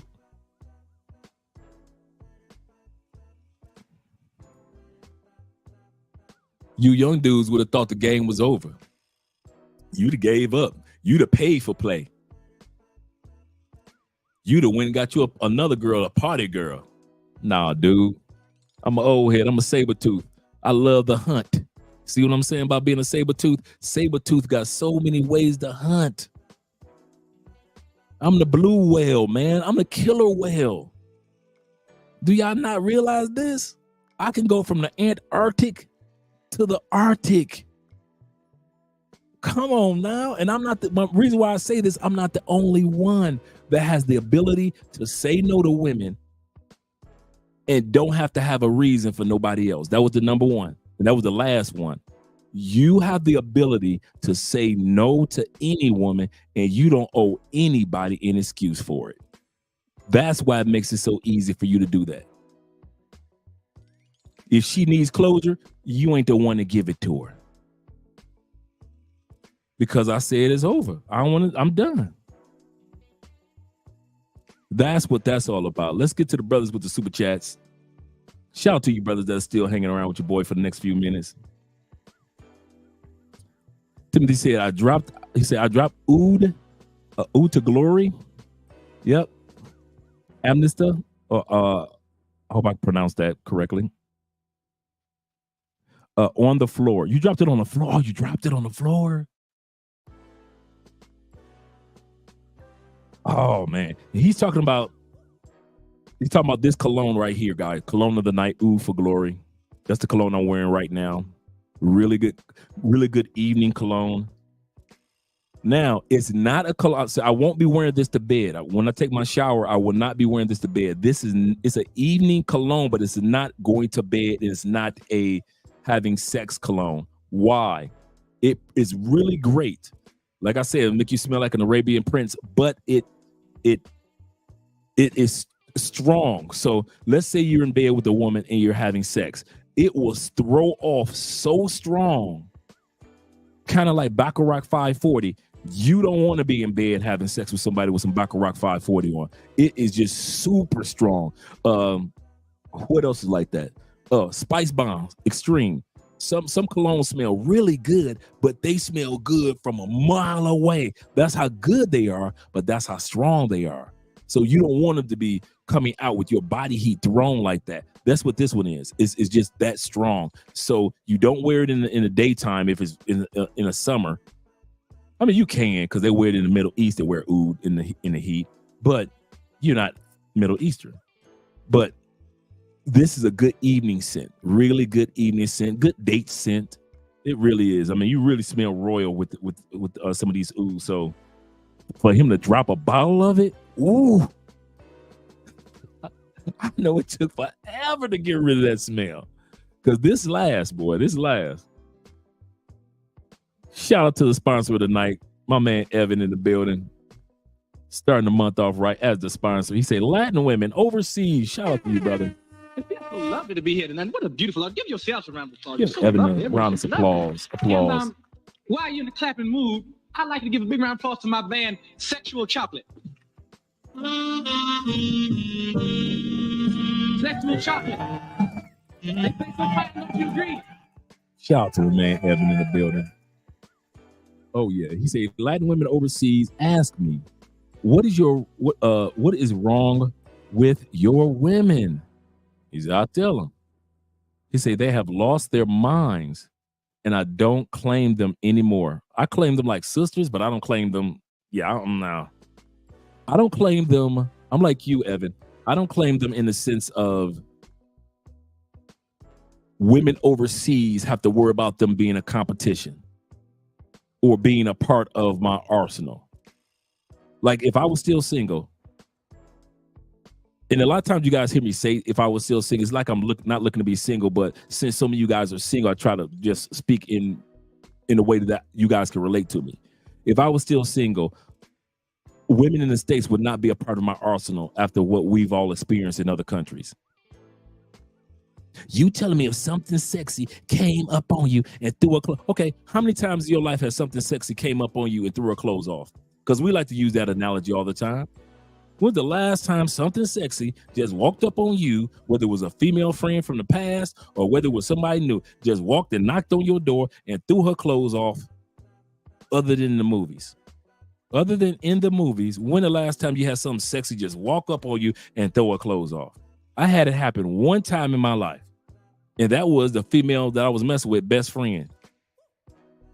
And because the female was talking too much, and she told her best friend was like, she came knocking on the door, and she basically had nothing. And she was like, Dre, I heard that you nasty. I was like 19. I was like, welcome to my web, said the spider to the fly. Welcome to my web, said the spider to the fly. Other than that, that's the only time in the history of me.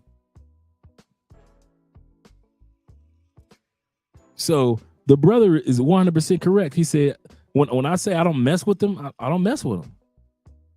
I have no reason to. With so many amazing, gorgeous, sexy women in other countries, why would I backtrack? Convenience. Like I said before, last week I asked you guys, how many of y'all, if you lived in another country, how many of y'all would travel to America only for American women? Not to make money, not to go to school, you just going to America, just like you go to Colombia, some of you guys, you going to America on vacation, and you told yourself, I can't wait to smash me some American women. How many of y'all would take a plane from Thailand, if you were born in Thailand, to go to America to smash American women? If you were born in parts of Mexico, just Mexico, it's right there. How many of y'all would get on the plane from Mexico to go smash American women? How many of y'all would get on a plane from parts of Africa, Tanzania, fly all the way from Africa or Australia so you can smash an American woman? I know I wouldn't. I ain't gonna tell that lie.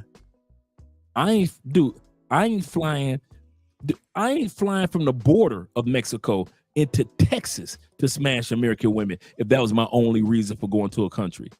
The last country anybody is going to, nobody's ever heard of anybody saying, I'm going to America to smash American women on vacation. Nobody talks like that. Every country I've seen, people talk about, I'm visiting here, visiting there, because the women are so nice. I'm going to Ethiopia. I'm going to Germany. I'm going to Paris. I'm going here, there. I don't never see nobody talk about, man, I'm going to America because they women fine. I'm going to smash all of them. Nobody talks like that. And so the brother is right. Evan is right. You take them off your roster and you good. It's not like you hating them. They're still your sisters of the sisterhood, but you just don't deal with them. And even, let's not even talk about sisters. Let's just talk about the modern women in America. There's some great, amazing women in America, without a doubt. But there are so many that are of modern and feminism, and man, please. You know who I would hit if I was straight? I kid you not.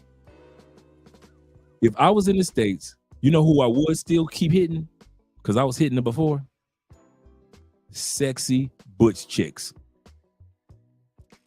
If all you dudes that think butch chicks don't get hit, you got butches fucked up. Dude, them chicks that be having their baseball caps and keep their hair in the ponytail, be talking about she was Bethany, I called the Heffany, all that. Them chicks be getting their back blew the out. Don't ever think that a chick that's fine, if she got them, she butchy, but you know she got a fatty. She got thick thighs, thick ankles. All that. I ain't never been with a man. I only deal with what, bruh, miss me with that. Dude, I done smashed enough of them, but them probably the only ones that I run through. A butch chick in the States. Because some of the finest women, when they take all them big, heavy clothes off, they fine. All that trying to pretend they talking like a dude. Oh man, you tripping, dog. We supposed to be partners. All that you talking, that sound good to a lame.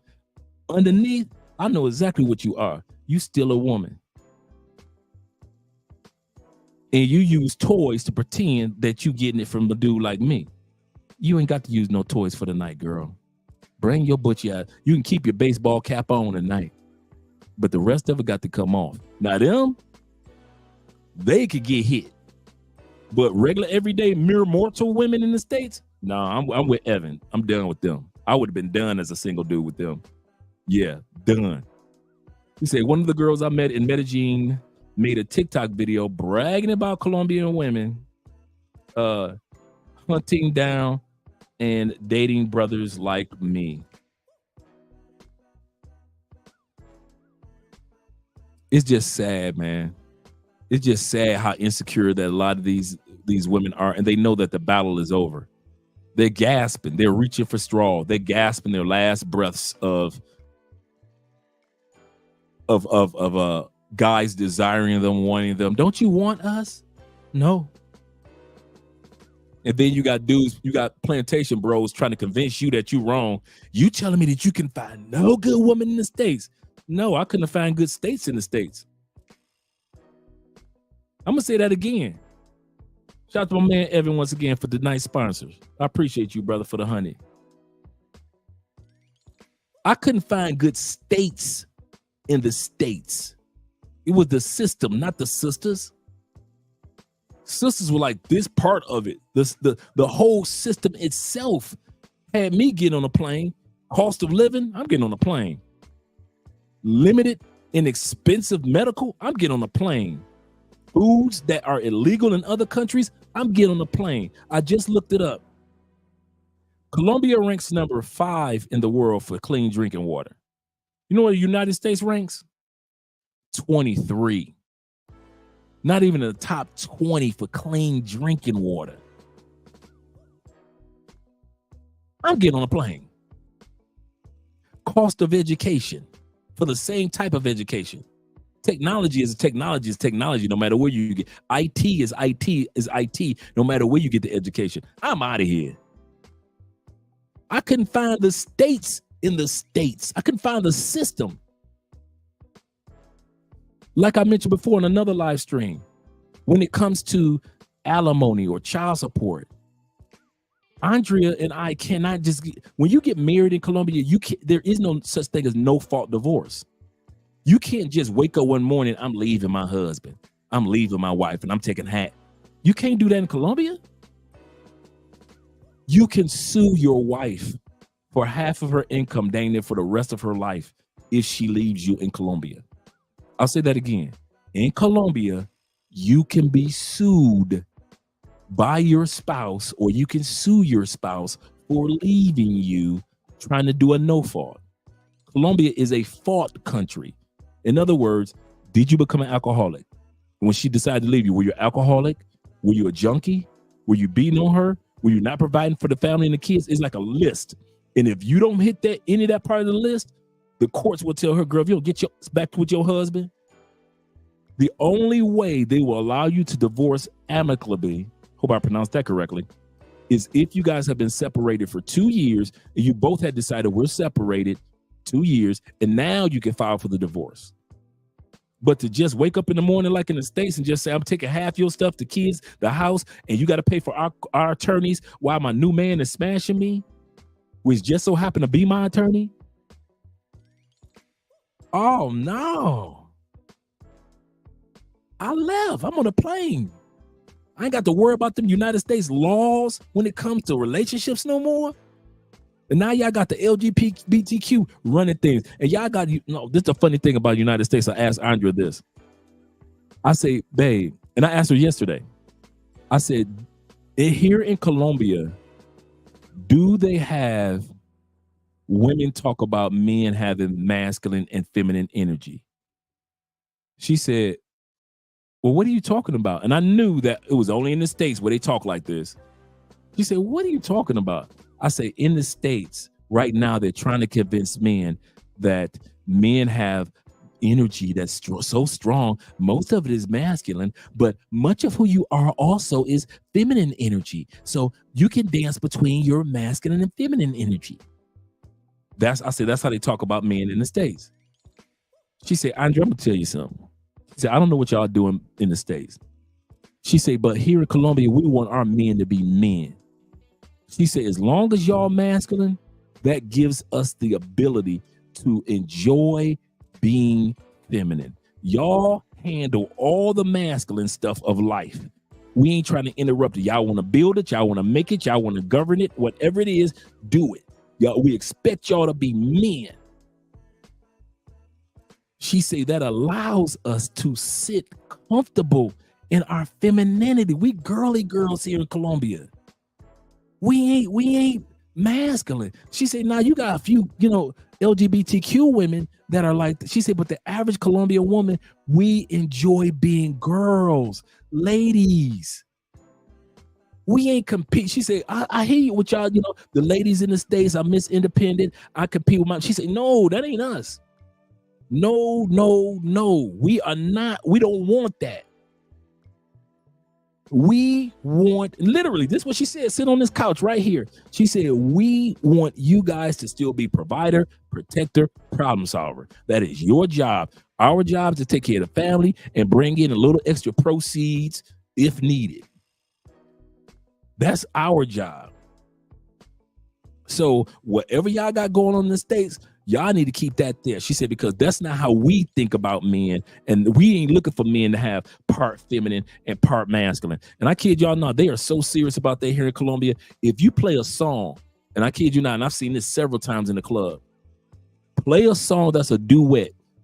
You guys that are here in Colombia, or you plan on coming to Colombia, you go out to a club next time they play a song that's a duet between a man and a woman, watch how Colombian men don't say one word of the female part.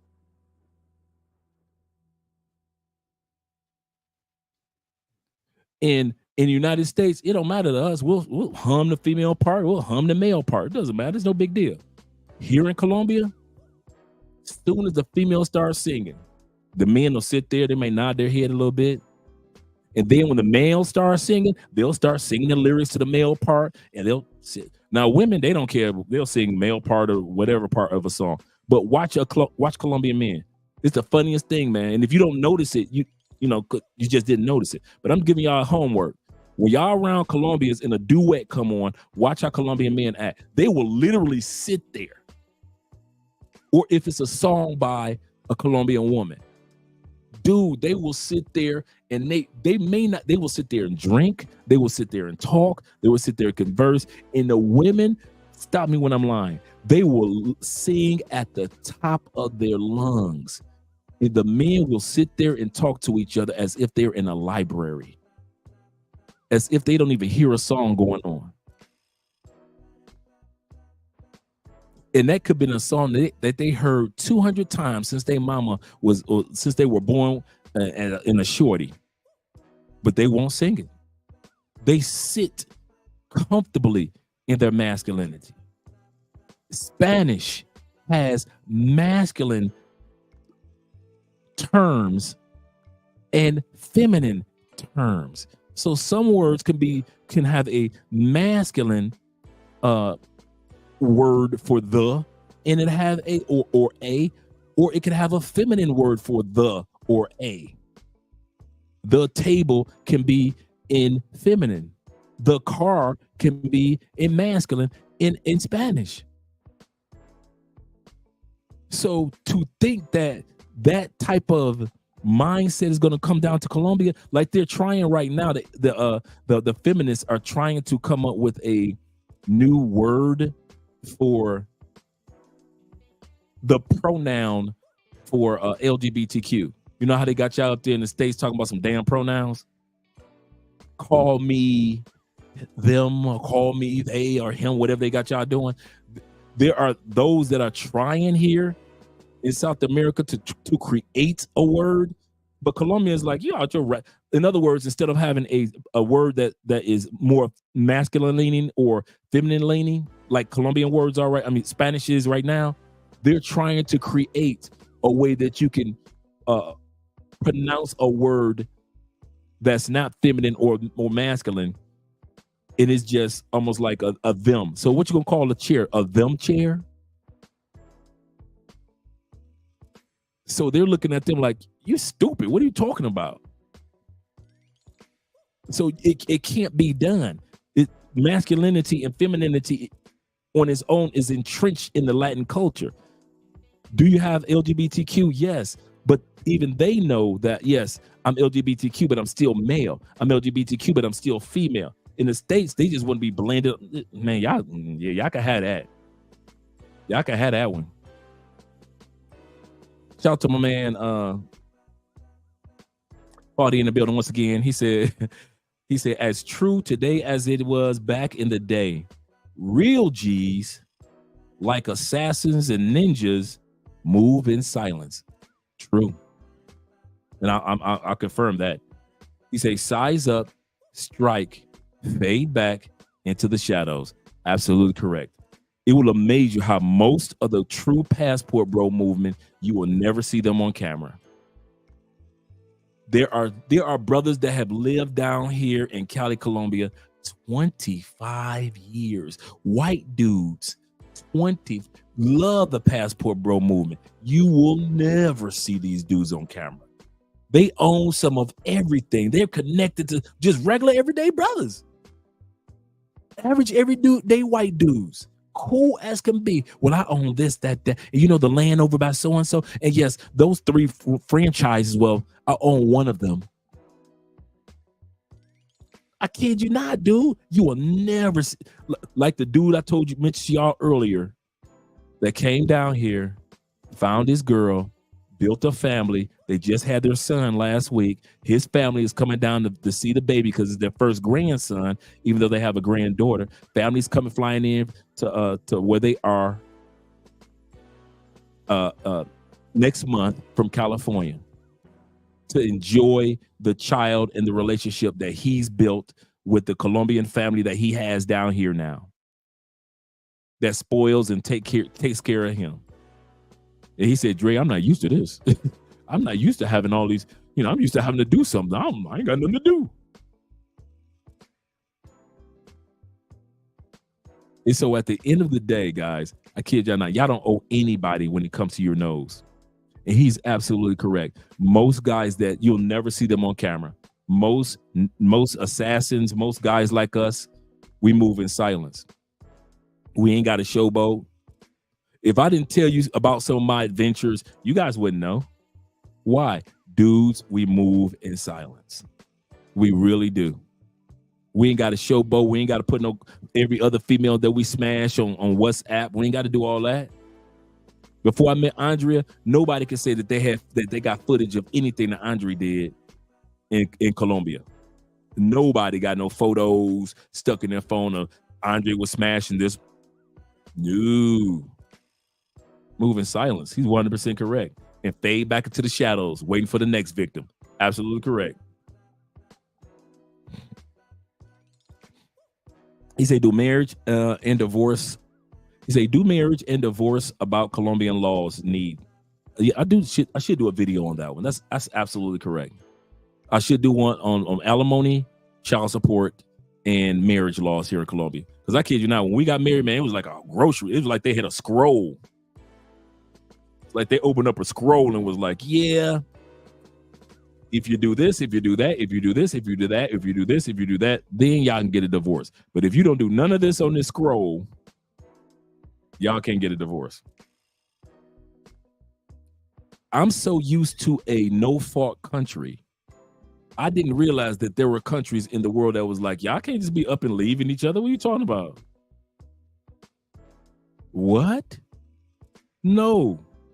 If y'all gonna get married, y'all married. And it does not work like that. That's why Colombia has a 9% divorce rate. Ain't no divorces in Colombia. What? Man, please. That's why you got these 30, 40, 50-year marriages in Colombia. Men and women cheat at times, but my point is, they stay together. That's true. And when you do separate, like I said, whatever y'all got in the umbrella or the circle of the marriage, that's what gets separated. But whatever you had prior to the marriage, all your investments and all your business, none of that is included in the divorce in Colombia. That is yours. You came in with that. So that's yours no matter what you have. And whatever she came in with, that's hers. And whatever y'all got in the bubble, that's what they say they separate. And they don't go with favoritism in Colombia. Like, well, she's got the kids, so therefore she gets more. Colombia like, here's y'all bubble. Split it in half. You take yours, and now y'all got to go to court if y'all got child support. But ain't no, well, I'm gonna go ahead and alimony him out, no, because he rich. It don't work like that down here. No, yeah, I'm gonna do something on Colombian laws, man. That's a good one in regards to divorce laws. Yeah, I need to do that one. That's a really good topic. Let me let you guys go. We got 67 people in the building. We've been here for almost 5 hours. Almost 5 hours. Let me get to the last comments, and then we're gonna do the closing video. Shout out to my man David in the building.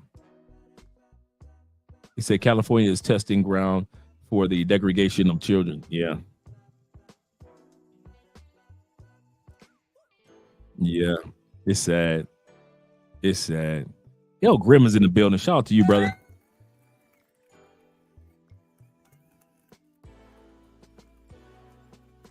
He said, one thing that threw me off in Colombia was men dancing with each other. Those are the LGBTQ dudes. That did throw me off too. Those are the it's not regular dudes. Just in case you guys are wondering, it's not regular dudes. But yeah. And they're not. And this is the funny part. Many times when you see the dudes dancing together, they're not flaming LGBTQ. You know how in the States they got flaming LGBTQ.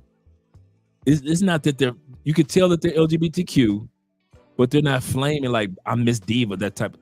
And you will see dudes out there dancing together on a slow song or on a salsa song or on a merengue, kumba music. But it's not common, but you will come across it. I've in my 6 years, I've probably come across it maybe 3 times, maybe 4 at the most, maybe 4 times. And they're just a regular couple out there dancing. And you got to respect the fact that, you know, they ain't bothering nobody. They just out there just doing their thing. They're just doing their LGBTQ thing. They're not like, we got the equal rights to dance on this dance floor. It's all part of the dancing is part of the culture. And if you just so happen to be Colombian and you so happen to be LGBTQ, so be it. Ain't nobody gonna tell you to get off a dance floor and go to your own clubs. It's not like that here in Colombia. They have clubs, but they're not isolated like that. They're not isolated. That's one thing I can say. So that kind of threw me off. And I kid you not, even though I've seen it 3 times, even my 4th time seeing it, it was kind of like, okay. So don't think I'm saying that I'm used to it. It's just that I'm saying that I've seen it 4 times and, you know, they ain't bothering nobody. Yeah, he's right. He said, there is only male and female. There is no other gene. Absolutely correct. I don't know why they're trying to pretend like it's another chromosome out there, but it's not. Good night to you also, brother. Shout out to all you brothers, man. I'm about to head out myself. He said, no sisters ain't getting married in Colombia. No, ain't nobody trying to deal with no sisters, man, like that. Like I said, the only reason y'all still smash your sisters, let's be real. Only reason y'all still smash your sisters because it's convenient. They in your same country, in your same state, in your same city, and they 15 minutes away. But you know, most of you dudes, if y'all had to fly to go get sisters, y'all are not getting on planes to get to know American sisters. So the only reason y'all still smash them, not because they fine, they sexy and all that, which many of them are, but y'all only smashing them because they so close to you. That's it. And that's another reason why they mad at y'all, because y'all still smashing them. And then y'all want to fly overseas and leave them. He said, great stream. Anything planned for Camu 7's anniversary this Sunday? It is his birthday. I mean, it's his death anniversary. I'm glad that you mentioned that. I got to put something together. I'm glad that you said that. I'll put something together this Sunday for our brother Kevin Samuels. This Saturday, if things continue to go right, we got an interview this Saturday at 11 o'clock. 12 o'clock Central. A great stream. Kevin Samuel's anniversary. He passed. Yeah, this past Sunday. That's right. And the funny part is he passed on my mom's birthday. So yeah, I got to come up with a celebration for this weekend. He said, yeah, my boy told me that that they do that. I was surprised because I was in San Javier. Shout out to you, brother. Let me scroll down. Great show. Shout out to my man IQS in the building. Shout out to you, brothers. He said, salute, Andre. He said, just got off work. Now catch up with the replay. Already hit that like button and shared the stream. Thank you very much, brother. Thank you very much. And thank you very much, all you brothers that come along with Machismo TV. Shout out to you brothers as well. Let's get that Machismo TV drop real quick. Let me see if I can pull that up. There we go. Welcome to Machismo TV, the ultimate destination for modern men seeking to upgrade their lifestyle. Subscribe to Machismo TV and Saul T-Balls. We stream daily from 12 midnight to 8 a.m. Eastern Standard Time, the best male-centric content. Highlight reels without reviewing or providing any editorial bias to the content. We have done so much, With so little for so long, we are now qualified to do anything with nothing. Shout out to you, brother. Shout out to IQS. Make sure you guys subscribe to Machismo TV. Definitely. We're about to head out, guys. Shout out to you, Dave. Machismo. Yes, sir. Let's get ready to head out with the drop, of course, OVO. We haven't done this one this week. I got a couple more I'm dropping.